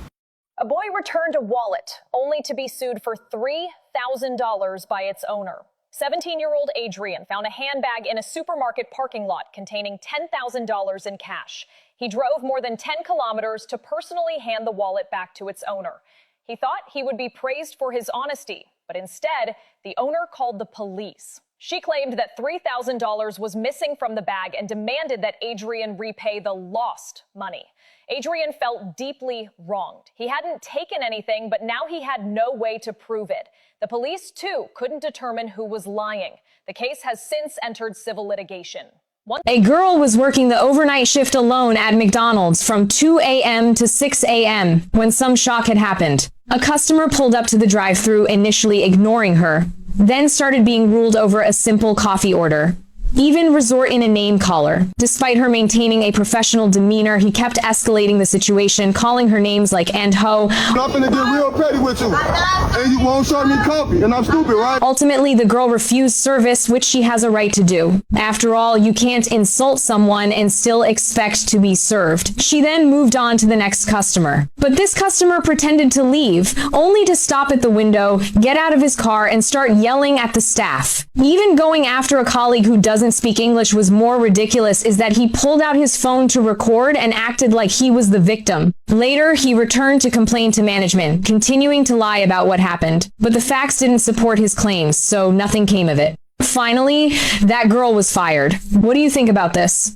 Is he finally regretting those gold chains implanted in his head? Spanish musician Dan Sur stunned fans back in 2021 when he revealed his jaw-dropping new look on TikTok, actual gold chains implanted into his scalp. Now, he embraces the title of being the first rapper in history to have gold hair implants. The procedure was far more extreme than it sounds. Hooks were surgically embedded into his skull, allowing the chains to hang directly from his head. To silent skeptics, Dan even proved the implants were real by showing that the chains don't float in water, while While Dan seems satisfied with the bold aesthetic, medical professionals have sounded alarms about the potential dangers. Doctors warn that the procedure carries serious risks, including infections, skull fractures, and permanent hair loss. The weight of the metal chains could also strain the scalp and cause lasting damage. Despite these health concerns, Dan remains fully committed to his flashy new look, showing off chains in various colors, from gold to silver. But experts caution that this is one hip-hop trend fans should definitely not try to copy. What do you think about Dan Sir bold art? Share your thoughts in the comments.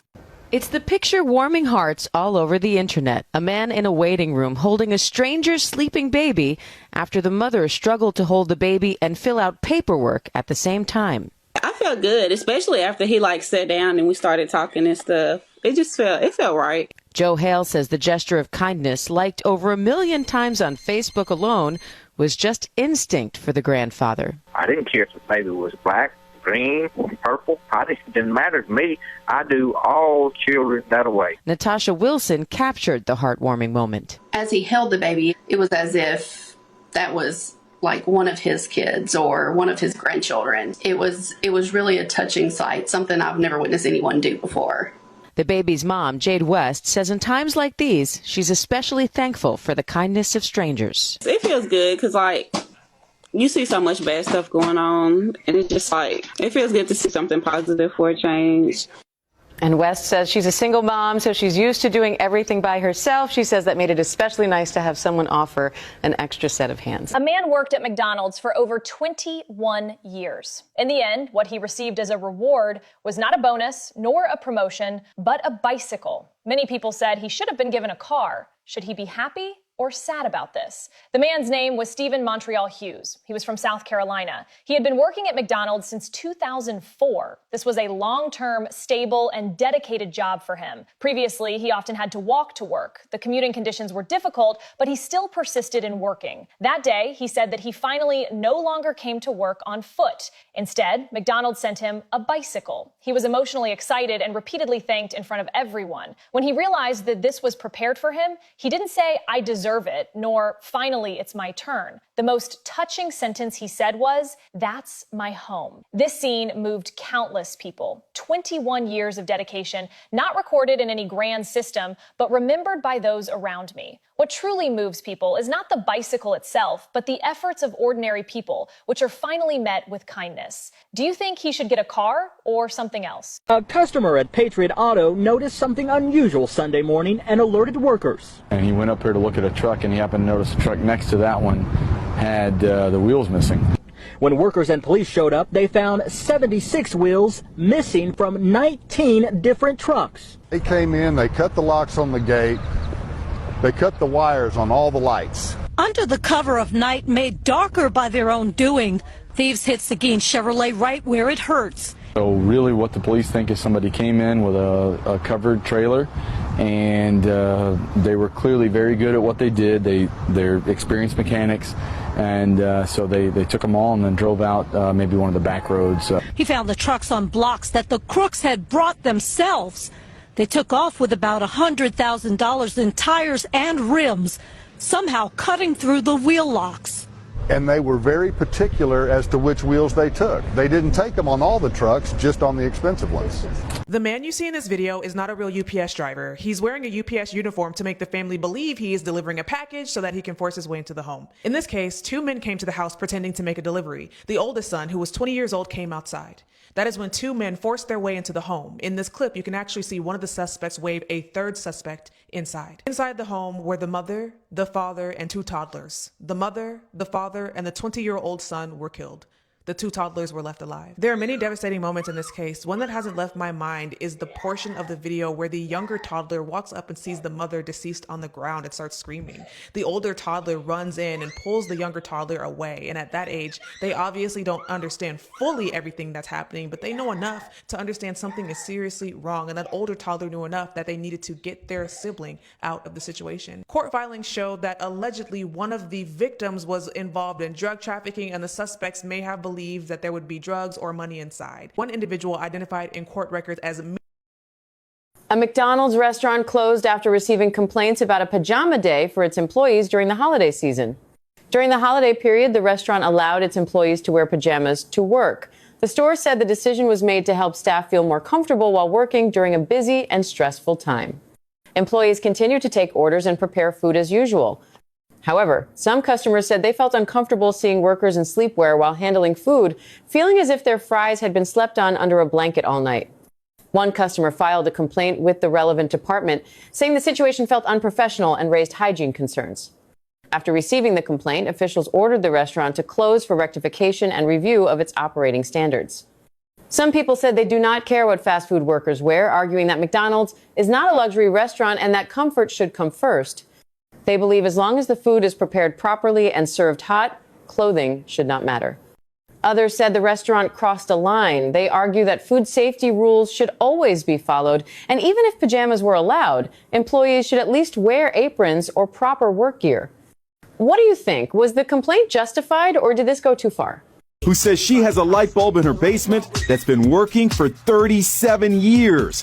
But we found something that's got Becky beat by a long shot. A light bulb that's been burning brightly for more than 116 years. We kid you not. It's been burning continuously since 1901. Modern fluorescent bulbs last about 20,000 hours. But this bulb at the Livermore Fire Department near San Jose, California, has been on for 1 million hours and counting. Think about that. It's been on through World War I and II, the moon landing, and 21 presidents, starting with McKinley right through Trump. Tom Bramall, a retired deputy fire chief, is in charge of looking after the bulb. You're not allowed to touch it, by the way. We don't even dust it off. So how is it possible that this bulb has been working for 41,666 days? For one thing, it was made in America. I suspect that this light bulb will continually burn another 100 years. Now that's craftsmanship. All three suspects in the Coon Rapids triple homicide were indicted on multiple counts of first-degree murder, upgrading their initial charges of second-degree murder. Alonzo Pierre Mingo, identified as the alleged gunman, was found guilty by a jury on multiple counts, including 4 counts of first-degree murder. In September 2025, Mingo was sentenced to life in prison without the possibility of parole. Demetrius Trenton Schumpert, who participated as an accomplice in the robbery, was indicted on 6 counts of first-degree murder. Prosecutors sought an aggravated sentence against him, citing the particularly cruel treatment of the victims, the involvement of 3 or more active participants, and the fact that the crime occurred in the presence of 2 minor children. On November 20th, 2025, Demetrius Schumpert was found guilty on all counts of first-degree murder and faces the same mandatory life sentence without the possibility of parole when he is sentenced in January of 2026. The third co-defendant, Omari Malik Schumpert, was convicted in December 2025 on 5 counts of first-degree murder, 3 counts of second-degree murder, and 2 counts of aggravated robbery. He is also scheduled to be sentenced in January 2026. Where she bought the ticket to cash in her winnings. She thought she won at least $500. She says the clerk in this lucky store took her ticket, scanned it, and the machine sang a winning tune. It says, "Eee!" A beep made a sound on the machine, and then a pink sales slip came out, and he just grabbed it. Amelia says the clerk wouldn't give her that validation slip showing her winnings or return her scratch ticket.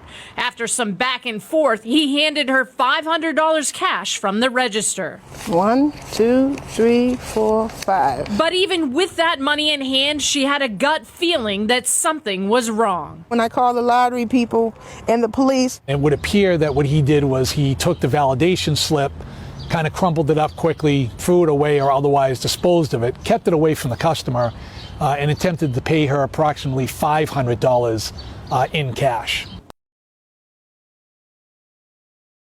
Truckers say it's been a daily and nightly thing. Teenagers going door to door, knocking on the doors, selling themselves truck to truck. Police spent the weekend trying to break it up, and truckers say in this lot, officers can just take their pick. Nothing surprises me anymore. I've seen everything but Bigfoot at a truck stop, you know? Indianapolis trucker David Howington visits this truck stop every day along South Harding at 465, and he says the prostitutes were getting bolder by the day. Other truckers told police a 14-year-old girl girl has been among those working this truck stop, so officers tracked her down over the weekend. They say she denied being a part of it, but her 19-year-old sister, Jody Kinslow, went to jail. She's charged with trespassing, and police say she's been arrested for prostitution in the past. Even while our cameras were out here, we saw women that truckers identify as regular prostitutes going door to door, and police have called in CPS to investigate their family in hopes of keeping her 14-year-old younger sister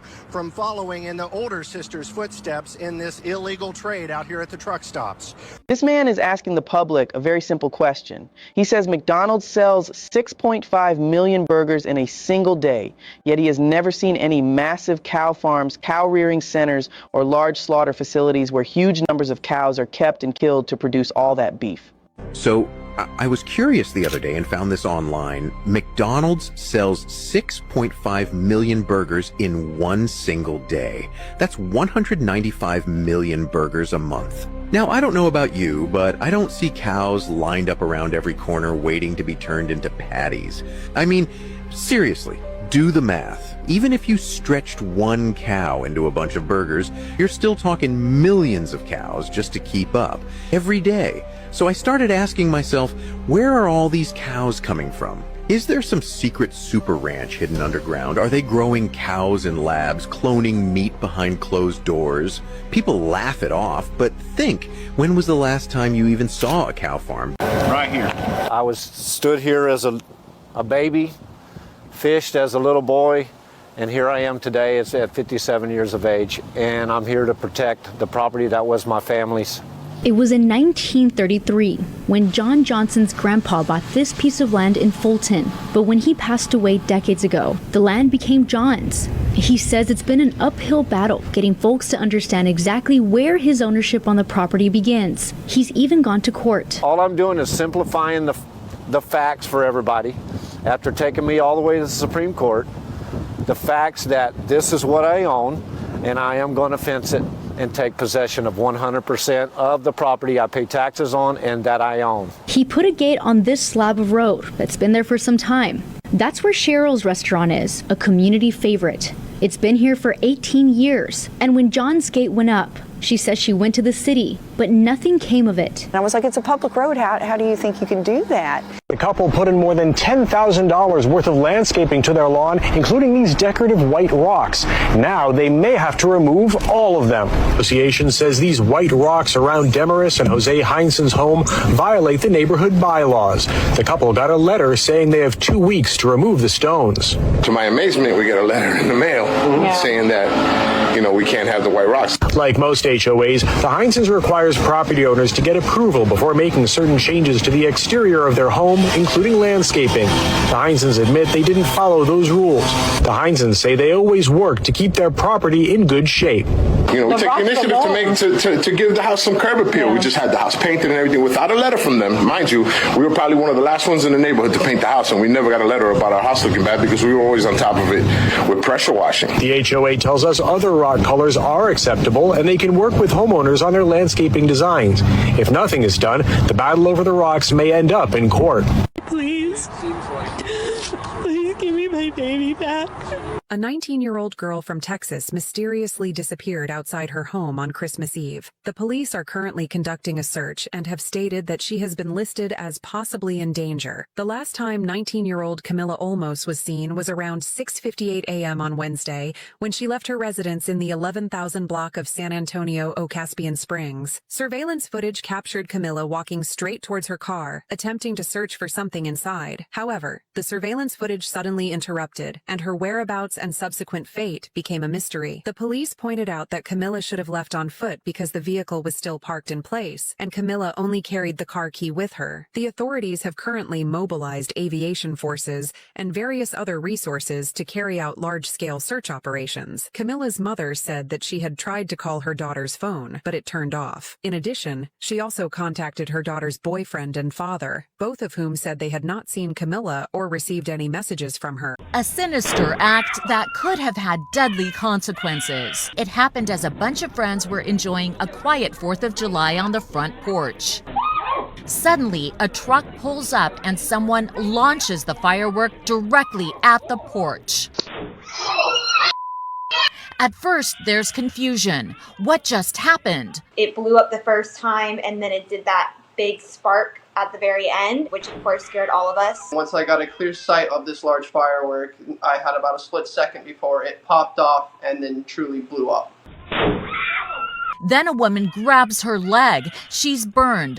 Watch the man in the red t-shirt take off in pursuit. But the big concern, the little ones. You okay? Hey, you okay? I went and helped with the kids that were there, make sure that they were okay. Police are continuing to investigate who was behind it. And look at this shocking moment when a barrage of fireworks was thrown at a police car in Des Moines, Iowa. Fortunately, police are able to weave their way to safety. July 1st, that's the date. That's when car dealers will stop printing and handing out temporary paper plates or tags for vehicles. So it was back in 2021 when we showed you just how big the problem had grown, when fake temporary paper tags were popping up on the getaway vehicles of suspects all the way up in New York. And criminals here are using them to fly under the radar of law enforcement. Well, some of you want to know, if dealers aren't issuing paper tags, what are they going to give you when you buy a new car? So dealers will have a stash of metal plates that will be assigned to new vehicles that they sell. And the bill to eliminate paper tags was passed in the Texas legislature in 2023. And in that bill, it said that your license plates would stay with the car even when you sell it. But just this month, a different bill passed the state Senate to change that. So this new bill will require that the metal license plates stay linked to the person, not the vehicle. So whether Senate Bill 1902 passes or not, dealers will no longer print out paper tags beginning July 1st. This homeowner found 40 downed trees on his property. Some of them were 150 years old. This isn't because a storm came through, right? So what happened here? It was a hurricane of chainsaws. 40-year-old Sammy Shinway came home from work and heard chainsaws in the woodsy backyard he owns behind his home in Kenalone, New Jersey. He confronted the work crew. So what are you guys doing? And they told me that they were hired to cut trees down. Except the problem is, this is your property, right? There's no question about that. Correct. That's not all. Some of the trees left standing had their tops lopped off. Those red cedar trees were topped off. They're eventually going to die. So who would do such a thing? Well, court documents say it was a neighbor identified as Grant Haber. He's a counterterrorism expert who's appeared on right-wing media. From above, you can see the before and after. Haber is facing fines of $32,000, but that may be just the beginning of his troubles. Costco's return counter is already piled up. More and more consumers after Christmas are returning fully used Christmas trees, sofas, and other furniture to Costco, taking advantage of the company's generous return policy to use them for free for the entire holiday season. These items clearly aren't defective. Boxes are torn apart, branches bent over and over again. Costco's return policy was originally built on trust that customers wouldn't treat consumer protection as a loophole. In the end, the ones who pay the price are never Costco, but ordinary customers who follow the rules. Costs go up, prices rise. As long as the rules don't explicitly say you can't do this, some people feel justified in abusing them. Christmas trees stop being products and turn into holiday rentals. Use them, return them. No guilt, no hesitation. This isn't fraud, but it's slowly killing good policies. So the question is, are these behaviors exactly why we're losing consumer-friendly systems altogether? She's driving? It's an understatement to say these police officers were surprised when they found two children driving a car by themselves. Officials say a 9-year-old Utah girl took her 4-year-old sister on a joyride they hoped would end with a swim in the ocean. Instead, it ended with a head-on crash with a semi-truck. Officers approached the vehicle cautiously. Police say the girls drove about 10 miles away from their home on both streets and freeways before hopping a median and crashing into the truck. The impact was serious enough to require both the car and the semi to be towed. Both girls were wearing their seatbelts and walked away from the accident unharmed. She's driving? This is Inside Edition Digital.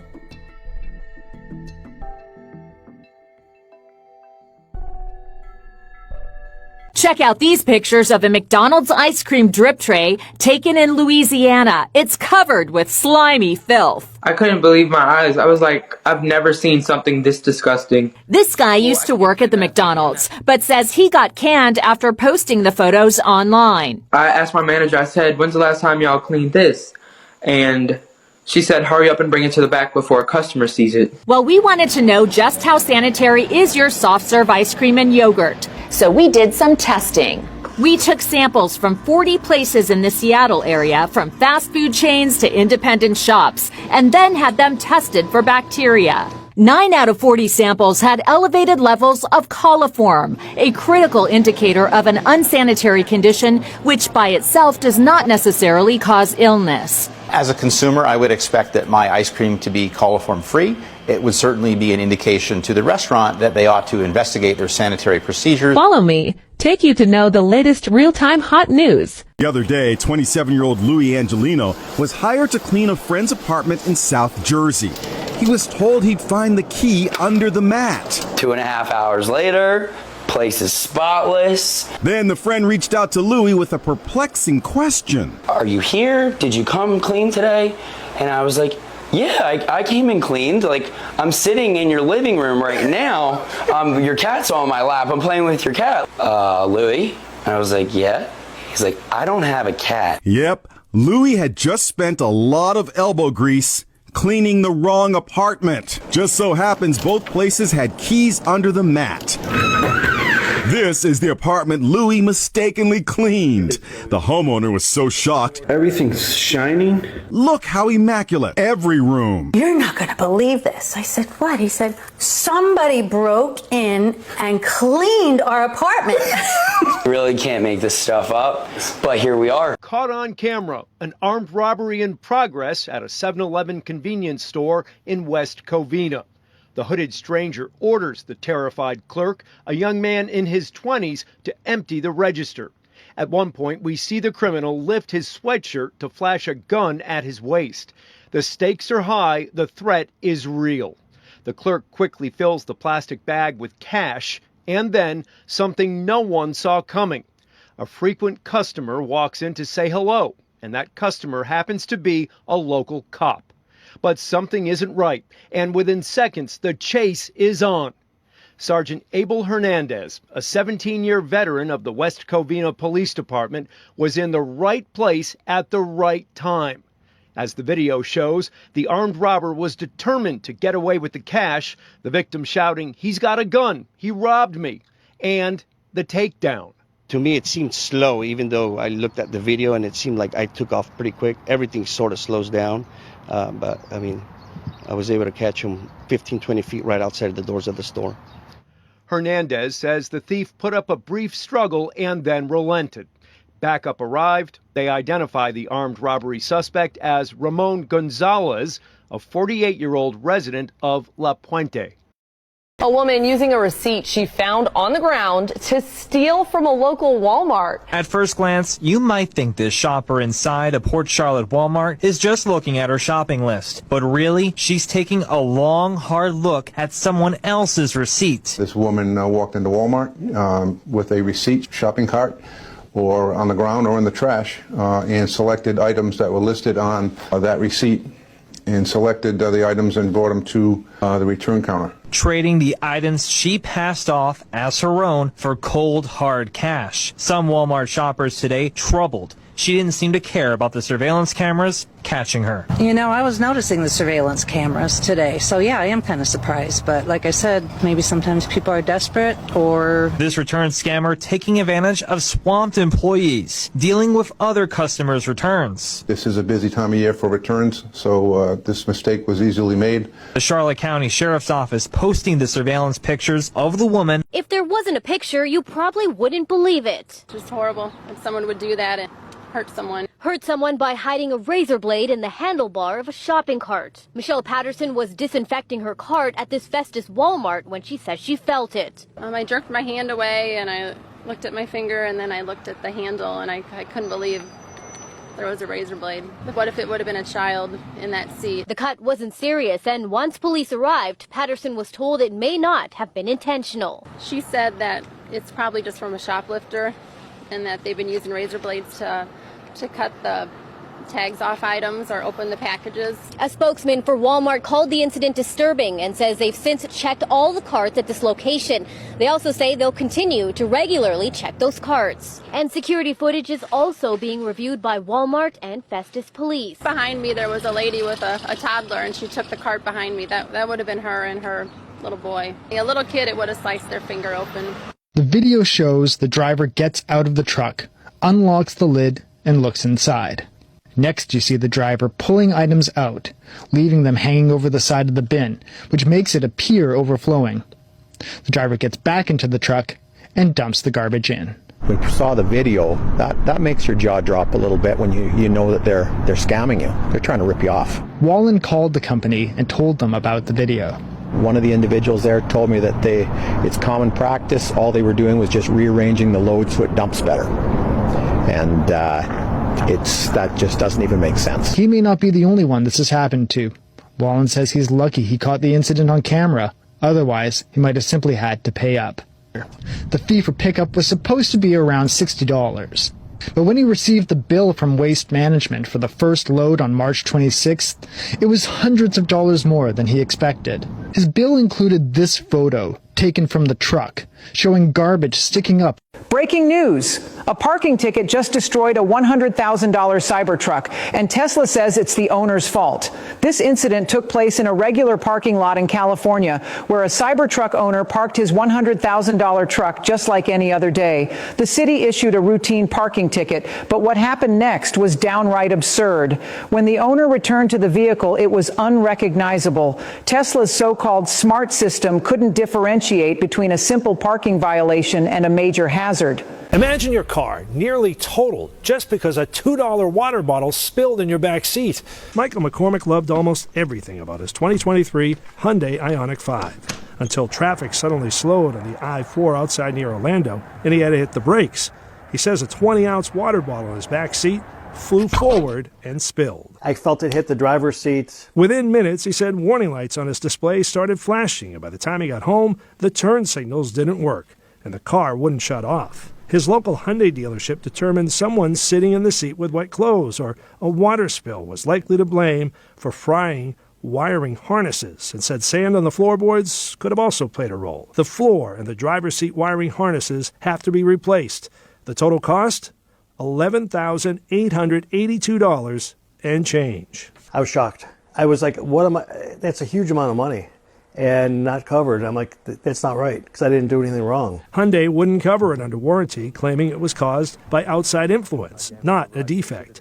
He then filed an insurance claim, which State Farm denied, determining it was due to corrosion building over time, not sudden accidental damage. This is just crazy. You sell a residential property and then you tell me it's still a fire station. And for more than 3 years, his extended family and friends used the firehouse for holidays, celebrations, until this Crone was ordered to discontinue all unauthorized uses, the first time the city had notified the Crone family that Fire Station 38 was not, as the city had represented, a residential dwelling.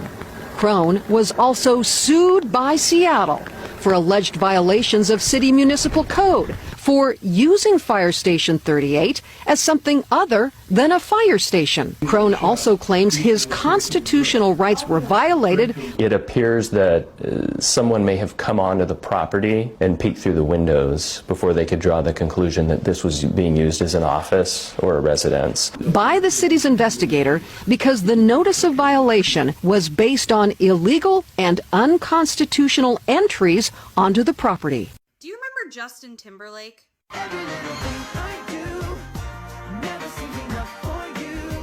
Justin was one of the most recognizable pop stars of the early 2000s, rising from NSYNC and becoming a global superstar. If you grew up during that era, you absolutely remember him. But as the years passed, old stories began resurfacing. His breakup with Britney Spears, the Super Bowl controversy, and questions about who paid the price for his success. Public opinion slowly shifted as fans re-examined moments that were once ignored and began to see a different version of the same story while Justin never disappeared. His reputation changed. No longer untouchable, no longer universally loved, but constantly debated. His career survived, but his image never fully recovered, turning him into a reminder that fame doesn't just disappear. Sometimes it gets rewritten. A ring of steel surrounds the courthouse, where protesters have gathered demanding Maduro be released. Stephen Fabian is there. In an extraordinary hearing, Maduro faced charges of drug trafficking, narco-terrorism, and conspiracy to import cocaine. He told the judge he had been kidnapped. The judge asked, "Are you Nicolas Maduro Moros?" A defiant Maduro responded in Spanish, "I am the president of Venezuela. I consider myself a prisoner of war. I was captured at my home in Caracas." The judge cut him off. There will be time and place to get into all of this. Asked for his plea, Maduro said, "I'm innocent. I'm not guilty. I am a decent man." Then the judge turned to Maduro's wife and asked for her plea. "Not guilty, completely innocent," she said. After court, it was back to the Metropolitan Detention Center in Brooklyn, a facility notorious for its conditions and violence. It's known as hell on earth and home, if you can call it that, to many accused high-profile detainees. This man is literally just stealing everything. He ain't scanning. This man says the viral video of him at the self-checkout at Walmart has ruined his reputation. He's a Walmart personal shopper. He says his reputation, though, has been ruined by a woman who filmed him bagging items at the self-checkout, seemingly without paying for them. 49-year-old Bill Astle does appear to be putting all these items directly into his bag at the Walmart in Belleville, Illinois, without scanning any of them. Within 24 hours, it was seen around the world. Just on Twitter alone, yes, it was more than 16 million views. So more than 16 million people think this guy's a shoplifter, including his small town where everyone knows him. I am not a thief. I was simply doing my job. Turns out Bill Astle is a personal shopper. To save time, he uses the Walmart app to scan each item as he takes them from the shelves. Then when he gets to the checkout, he just needs to scan his phone for the entire purchase. Unfortunately, after a lifetime of behavior above suspicion, the video has painted him to the entire world.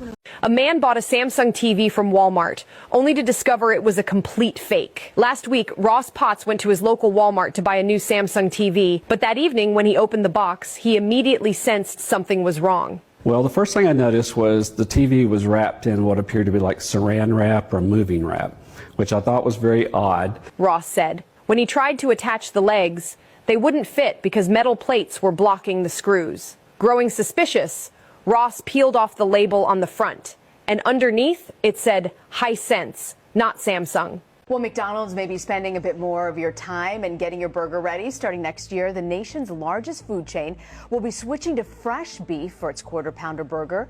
This is the chain's latest effort to win back customers. That McDonald's burger you had yesterday? It wasn't just beef. There's a hidden ingredient they slip in, and most people have no idea what it's really doing in their food. And here's the thing. It's not just the burgers. When you bite into a chicken McNugget, you're probably thinking chicken, right? Well, hold that thought. These golden nuggets are almost half breading and other stuff that definitely didn't come from a chicken coop. The ground chicken gets mixed with all those fillers, then molded into those familiar nugget forms. It's like chicken Play-Doh, except you eat it. And while we're talking about what's really in your nuggets, wait until you hear what McDonald's does with their burger patties. Moving from nuggets to burgers, the Big Mac seems like a step up. State police say the couple living here after spending money that wasn't theirs. Investigators say Robert and Tiffany Williams had $120,000 deposited into their account at BB&T on May 31st through a mistake by a teller. But instead of contacting the bank about the deposit, the couple allegedly spent most of the money, all in 2.5 weeks between June 3rd through the 19th. Police say the Williams also used the money on bills, car repairs, cash purchases, and even gave $15,000 $100,000 to friends in need of money. Once the bank realized its mistake, it transferred the $120,000 to the correct account. It contacted Tiffany Williams on June 20th and told her the couple had to pay back the $107,000 in overdraft fees they incurred. On June 21st, the bank called again. Tiffany said she and her husband would work out a payment plan. Court papers show that after those two initial phone calls from the bank, the couple had no contact with bank representatives, despite several attempts by the bank to reach them. The couple is now facing felony theft charges. What's shocking to me is that this is the third office that's listed for the Somalian Education Resource Center.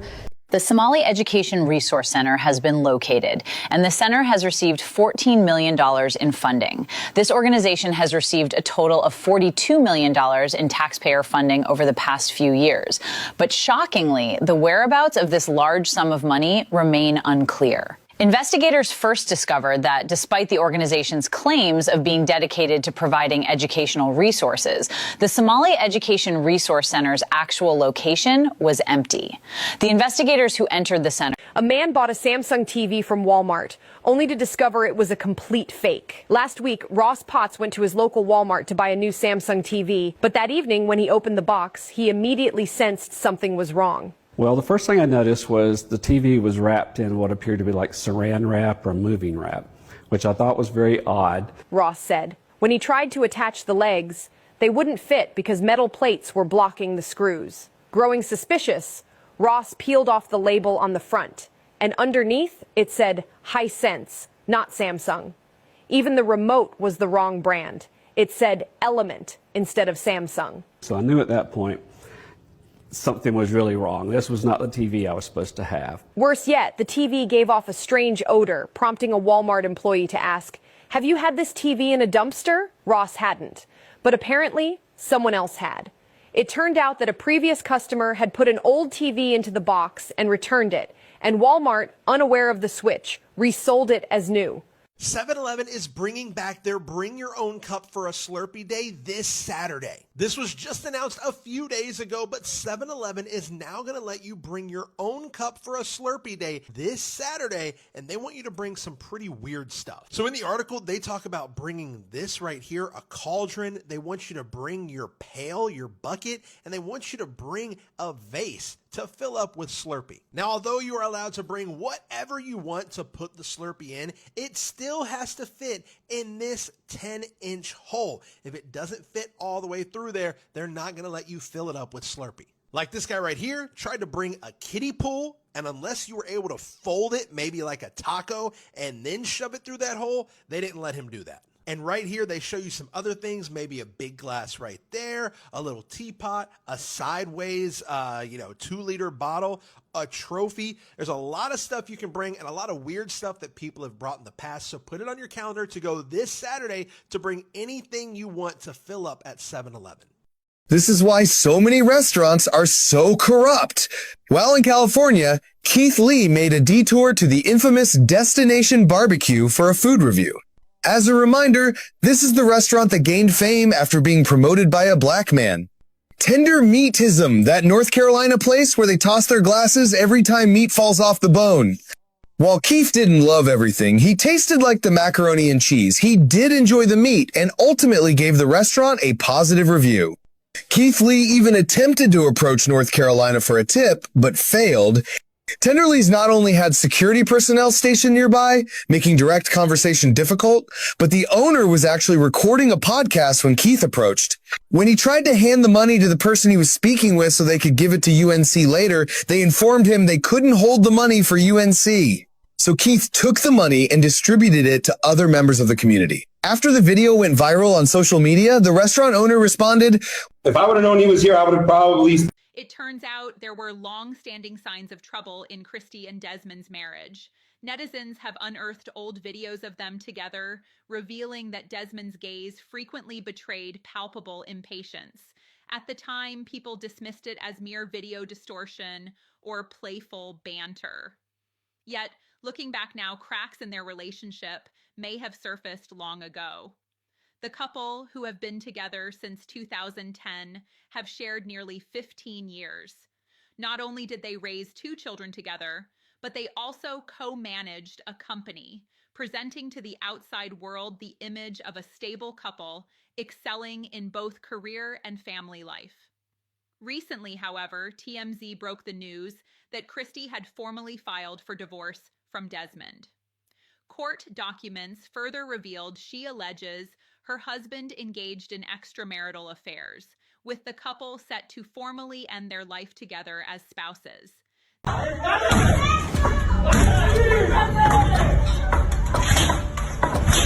Federal agents raided the home of Jonathan Ross, the ICE agent who murdered Renee Nicole Good in Minneapolis earlier this week. As you can see, they're taking boxes, computers, bins, presumably full of evidence, and posters or pictures or paintings of some kind. And I've got to say, this looks more like the Louvre heist than a federal operation. The fact that these guys are wearing ski masks is somewhat concerning to me. Surrounded by strangers on a Coolangatta street, two 15-year-old girls find themselves at the centre of a school holiday tragedy. It was a very, very hard collision. The bike was actually broken into two pieces. The pair were riding an e-bike along Marine Parade just after 7 o'clock on Saturday night when police allege they were hit by a white Mitsubishi Express van. A vehicle has darted from a side street and cut across them. They were in the bike lane, they were doing nothing wrong as far as the riding goes. Emergency crews racing to the scene, but the driver was nowhere to be seen. The 40-year-old man allegedly fled, but made it less than 3 kilometres before he was arrested just over the border around an hour later. Who have subsequently arrested him for drink driving and disqualified driving. He also had a positive roadside drug test. Queensland Police are still investigating the Coolangatta crash, with further charges highly likely. Both girls were rushed to Gold Coast University Hospital, where they remain tonight with serious head injuries. Our thoughts go out to their parents and their family and friends, and to those young girls. Paige Van Lunteren, 9 Gold Coast News. This woman is going to prison because she tried to cover all her meal expenses with just one strand of hair. The incident occurred at a Texas restaurant where, during her meal, the woman secretly plucked a hair from her head and placed it on her plate. She then summoned the owner to complain about contaminated food and demanded the bill be waived on the spot. Upon inspection, the owner stated there were no female employees in the kitchen that day, nor any staff with light-colored hair, questioning the origin of the strand. Confronted, she denied having long hair, claiming she had simply tied it up, and became emotionally charged. The restaurant then retrieved surveillance footage. The video clearly captured the entire process. A white couple tried to avoid paying for their meal by putting hair into their food, but their plan failed. The couple was eating at a small family restaurant. After their food arrived, the woman quietly pulled a few hairs from her own head and dropped them into the dish. Then they called the server over and said there was hair in their food. They asked for the meal to be free and also wanted extra food to take home. The server looked at the hair and was shocked.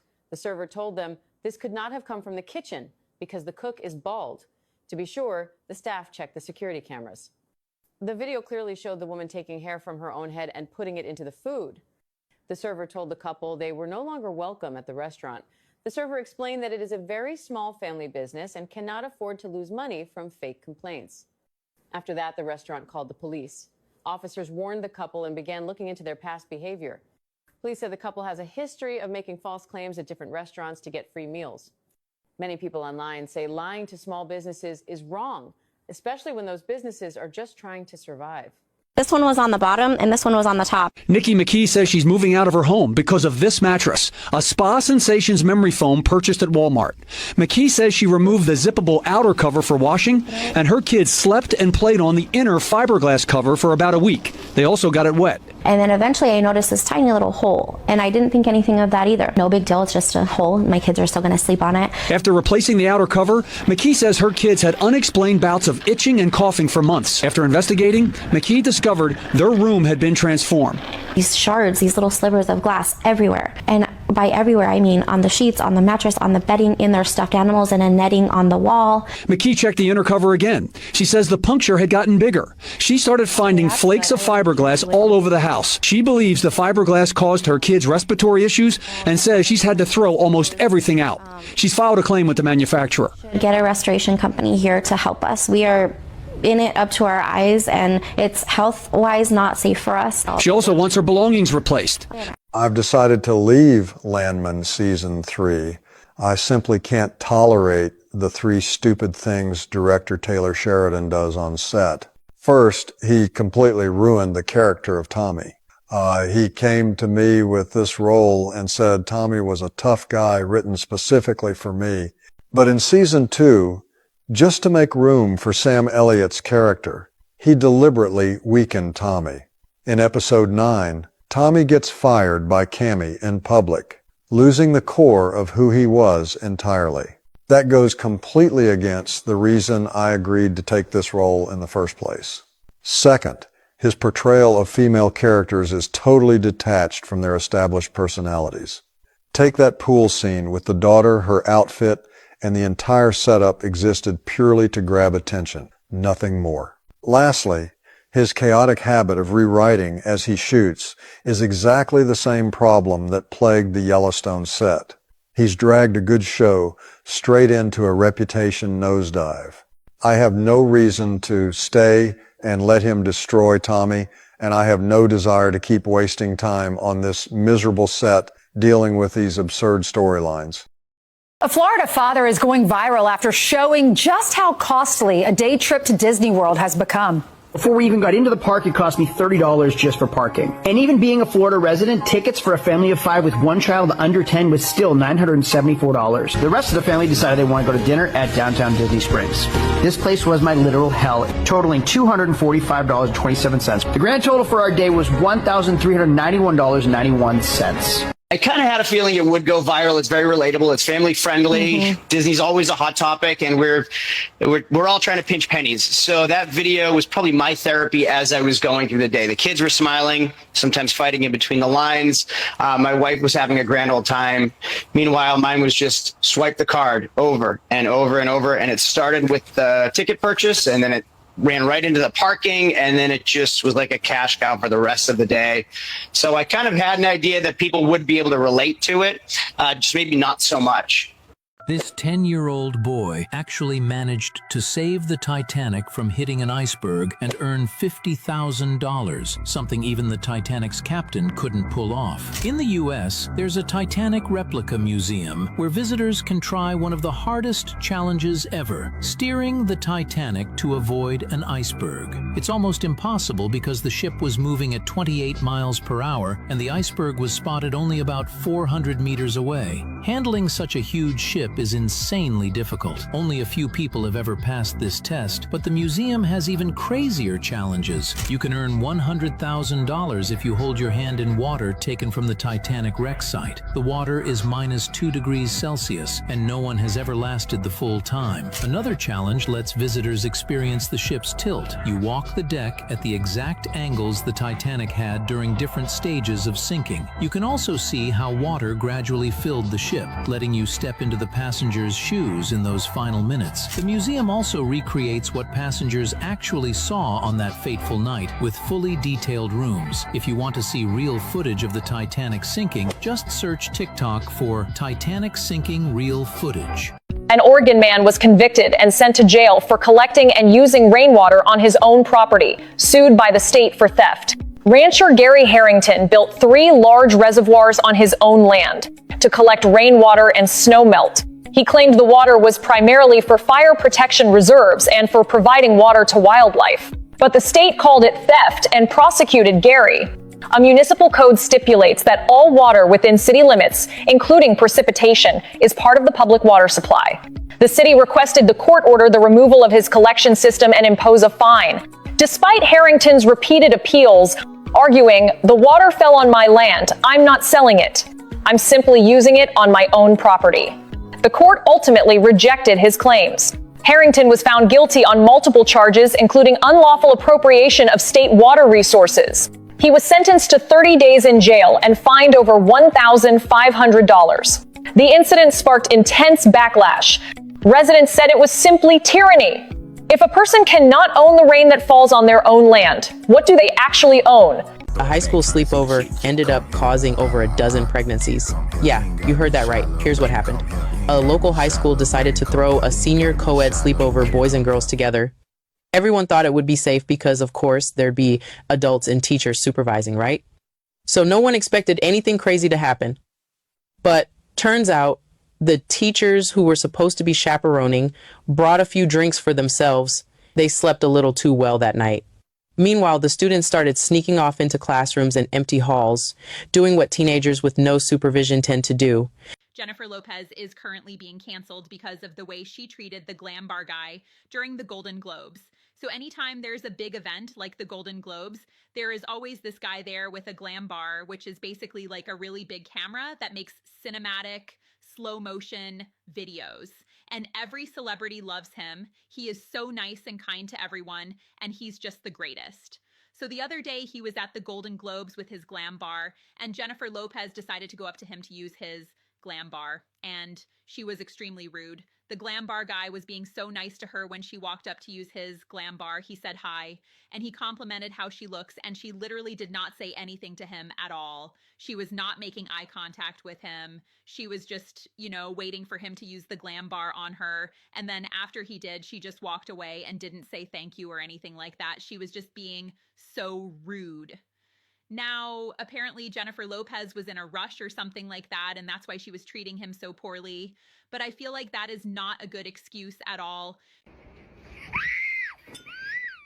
The screaming girl has been blacklisted by the airline after she suddenly lost control during turbulence, screaming, crying, and even making exaggerated physical reactions. Those seated behind her grew so furious they considered throwing pillows. Yet once the plane stabilized, she acted as if nothing had happened, continuing to film herself, sipping orange juice and smiling at the camera as though the chaos had nothing to do with her. After the video surfaced, she claimed to have suffered a spinal fracture during severe turbulence, developing panic disorder as a result. She attributed her outburst to forgetting her medication. However, her persistent focus on the camera and even commenting on the meal during her extreme panic. Later, she defended herself on social media, repeatedly emphasizing that airplanes are actually very safe and I've done my research, yet also admitting she can't help but scream occasionally, leading many netizens to suspect that this loss of control might have been, to some extent, a stunt she orchestrated to generate buzz and attract attention. She has now been blacklisted by the airline, becoming one of the rare passengers in recent years to face a collective ban for disrupting flight order.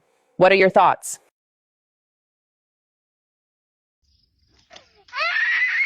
This corner looked more like a crime scene than a school bus stop this morning. Parents called police after finding an electric fence just inches away from where their children wait for the bus. The man who put up the fence says he had finally had it with students trespassing and leaving trash in his yard. He figured the fence would keep them out. I'm not in charge of other people's children. All I can do is protect myself. But jolted neighbors thought the fence was too extreme. They called police, and police called Public Works, who questioned whether the fence encroached on a county easement. Show me what's the truth. Everybody's just giving me different words. The relentless homeowner not giving in because he says the signs posted in his front yard did nothing. It says no trespassing. What, you don't like kids? Me, I'm a parent, and I don't want any children around here to get electrocuted. That's a little too extreme. I mean, you're going to let the kids get electrocuted? That's not cool. They also threatened to pull it all up, which I said to them, go ahead, pull it up. We're not paying for it anyways. Tracy Becker is examining the subpar paving job outside her Port Alberni business. New asphalt she didn't even want when a crew came knocking on her door nearly 2 weeks ago. He came walking in and he said that he had some asphalt. The asphalt was left over from a previous job and that his workers were already paid by that contract. He quoted a price of $9 a square foot at 4 inches thick. When they were about 3/4 finished the job, the man came to Tracy with the price. Tilly told me it was going to be $28,000. She says the price included another pad by the road, but it was far more than the smaller 4-inch thick pad that was supposed to be just outside the shop.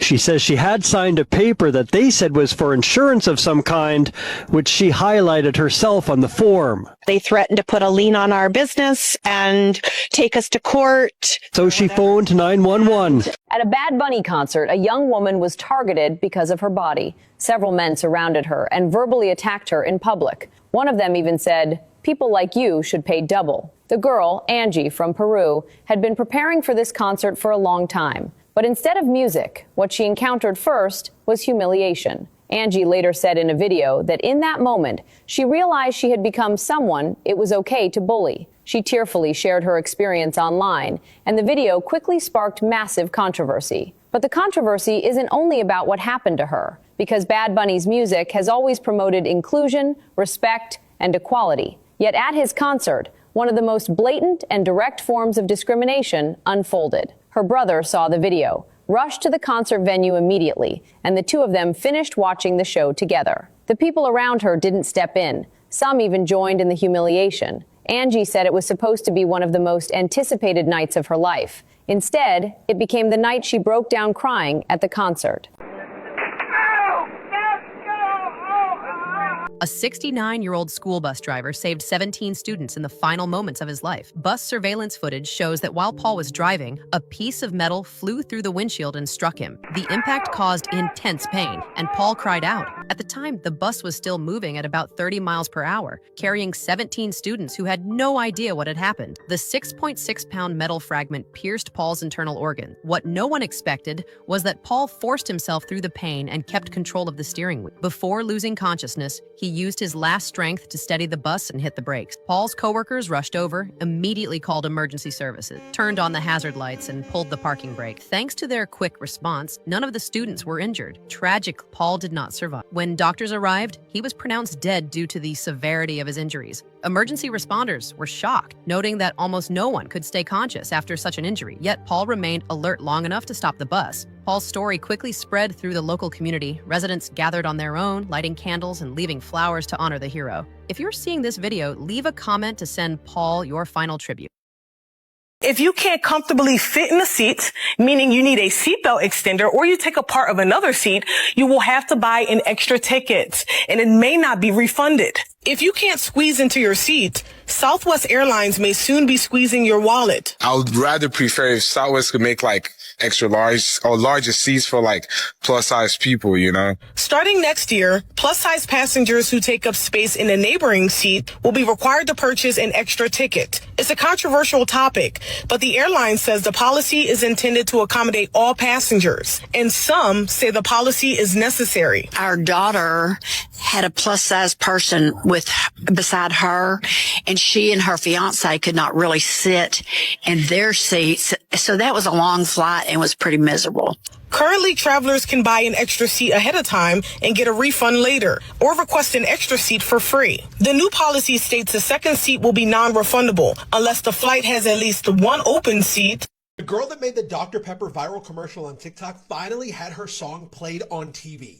Dr. Pepper, baby, is good and nice. Doo-doo-doo. The girl that made that song, Romeo, made it just laying down in bed and didn't think much of it until people took it on TikTok and created entire virtual commercials with it. It got so big that anybody walking around was singing Dr. Pepper, baby, in their head, and then Dr. Pepper decided, hey, let's play this during the biggest college football game of the season. This was not just another TV commercial. They played this during the College Football National Championship last night and even put her TikTok in the bottom corner and showed her ad. Now, I don't know how many followers she was at yesterday before the game, but right now she's almost at 500,000 followers on TikTok. And she's also made other songs and other catchphrases for other companies like Vita Coco. Vita Coco, you'll go loco because it's so dang delicioso. Boom, boom. And now that Dr. Pepper made this relationship with her, I could see a ton of other brands going with her and using her song for their advertisements. Trees are literally exploding across parts of the Midwest right now, and no, this is not clickbait. It's an actual weather phenomenon that's happening right now. Okay, I know that obviously sounds fake, but this is completely real, and you've probably already seen it on the news because trees have been just randomly exploding. They're saying that whenever temperatures drop in an area fast enough, which by the way, we're talking about like negative 25 degrees, the sap inside of trees can freeze and expand so quickly that the trunk literally cracks open with a sound like a loud pop. This is actually called frost cracking, and meteorologists right now are warning that it could happen across Minnesota, Wisconsin, the Dakotas, and parts of Iowa and Michigan this weekend. Obviously, everybody should know about the huge snow and ice storm that's coming right now, but they're saying that this polar vortex could push wind chills down to negative 40. There's a weather graphic that says exploding tree risk that went viral all over social media with 7 million views, and people are losing their minds. This entire thing is actually real right now. We have exploding trees before GTA sick. Where she bought the ticket to cash in her winnings.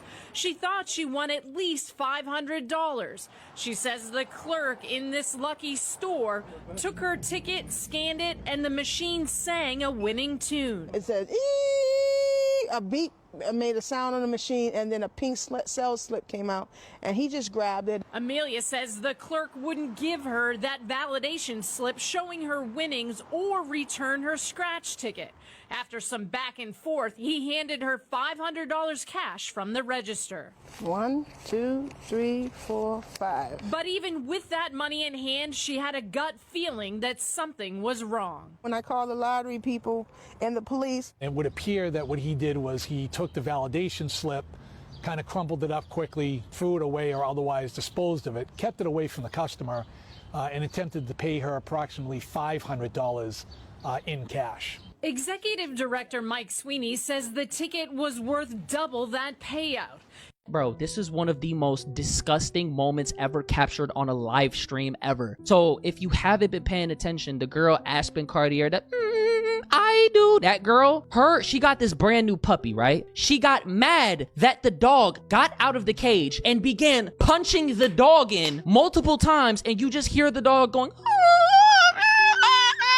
there's like, you can just hear the dog in pain while she's just punching it over and over and over again, like nothing ever happens, and then just walks over and puts him right back into the cage. Bro, iShowSpeed started his Ghana stream at a waterfall getting a massage and boxed a fan inside the ring, putting on a show for everyone. Speed even met the most skinniest, the most built, and the most fattest man in Ghana and started playing with one of the dude's chests and even started biting on one of the dude's arms. Speed was being Speed. He also went drifting in a Hellcat for the first time, doing donuts in front of hundreds of people, and tried Ghanaian jollof rice and said that Nigerian jollof rice is better than every jollof rice he's had yet in Africa. Speed also backflipped on the top of the Black Star Gate, which is a monument in Ghana that signifies Africa's freedom. The cause of Shirley Rain's death has been revealed. She did not pass away of natural causes. This is not the news we wanted to hear, but it is an undeniable fact. As the founder of Beauty to the Streets, Shirley spent her life providing essential services to the homeless. However, tragically, her death was not sudden.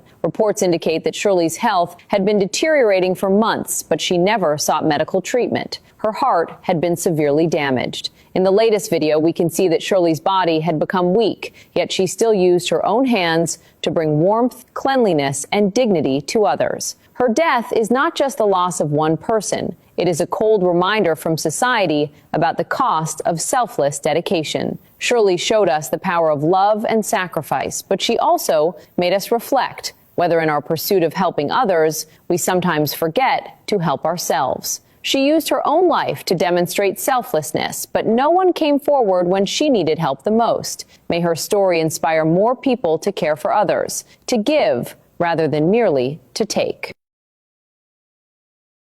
Can anything stop them?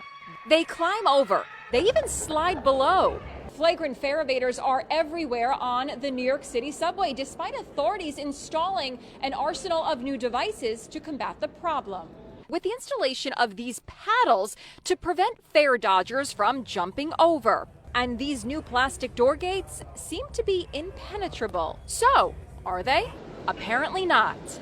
One after the other at this station near Times Square, the paddles didn't seem to stop these fare jumpers. This woman crawls right underneath. And those plastic door gates? We watched as these fare evaders outsmarted the gates. Their trick? The first guy pays the fare while the two behind slide past before the gates close. Commuters not paying their fare is a growing problem across the country, but nowhere is it worse than here in New York. It's estimated almost half of all riders don't pay, resulting in $1 billion in lost revenue. Now, new measures are being tested out to stop fare beaters. They look like tired travelers waiting for a flight, but take a closer look. These people are actually homeless. Well, since right now I'm completely broke, so I'm not going anywhere, just hiding different parts of the airport. Rebecca has lived here with her adult son and cat for almost a year. She says the airport is safer than the streets and overcrowded shelters. I left Phoenix with $15,000. It goes quick. The job and apartment she had lined up both fell through. Then she lost $3,500 in a rental scam. Broke, she landed at the airport, homeless. She uses the Wi-Fi at the airport to apply for jobs. She did get a job, ironically, here at the airport, doing what she did in Phoenix, pushing passengers in wheelchairs, but was fired a week later. She believes the company found out she was homeless. Since January, she has been living at a long-term hotel where she can now cook, shower, and finally sleep in a bed. 50 Cent, you're the one who's fucking incompetent. I legally entered the United States when I was 10 years old, while your arrest record for trafficking at 17 is still gathering dust at the NYPD. Do you need me to remind the entire internet of your glorious history? The 3 to 9 year sentence you got for drug possession? A convicted felon who built his muscles by working out in prison thinks he gets to bark at law-abiding taxpayers? So what if the president gave me a gold card? The most hardcore gift you've ever received in your life was probably a cockroach in prison food. This black woman, who was cared for by her boyfriend for a year after surgery, decided to leave him because she felt he wasn't romantic enough, which drew widespread criticism. The woman underwent a serious brain operation and could not afford a professional caregiver during recovery. Her boyfriend quit his job and became her full-time caretaker for an entire year. During that time, he handled all daily care, including feeding her, helping with rehabilitation, and even cleaning her bodily waste. After a year of recovery, the woman's health improved, but the financial damage remained because the man had not worked for so long, he fell behind on bills and accumulated debt. To recover financially, he is now working 3 jobs to cover basic living expenses. The woman has since complained that her boyfriend is no longer romantic. She said he is always busy with work and does not take her out on dates, leading her to question whether she should stay in the relationship. Some people argue that many people can take someone on dates, but very few would give up a year of their life to do what he did. Others believe the woman leaving might actually be a relief for the man, allowing him to move on from a relationship that no longer values his sacrifice. What would you think if your girlfriend did the same thing? Students across the country are posting images of what's on the menu at their schools in a new phenomenon called lunch shaming. How is that milk? Cafeteria food has always been the butt of jokes, but this isn't funny. Look at what they're giving us at lunch. Students, disgusted by what they're being served, are taking their beef online. Look at this. This is the main meal. It looks like puke and applesauce. Nasty. In Paterson, New Jersey, parents are up in arms after images of moldy food and expired milk were shared online. Can you even tell what this is? Apparently, it's supposed to be a chicken cheesesteak sandwich. It was disgusting. And I definitely would not feed that to my children. I'm not sure that I would feed it to my pet. Before the pandemic, many schools used to make lunch in the cafeteria. Due to staffing shortages and budget issues, those days are gone. Now, lunch is prepared by outside vendors. Students in Woodbridge, New Jersey say the food is inedible. There's enough that... An alert from police. Someone is taking $1 bills and turning them into $100 bills. A cashier at Ohana Foods Hilo had a feeling something was off when a woman handed her a $100 bill on Saturday. And she proceeded to tell me that it's an old bill. But I had an old bill in one of our tip jars. And so I pulled out the old bill on the side and I was like, okay, it looks different. It's more of like a yellowish tone versus as the bill she gave me, it was black. Ramos marked the bill with the counterfeit pen. Yellow means real currency, so she was confused. I lifted it up one more time and that's when I noticed the faded $1 marking.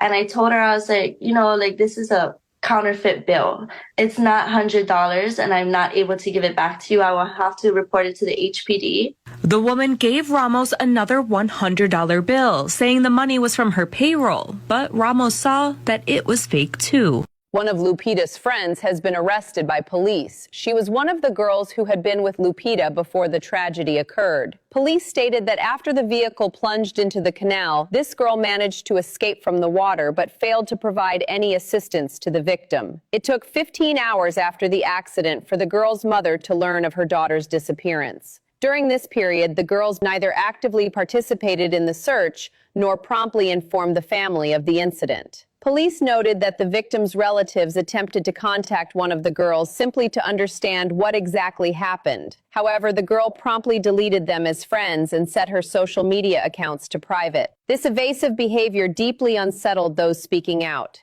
Based on these critical actions, police ultimately focused their attention on one of the girls, reasoning that such deliberate disengagement would be unnecessary if it were merely an accident. Subsequent arrest actions followed. For Lupita's family, what they need most remains a long overdue explanation. This might be the most outrageous story of the year so far. A hospital in France had to be evacuated on Saturday after a World War I artillery bombshell was found lodged in a man's anus. And not only was this shell a whole 8 inches long and over 1 inch thick, which the 24-year-old apparently inserted in himself, with the media suspecting it was part of a party trick, but also the bomb was still live, meaning it had the potential to blow at any moment. Brother belongs in the files for this one. To make it even more wild, this ammunition was used by the German Imperial Army in World War I, and after surgeons successfully removed it in an emergency operation, a security perimeter had to be formed around the hospital and all patients and staff were evacuated. Even the bomb squad had to be called to defuse the shell, along with the fire brigade on standby. This unidentified man now faces charges of handling, if you could call it that, Category A munitions, which in France can carry a sentence of up to 10 years in prison. A mom is sitting in the car playing with her young son in the wrong way. I can't believe this video is even up. And people taking up saying, oh, she just playing. Real mothers would never play with their children like that. Grown, young, I don't care. It's nowhere in the world. You ask that child, do he want something to eat, and something about you being musty down there and all the above. Y'all, this is wrong. This is wrong. I don't know where her mother at. I don't know why is she so just into this and into that. Because you go down her page, baby, she, you know, look, this TikTok. All right, I'm trying to tell y'all with so many words. You're going to have to go watch the video yourself. But I'm telling you, real mothers don't do that. And she shouldn't be playing with her son like that. Enough is enough. And I'm tired of seeing things that's just not right on this app. And TikTok still got the video up. Hugs and love. Y'all be blessed, J-Lo. It is not looking good for Billie Eilish. The Tongva tribe has just spoken out. You know, she made those statements the other night. Nobody is illegal on stolen land. Listen to what the tribe said. The tribe, you are living on their ancestral land. Listen to this. This is their statement. As the first people of Greater Los Angeles Basin, we do understand that her home is situated in our ancestral land. Eilish has not contacted our tribe directly regarding her property. Billie, it sounds like you got a phone call to make, girl, especially when you're getting on national TV. Tucson heiress in a major development in the disappearance of Nancy Guthrie, mother of Today Show co-anchor Savannah Guthrie. Authorities have identified her brother-in-law as the prime suspect. FBI agents were seen arriving at the suspect's residence Tuesday afternoon to execute investigative operations. Investigators have seized and impounded a vehicle linked to the suspect. It has also been confirmed that all surveillance cameras inside Nancy Guthrie's home were deliberately destroyed. The intruder demonstrated precise knowledge of the home's layout, navigating directly to the bedroom and disabling every known camera. The suspect, identified as Thomas, Nancy's son-in-law and Savannah's brother-in-law, has worked as a 6th grade science teacher since 2007. Earlier reports of a ransom note obtained by TMZ are now widely considered to have likely been fabricated, according to multiple outlets. Data from Nancy's pacemaker helped establish the time of the incident at around 2 a.m. DNA results from blood found in the home have been returned and did not match any suspect, suggesting it most likely belongs to Nancy herself. The investigation remains active and no further details have been released at this time. We will continue to follow this story closely. A New York City man built a car out of snow to protest the city's snow problem, and the car ended up getting a parking ticket. After several heavy snowfalls, the street in front of his house was piled with snow, and he complained that the city government was clearing the snow too slowly, making it very difficult for residents to park and for pedestrians to pass. Frustrated, the man used the snow to build a full-size car on the side of the road. He shaped the body, mirrors, and even the windshield so it looked like a real vehicle buried in snow. From a distance, it was easy to mistake it for a parked car.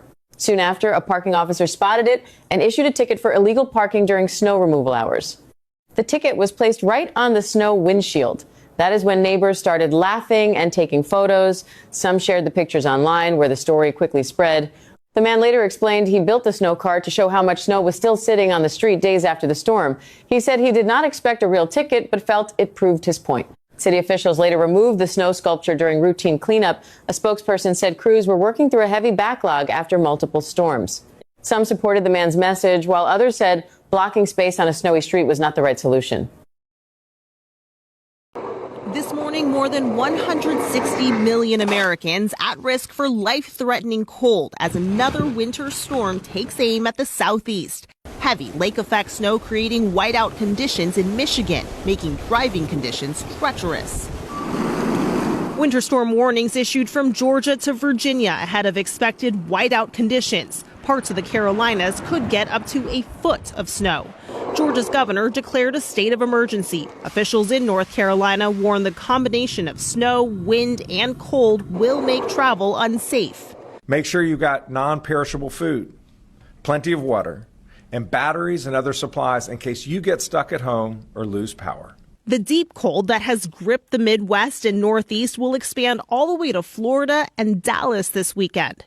In Georgia, road crews in Augusta are preparing for the worst. Eastern Georgia expects its most significant snowfall in at least a decade. Trucks working nonstop. Now, coming to you directly from El Mirage, Arizona. What began as a routine ICE operation turned into a full cartel ambush. Early in the morning, agents arrived at a suspected stash house on Cactus Road when gunfire erupted from 3 directions. 6 ICE agents were pinned down, facing at least 15 cartel members armed with military-grade weapons. Surveillance footage shows muzzle flashes cutting through the darkness. Agents dive for cover behind vehicles. Radio calls for backup grow more desperate by the second. What they didn't know, this wasn't just a stash house. It was a cartel command center, coordinating operations across the entire Southwest. FBI sources confirm the location contained over $2 million in cash, advanced communication equipment linked directly to Sinaloa leadership. The firefight lasted 11 minutes.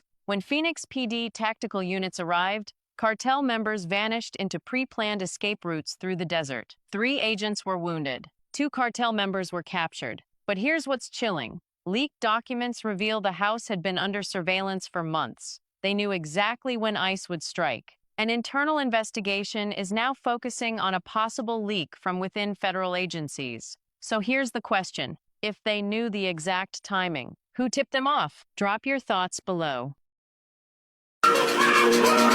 Breaking news. Olive Garden cook dies after intentionally placing head in fryer, and Olive Garden cook has died after intentionally placing his head into a vat of boiling cooking oil while on the job, authorities confirmed. The male employee, whose identity has not been released, entered the restaurant's kitchen fryer area during his shift and thrust his entire head into the hot oil. Coworkers' 911 calls confirm he went headfirst into the fryer. Multiple staff members and at least 1 customer attempted to intervene and pull the man from the oil, but were unable to stop him immediately. A female employee sustained minor burns while trying to prevent further injury. The cook was rushed to a hospital in critical condition and later died from his injuries. Olive Garden has not released additional details about the incident, but acknowledged the event and closed the location for several days afterward. The scene was described as extremely disturbing by those present. The incident remains under investigation.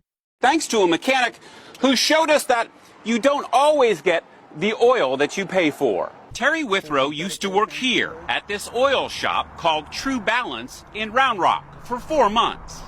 He says he took this picture of the high-priced Mobil 1 synthetic oil jugs that you see when you walk into the shop. But what customers don't see is this picture. He says it shows a True Balance employee filling those same jugs with cheap, regular oil. So we sent our producer in undercover to get his car's oil changed. We did the Mobil 1 530 synthetic for you, after tax $95.19. After the oil change, it's time to pull a sample of the oil True Balance put in our test car. Off to the lab. At Alcor Petro Lab, technicians run the sample through scientific tests that will tell us what kind of oil we got, showing the oil True Balance sold us. This isn't the only True Balance. It's a chain. As for the former True Balance mechanic who exposed all of this oil mess, the reason I don't believe that, PCP shuts off your frontal lobe almost completely. And most likely he was hallucinating that it was not a deep fryer. And witnesses say that he wasn't screaming, he wasn't crying, he was just pulled back, and you could just see nothing behind his eyes. So I don't believe he was trying to kill himself. I believe that he was extremely intoxicated. And if you guys don't know anything about hallucinogens, I urge you to do research on PCP, because he was allegedly on PCP. I cannot say this stuff for sure because I do not want to get sued. But these are the things they're not going to tell you because the state police are not releasing any information. But I have spoken to people who were there, and they don't want to go back to work. They're looking for other jobs because they're so traumatized by what this man did. And you know what? All the love and prayers to his family, because this is traumatic. This is horrible. I was sick for days after I heard about this, especially because I heard the ambulances go by. I was at work. And everyone was like, what the hell's going on at Olive Garden? That's what happened. Something tragic. And of course, this is all word of mouth, so I cannot confirm it because the police are not confirming anything because it's a suicide attempt. That's all I got for y'all. One of the employees told me, people are saying he's a cook. She said he was a busboy. Like I said, just word of mouth. A man returned from vacation to find his parking spot converted into a disabled space, resulting in multiple tickets. His request for the government to revoke them was denied. The man stated that upon returning home from vacation, he discovered a stack of parking tickets waiting for him. He was shocked to find that the spot he had always used had been quietly converted into a disabled space while he was away. Moreover, he received no prior notice whatsoever and saw no signs indicating the change. When the tickets arrived, the fines were so high he found them completely unacceptable. He immediately contacted local authorities demanding their cancellation, only to be refused. The government simply stated, the vehicle owner bears responsibility for relocating their car in advance. The citations cannot be revoked. The man expressed that he had never anticipated his parking space would be altered during his absence. He angrily declared, "Why would my parking spot change while I was away?" As the incident gained attention, netizens' reactions became polarized. Some argued that such actions without prior notification showed utter disrespect for citizens. The other day, 27-year-old Louis Angelino was hired to clean a friend's apartment in South Jersey.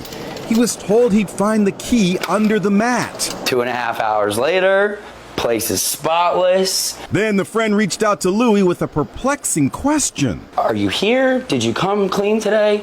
And I was like, yeah, I came and cleaned. Like, I'm sitting in your living room right now. Your cat's on my lap. I'm playing with your cat. Louis? And I was like, yeah. He's like, I don't have a cat. Yep, Louis had just spent a lot of elbow grease cleaning the wrong apartment. Just so happens both places had keys under the mat. This is the apartment Louis mistakenly cleaned. The homeowner was so shocked. Everything's shining. Look how immaculate every room. You're not going to believe this. I said, what? He said, somebody broke in and cleaned our apartment.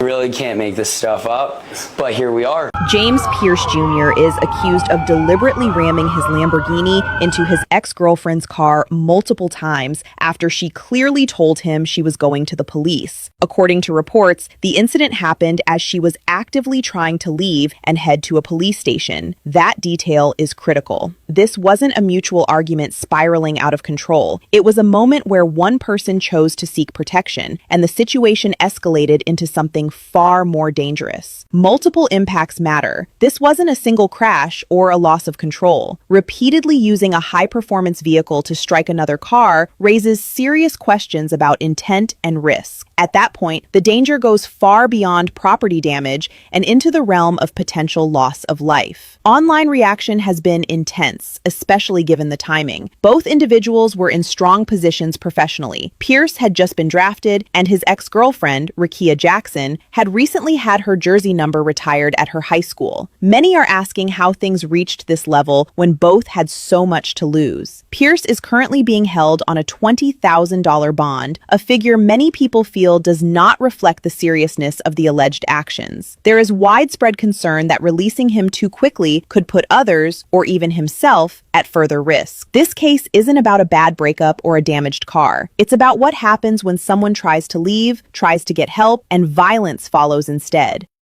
We were basically treated like animals to just be forced to sit down. Last Monday, Jennifer says their plane was delayed on the tarmac for about a half hour. That's when her 3-year-old daughter, Summers, started crying and told her mom she needed to go to the bathroom. But the flight attendant refused. She snapped at me, "No, sit down." Summers was forced to urinate in her own seat. Yeah, but the girls didn't let me go potty. As Jennifer got up to clean up the mess, the flight attendant yelled at her a second time. I said, "Please give me a break. My daughter had an accident in her seat because you wouldn't let her use the bathroom. I'm just going to clean her up and then I'll sit down immediately." She turned around and reported this to the pilot. Eventually, the pilot turned the plane around and started heading back to the gate. He announced over the loudspeaker that there's a non-compliant passenger on board and they were bringing her to security. That's when Jennifer got really scared. Fortunately, an off-duty pilot sitting 2 seats in front of her came to her defense and convinced him to let her stay. Other passengers also chimed in. One passenger tweeted, "Wow, JetBlue, I'm a Mosaic member and had great experiences, but everyone on Flight 518 should be fired." I'm so thankful for him and the other passengers for speaking up for my family's defense. I don't want them to do this to any other families. An apology would be really great. One senior who ditched natural grass to make life easier is now seeing red, courtesy of the city. It may look real, but this is synthetic grass, and it's led to a turf war with City Hall. Homeowner Frank Leone installed the fake grass on his North York lawn because he's in his 80s, he's had a stroke, and has limited mobility. Shortly after the turf went in, a complaint was filed by a neighbor. Frank got a notice from the city. Receiving help from former councilor Karen Stintz, Leone called a bylaw officer to inspect the lawn, getting approval last October. And he got it in writing. Leone thought it was over, but just a month later, a building inspector from the city said the lawn is not permeable, meaning water can't pass through it. And he's being charged for failure to comply with an order. This despite the approval of a bylaw officer. He's now being served with additional notices of violation, including fines, if he doesn't replace his grass within the next 30 days. According to Leone, he was told that the primary issue was a lack of water flow. You order lobster, you get lobster, right? Not always. At this restaurant called Get Hooked outside Tampa, the lobster in their lobster roll also came back as whiting. Yes, people, I did not purposely rip the public off like the owner says he makes his lobster rolls with a frozen mixture called Lobster Sensations that he buys from an outside vendor. It has lobster, but it's also filled with other cheaper fish like whiting and pollock. We tried out lobster dishes of every conceivable kind at 28 restaurants around the country. It may shock you to learn that in 35% of our samples, instead of lobster, we found cheap fish substitutes. At Red Lobster, the largest seafood chain in America, we tested the lobster bisque from 3 locations and scooped out the meat. Then we sent it off to a lab. We do look at it carefully, but then the final answer is done by DNA analysis. According to the lab, the lobster in one sample was actually Langostino. 2 others had a combination of Langostino and lobster.